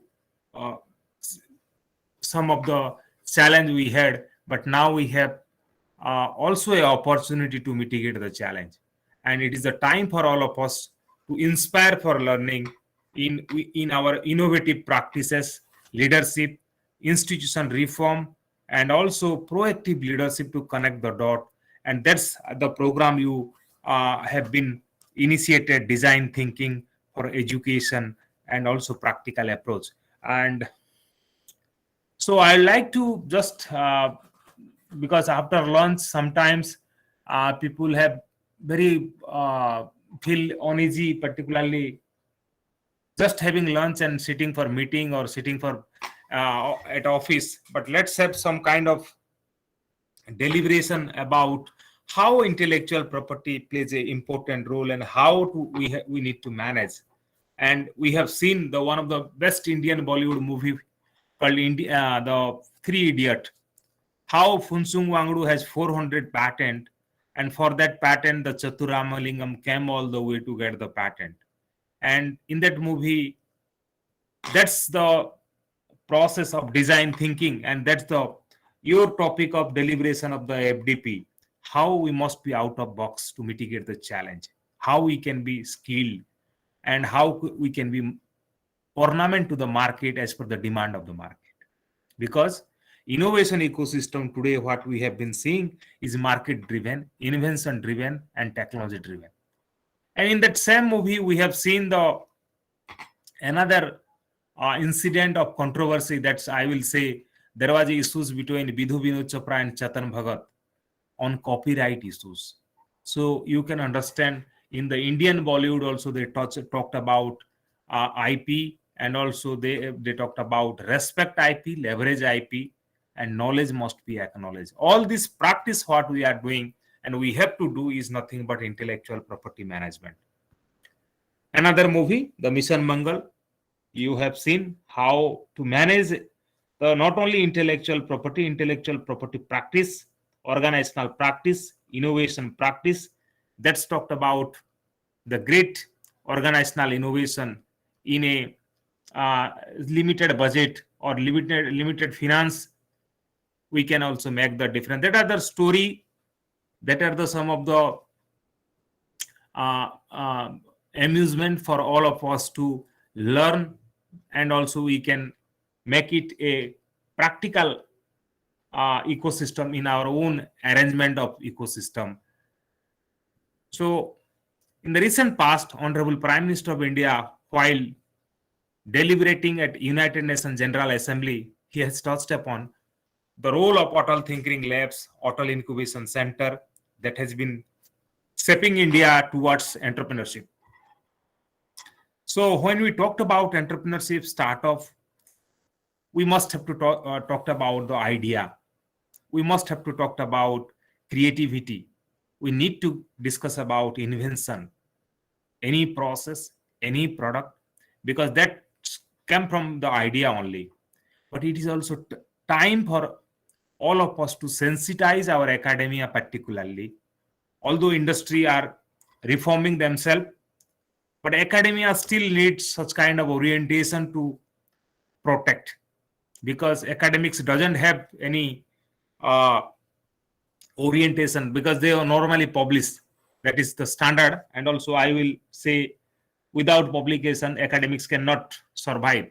But if you are saying your potential work, maybe a research work or design, anything you have created, first to protect, because we are in the WTO economy, and under the WTO economy, there is a protectionism of the TRIPS agreement, which India part of that. And at the same time, we have seen in the case of Haldi, Neem and Basmati. So first to protect, then publish. And that's the quote of our former Director General of CSIR, Dr. Maselkar. First to protect, then publish. Once you publish, you perish. So if you are seeing any potential of your research and development, if there is a market opportunity, or if there is a demand in the startup and MSME or industry in the country, first to protect as a patent, because patent is nothing but new invention having industrial applicability. And you might be knowing, and you know also, now ARIA has plays a very important role under the AICTE ecosystem. Ministry of Education Innovation Cell, they are doing excellent. We have Atal Incubation Center that has been established by Niti Aayog.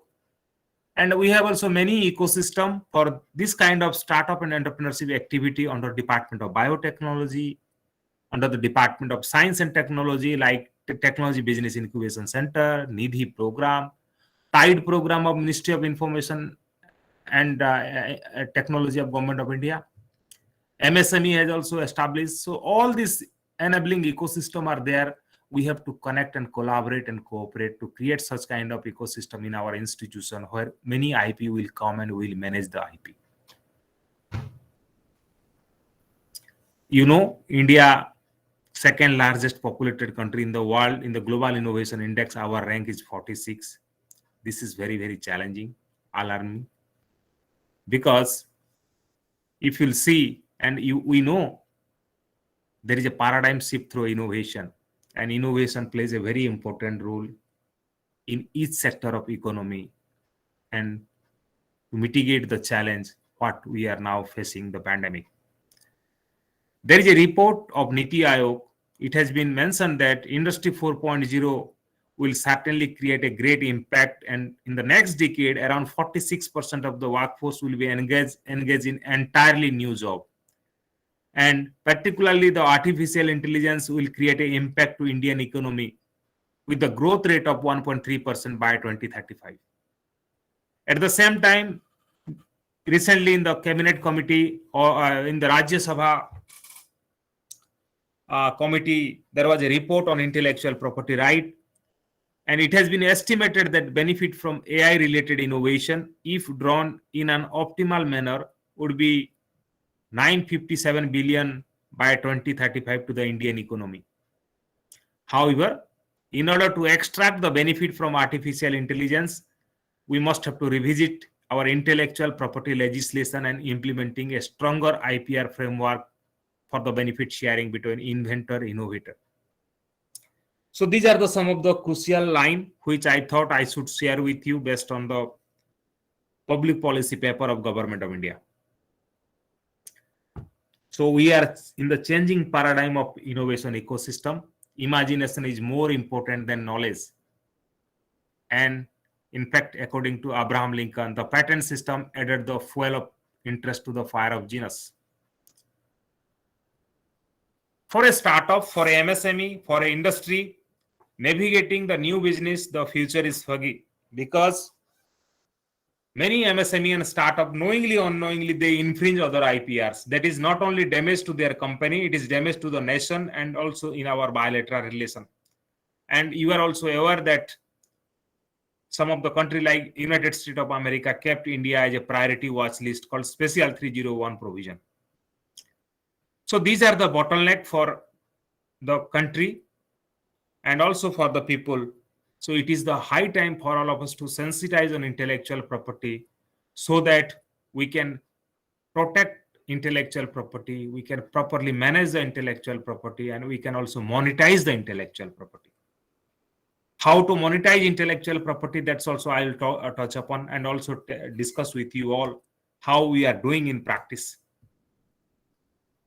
Friends, in the 2019 report, if you'll see the WIPO report, World Intellectual Property Organization report,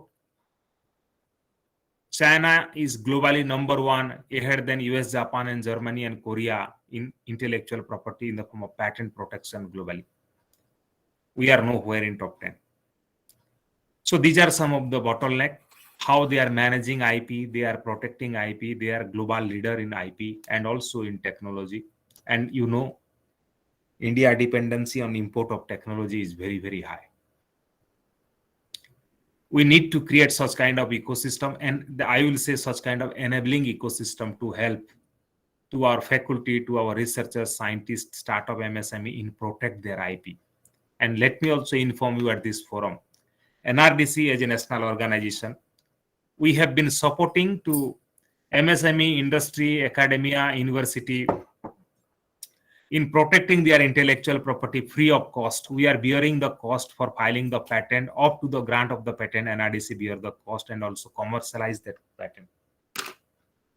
Not only to the patent, we do for trademark, design, copyright. That also I will discuss with you, and so that we can be connect with each other. And that's Dr. Kulkarni has touched upon my credential that we received national award, and that's our credibility to supporting, to connecting the dot, particularly in the innovation management and intellectual property management. Intellectual property management is nothing but bringing Lakshmi and Saraswati together. Because IP are created in academia, idea come from academics, professor have many ideas, student have many ideas. We come out with that IP, and that is the creativity and invention, maybe in the form of patent, in the form of trademark, in the form of design. And that is IP. And that IP has a perfect role in industry for new process and product development. So our role is to first to protect IP and also connect that IP into the industry, MSME and startup for commercialization of the new process and product. So IPR bridges the gap between academia and industry, and IPR can only bridge the gap between the Saraswati and Lakshmi today. How? Let's see our activity. You all are aware that we have one of the beautiful product called in the name of Amul Spray brand. This is nothing but the brand or trademark, I will say. You can easily go back to your childhood and remember this Amul Spray.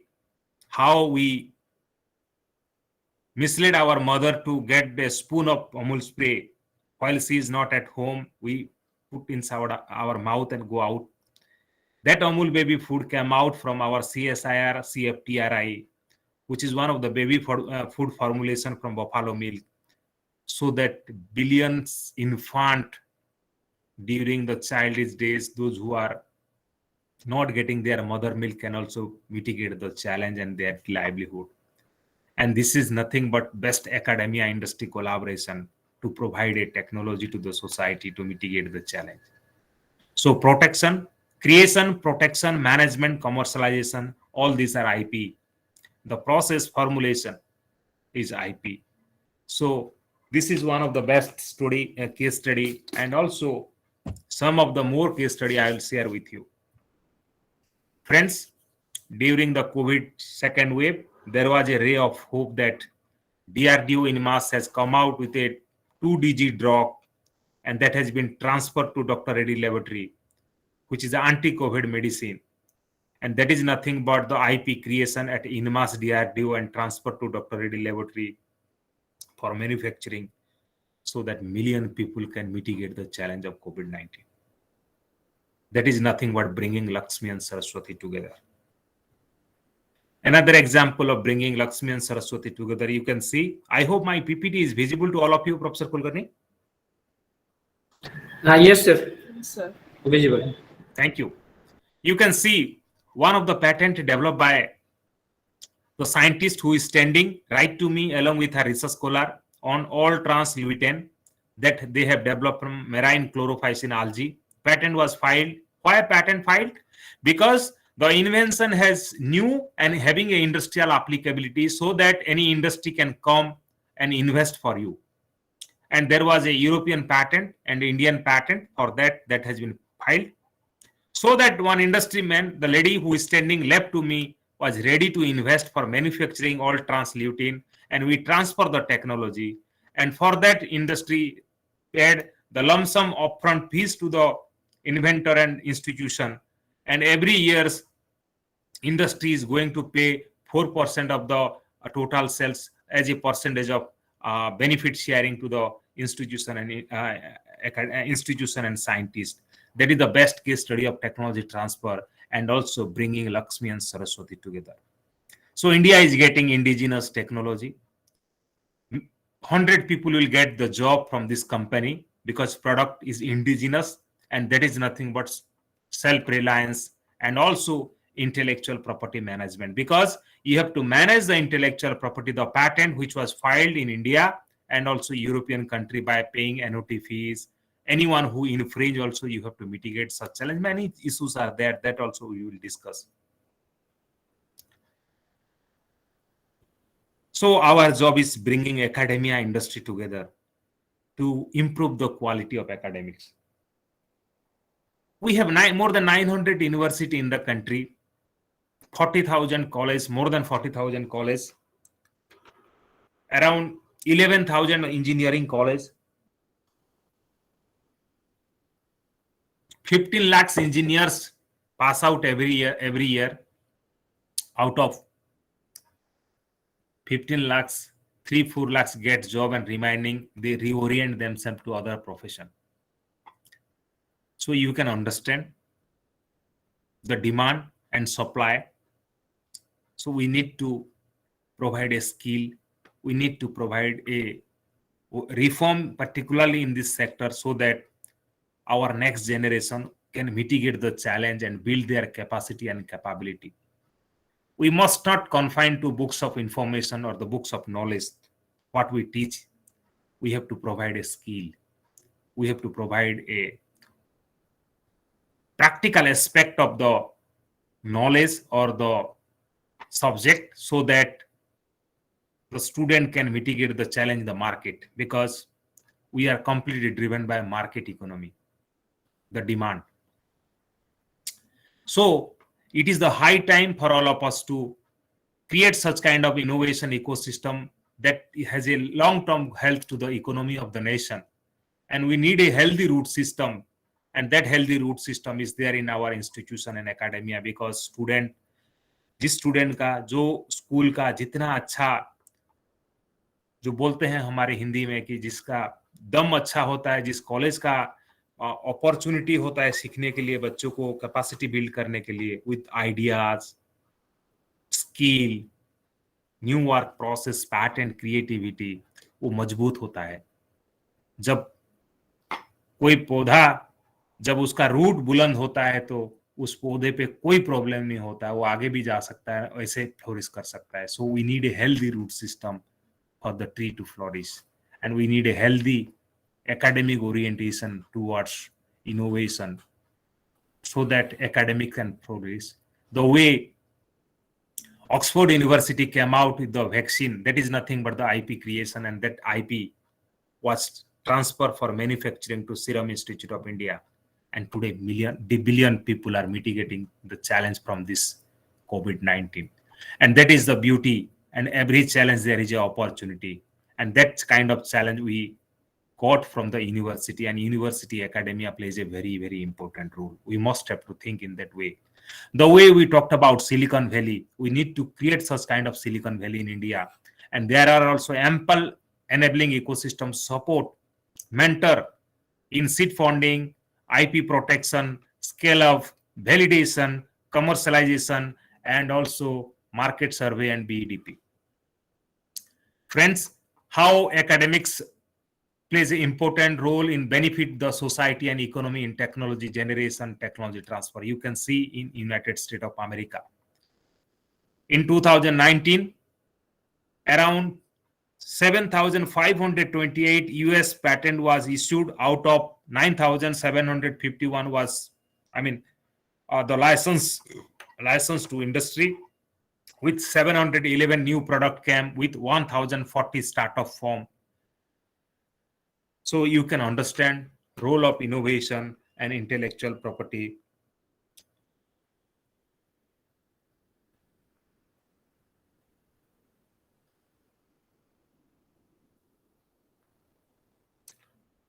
So that's the role of academia today and contributing to the nation and nation building. We have seen the beautiful technological innovation in the name of Tata Nano. In the Tata Nano, the dream of Honorable Ratan Tata was to provide a affordable, accessible, adaptable car for the common people. In that car, around 36 patent was incorporated. Many technology incorporated. That product came so that every citizen of India who have a dream can also ride a car. That's the innovation we talked about, that has a great accessibility and adaptability and affordability to the common people. That is nothing but the intellectual property management. But in practical, I will also discuss with you. When we talked about design, and design is one of the intellectual property, it's called industrial design. If you compare with China, Korea, and Taiwan, if you'll see the data of 2019, I'll quote because of time constant, I may not touch more. In 2019, China, around 7,11,617 design filed with 55,6,529 was registered. I think that file was 71 lakhs. But if you see India, 14,272 design filed and only 12,268 design registered. So you can understand where is the gap, and also you can compare with this country like China, Korea, and China, America, and India. Same way, if you see the data of patent, you can see in 2009, 14,661 patent filed in China. Out of that, not out of that, and 4,52,804 patent was granted in that year. In America, 6,21,453 patent filed. During same year, 3,54,430 patent granted. In India, 56,284 filed, only 24,936 patent granted. India has 900 universities, 40,000 colleges, 11,000 engineering colleges. This is the output in the form of innovation.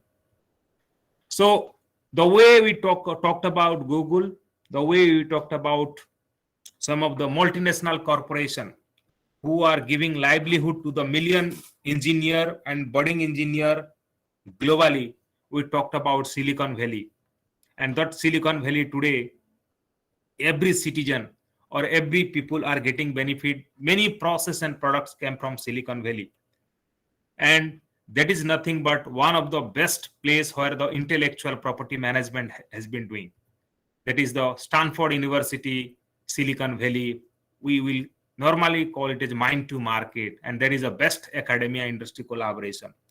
Many technology like digital sound synthesis, the disease management, DSL, email security, genome sequencing, functional antibodies to treat disease, Google, personalized medicine, recombinant drug production, all many more technology came from this ecosystem of Stanford University called Silicon Valley. Many idea came, many patent came, many design came, and now they are commercializing that intellectual property and managing intellectual property, so that the benefit must be shared among the inventor who have created in the form of patent, in the form of copyright, in the form of design, in the form of trademark. And there should be a benefit sharing between inventor and innovator and also the industry. and also sustainability, and giving product to the society to mitigate the challenge like this what we are suffering now. So the place where some big companies were started, and big things always have a small beginning. So always small is always beautiful, I will say. Apple, HP, Harley Davidson, Google, Disney, Amazon has a very humble beginning, but they are ruling the game globally because they have IP asset. 21st century IP asset is more important than tangible asset, or intangible asset more important than tangible asset in every aspect, in the brand, in the merger and acquisition, in the quality, and also in the monopoly, because we are in the monopoly economy of the WTO under the trade related aspect of intellectual property rights called TRIPS agreement. We are part of that also.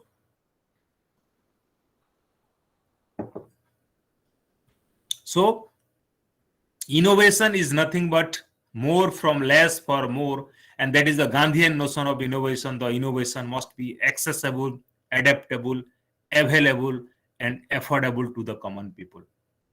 That's why we need to create more IP, and India needs to create more innovation so that many IP innovation will come that will also we can commercialize or transfer and also assign for coming out the new process and product without depending on import of technology. If you see how to manage intellectual property, you can see in the left hand side one young budding engineer got a national awards on his creativity and invention on a particular invention called automatic pole climber.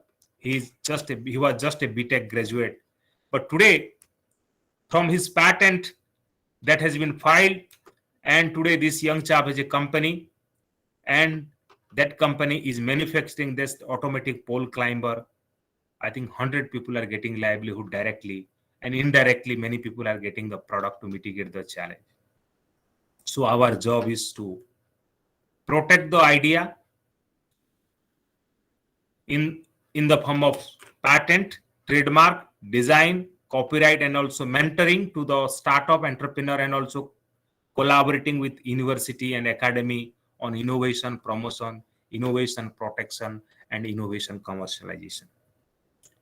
Not only into that, we connect to our root, to the rural, to provide a techno entrepreneur program so that our rural people, women, should get benefit with the new innovative technology, because our life lies in the village, and that was a great quote of Mahatma Gandhi. So we go to the village, empower people, distress on technology so that they can mitigate their challenge. We have one of the beautiful technology called sanitary napkin that was a patented technology. Patent was filed in 2014, and that sanitary napkin was called as a Nari Shakti technology, and that we have been demonstrated and also created an entrepreneurship program to many villages where many widow, divorced women, unprivileged, rural school dropout, single mothers, housemaid, majority of them have a lower middle class background, can get the benefit from that kind of entrepreneurship program with the innovation of this product. That product is accessible, available, and also which is low cost, infection preventing, aromatic product.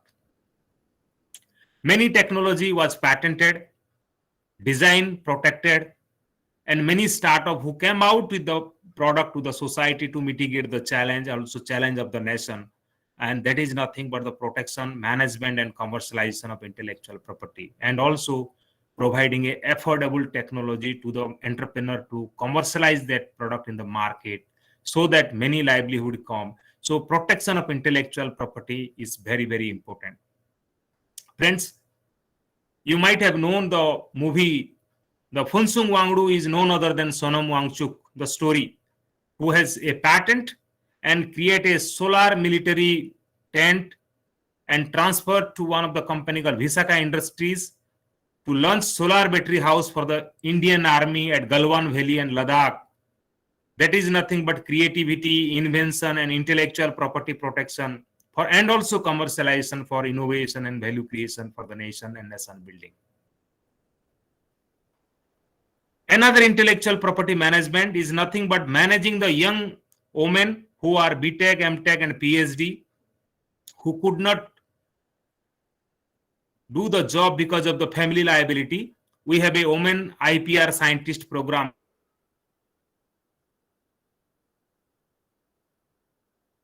More than 200 women scientists on intellectual property. They called as Kiran IPR scientists to manage intellectual property of many PSUs. They themselves started their own IP firm, IP attorney firm, and they become a innovation director, innovation manager of many PSUs, universities, and manage the intellectual property of the university. And this is one of the best programs today in the country, and also providing an opportunity of livelihood from the skill on intellectual property management to the women. And this is one of the ornamental opportunity. And this program certainly is nothing but a Nari to Narayani. Today's the world is very changed. There is a dramatic change, and we have been facing that difficulty. There is a challenge, but at this challenging time also we have created many opportunity. Always we believe necessity is mother of invention. We have seen Covishield and Covaxin to mitigate such kind of challenge. And that was through only academia industry collaboration and IP creation. So innovation is nothing but a new ideas, goods, service, and practices which are intended to be useful. We have seen Tata Nano, Jaipur Food, Covaxin.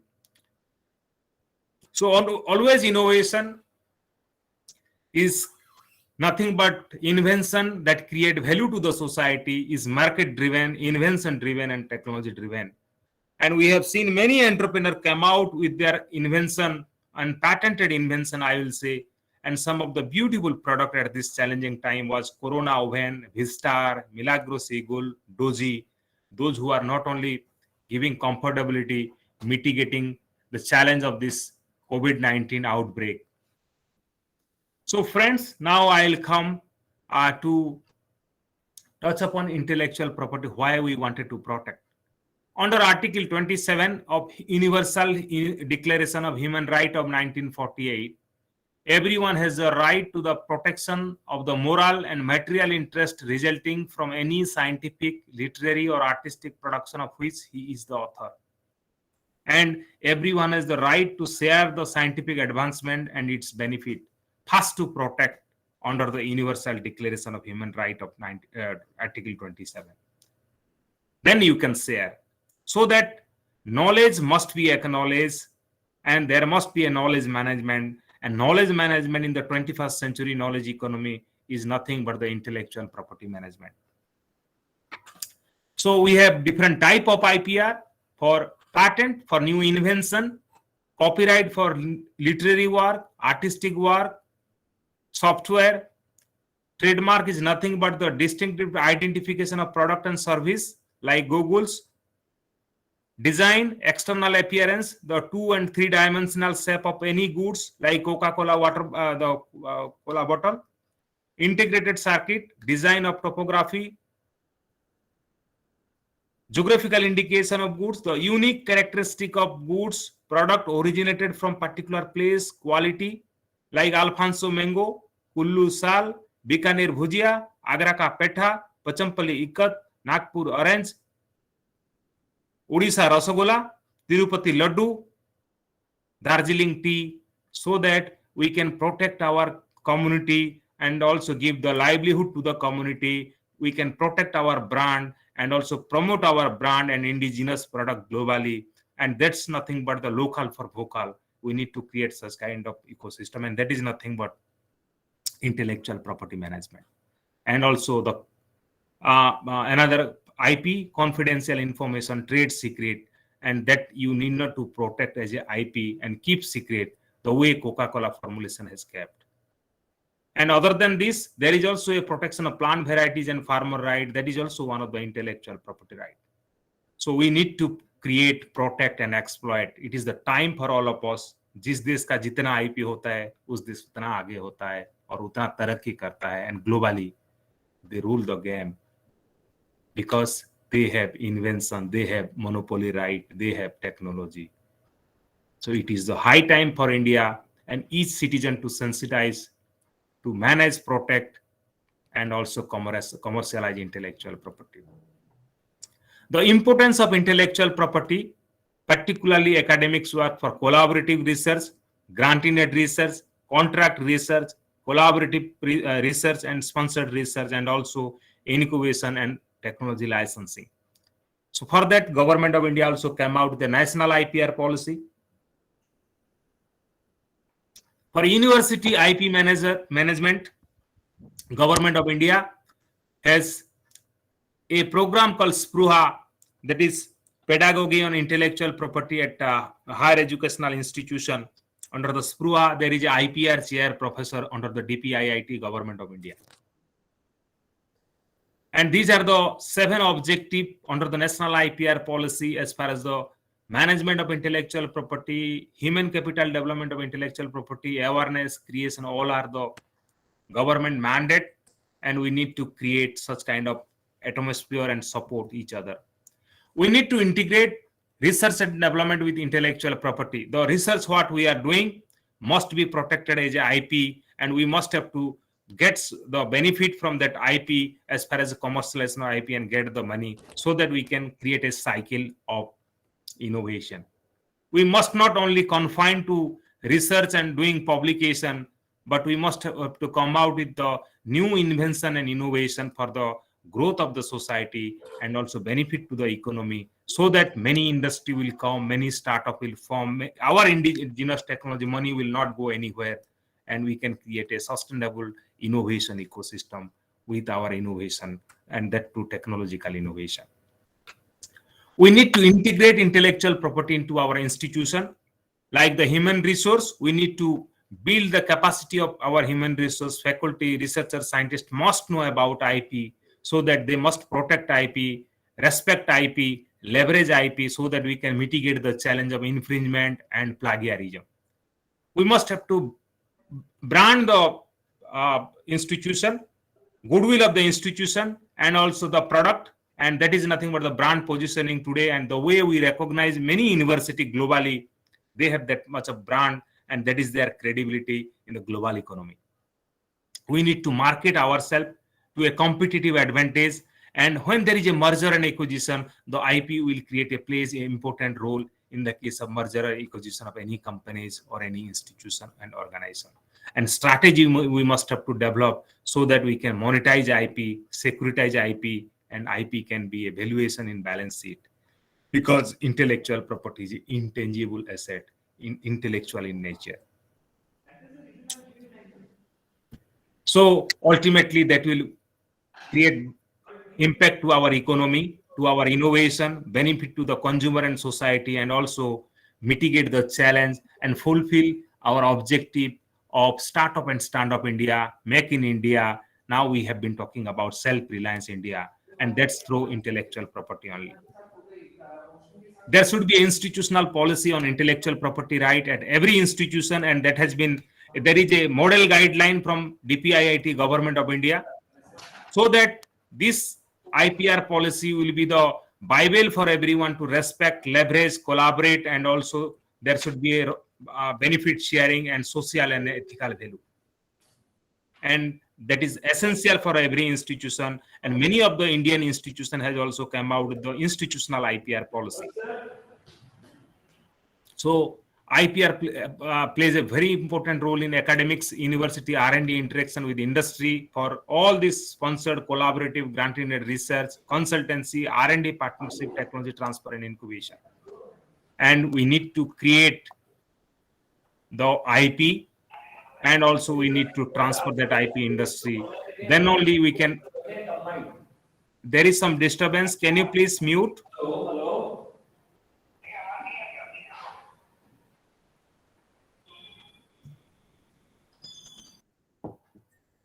So academic industry collaboration plays an important role in the 21st century knowledge economy in India.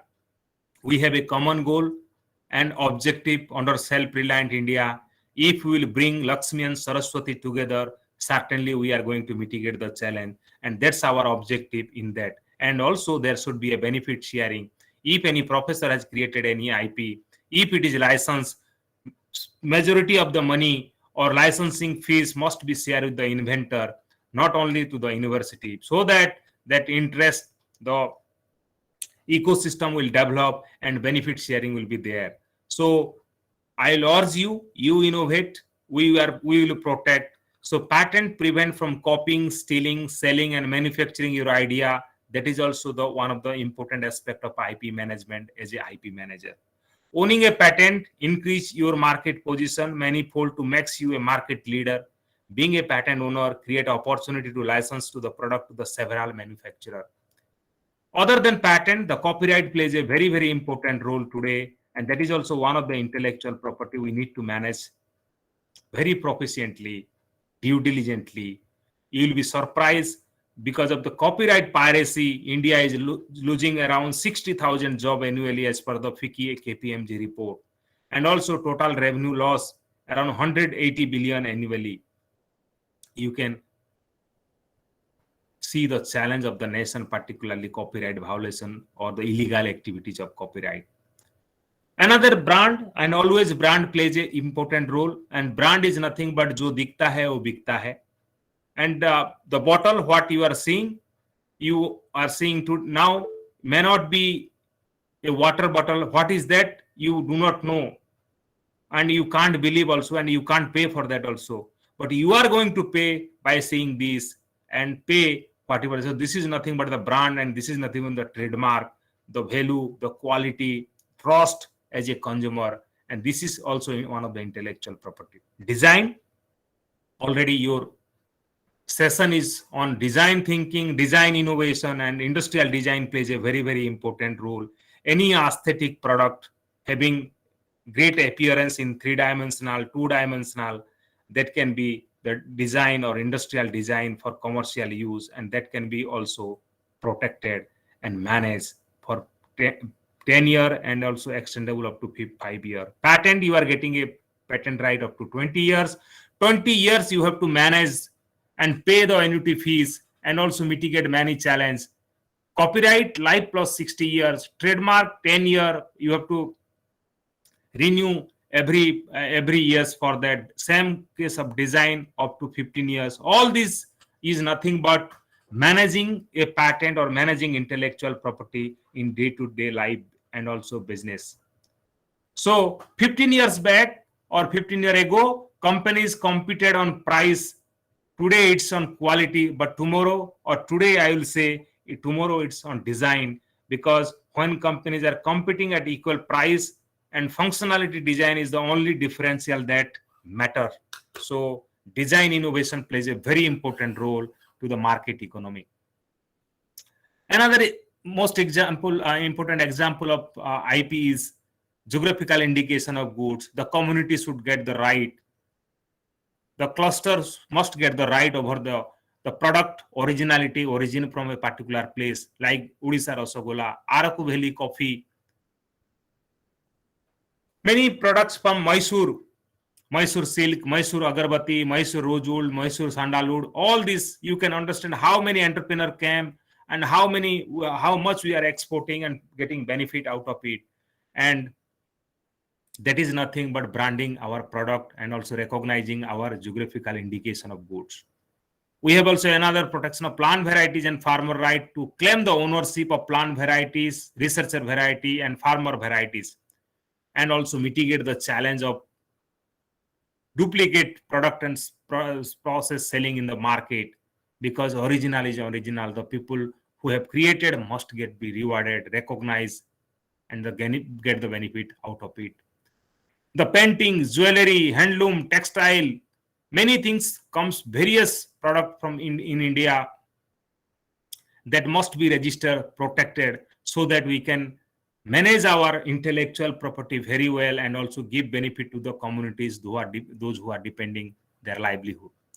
And we need to value addition, scale up, like Mohua Nutra beverage. From Mohua, we have developed a Nutra beverage and also transfer that antioxidant medicinal properties of the Mohua flower and fruit juice with low alcohol content to many companies for making a nutritional product for the benefit of the people, so that the minor forest producer will also get a benefit and economic value of the scale up and validation of this product that goes to the market. That's the intellectual property. And finally, technology transfer. Technology transfer is nothing but mind to market, from novelty of the innovation to speed up for incremental invention to setting a right price on return on investment of our research and development, so that we can develop the product with technology readiness level, innovation readiness level, intellectual property readiness level, market readiness level, consumer readiness level, and also society readiness level in transferring that technology to the market, so that common people will get benefit. In that period, we have to manage the intellectual property. NRDC as a national organization, our role is innovation, technological innovation, and bridging the gap between academia and industry. We goes to the university, get IP, scale up, validate, protect, provide seed funding, prototype, scale up, validation, incubation services. We give national award and also license the technology and collect the royalty and share the royalty with the inventor, innovator, and institution. So for 5,000 technology license, more than 2,000 patent has been facilitated and protected, and we have been managing that. Plays a very important role, particularly in the technology readiness level, from lab scale technology to commercial deployment level technology, with all validation and proven prototype. We do mitigate the many challenge of technological value of death to commercialization of value of death. And also our strategy and mechanism of commercialization of technology, lab scale technology, is scouting, identification, assessment, and value addition. Value addition plays a very important role. And in that value addition, intellectual property management is very, very important. Other than this, authentication, efficacy data, toxicological data, market survey, BEDP, publicity plays a very important role in connecting the dot, bringing Lakshmi and Saraswati together. So there are 4 steps we need to create for proper IP management: invention disclosure, IP protection, commercialization, and taking IP into a market and marketing that technology, and connecting the dot with the researcher, commercial entities, and patent office in managing the intellectual property, and managing, creating a IP strategy for better investment and better opportunity, market linkage, and monopoly and freedom to operate study. So it is our fundamental duty, and as a national organization, we have been supporting to many startup, MSME, industry, academia in providing the IP support to them, facilitating them, managing their IP, and also commercializing their IP, for which we are proud. Nation is also proud their innovation and invention. That's our beauty of collaboration in supporting intellectual property, so that the community will get a affordable technology, the society will get a opportunity of getting original product, so that we can mitigate the challenge of this piracy, plagiarism in the society, and also making waste to wealth with innovative technology, and also providing appropriate technology to the women entrepreneur who can create the difference to the society and can be a leader who can not only provide job, create opportunity of learning and capacity building, and also economy to the nation. That's our role as a national organization, and also supporting for all kind of scale of validation, techno-commercial support in from protection to management to commercialization. We do our best providing a technology to the society and startup and entrepreneur who can make us proud, nation proud in mitigating the challenge with the new invention and innovation, and also giving indigenization product to the nation without import of that technology. That's our role in this pandemic time also, in connecting the dot, particularly academia and industry, and bringing Lakshmi and Saraswati. And in the recent time also, we received national award from Government of India, and also transfer many technology in India to many industries, those industries who are making the product to the nation to mitigate the challenge strategically also.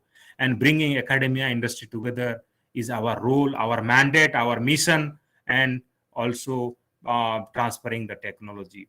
The problem is never how to get a new innovative thought into our mind, but how to get old one out.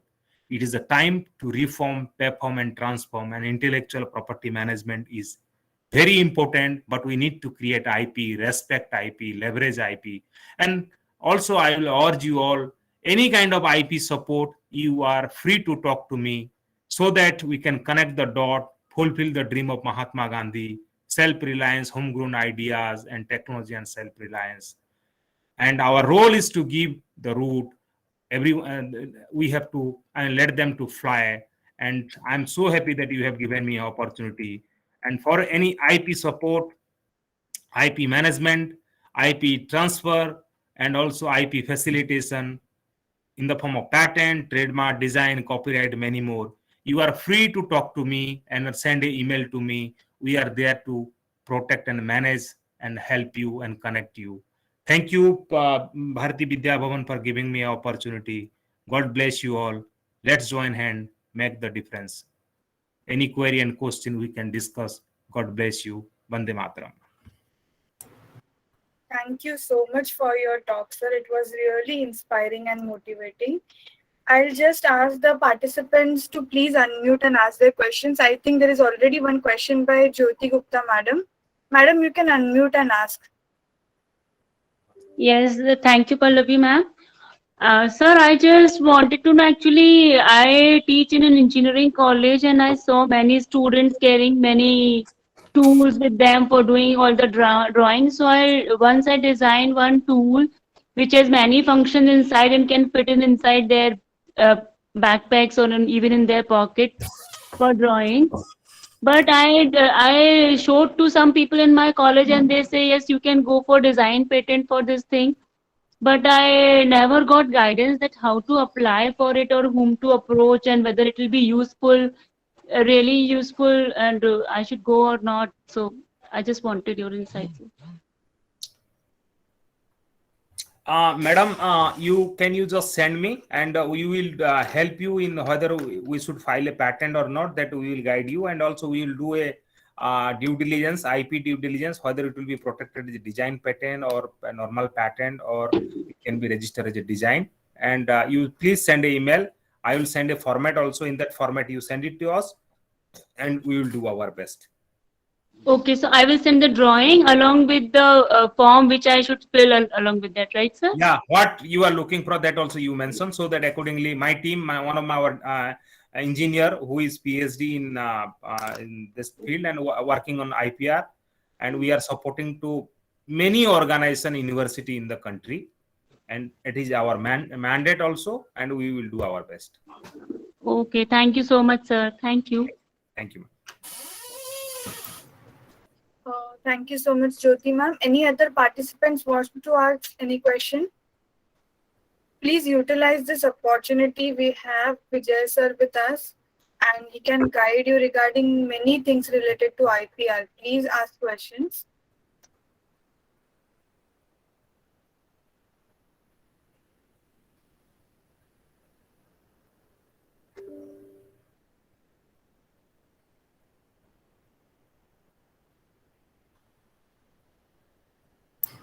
I think there are no more questions from the participants. Sujata ma'am. Yes, Pallavi. Yeah, ma'am, you can continue.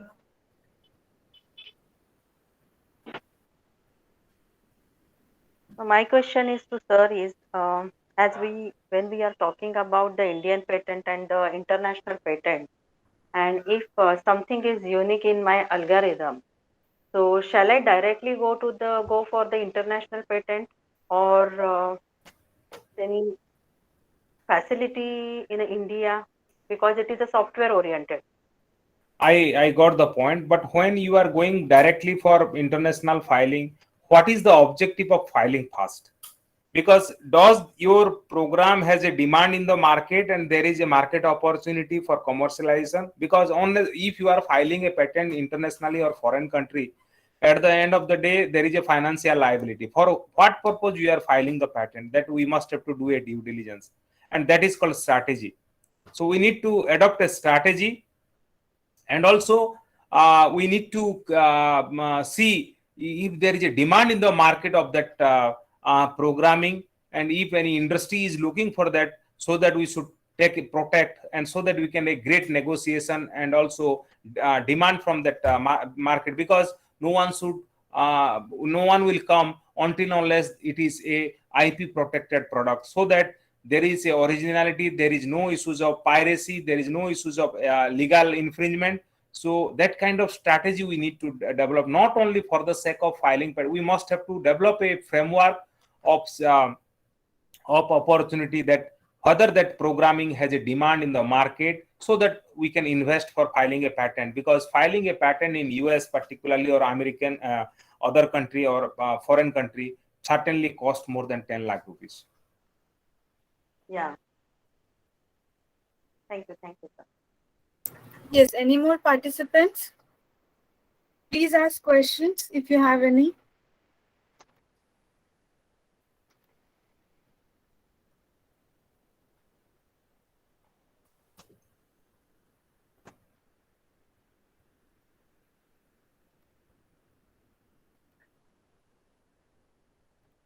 Hello, participants, I request you, if you have any questions, please ask. Okay, sir, I think there are no more questions. I will just, with your permission, conclude this talk. Thank you, ma'am. Sir, just a moment. Sir, this is a small token of gratitude from our side, a virtual gratitude, token of gratitude. We would have loved to hear you in person, and whatever talk you gave today is so inspiring and motivating that so many things need to be done. We just talk about doing, but you have done so many things, which is actually very motivating. And there were deep insights about the intellectual property rights, and current issues were highlighted, development and solutions were discussed in detail. I was very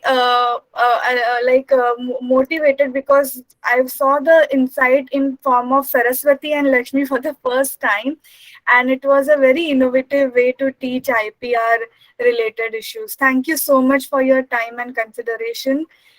We really gained a lot of knowledge from your topics discussions, sir. Thank you, ma'am, and I am really privileged and also honored to have this online memento, which is very interesting for me also. And I would like to request you kindly share this PDF copy for my record. And also I would like to request you that in that you have mentioned Dr. Vijay Kumar Sahu, you make it one line, Dr. Vijay Kumar Sahu, because there is a space, and mention regional manager and head IPFC and TISC, you add TISC, and I will be happy, and please send me for my record. And it is a great opportunity, and any support, any kind of IP support, I will request Professor Kulkarni and also team. Sure, sir. You can take our help. It is not my organization, it is yours organization, national organization. Our role is to connect the dot, and you all are the Saraswati, and we need to make Lakshmi and bring Lakshmi together, so that we can mitigate the challenge. And I love to attend such kind of program, and please free anytime. And my mobile number, email ID is there. And Professor Kulkarni, please share this memento for my record. Thank you all. Yes, sir, definitely, sir. Sure, sir, definitely, sir. Thank you so much, sir. And we are really quite fortunate. SPIT also have a IPR sale, and our students daily regular basis, they are filing the patent based on the project and the product. Still 1 and 2 patents are in the process of granted. We are waiting for the grant of that patent. But really, if any help is required, definitely I hope you are there for us. And thank you so much for giving your valuable time to the Bharatiya Vidya Bhavan SPIT and insights about IPR. Thank you so much, sir. Thank you, ma'am. Thank you. Thank you, sir. So that concludes our session. Participants, thank you for joining us. There is a link in the chat box for your feedback from attendance. Please fill that. And tomorrow we will meet at 9:30. Before that, I would like to announce the active participant of the day, and it goes to Jyoti Gupta ma'am. So ma'am, thank you for asking question and making the session interactive. And that's it. If you have any issues, you can ask us. Otherwise, that's it for today. Thank you so much, ma'am. It is my pleasure. Like I'm learning here.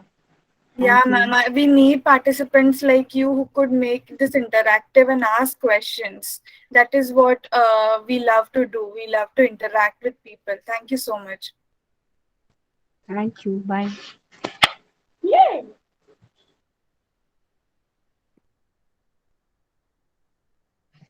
Madam, can you repost the feedback link because we unable to see? Sure, sir. It's already there on the WhatsApp group as well. If you are on the WhatsApp group. Yeah, I'll check.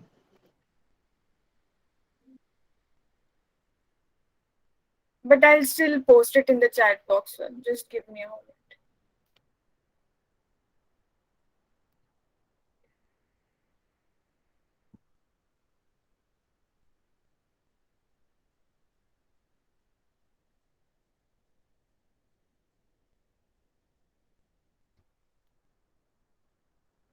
Rasika ma'am, the file is open. The form is open. Please try again. Maybe from some other email ID.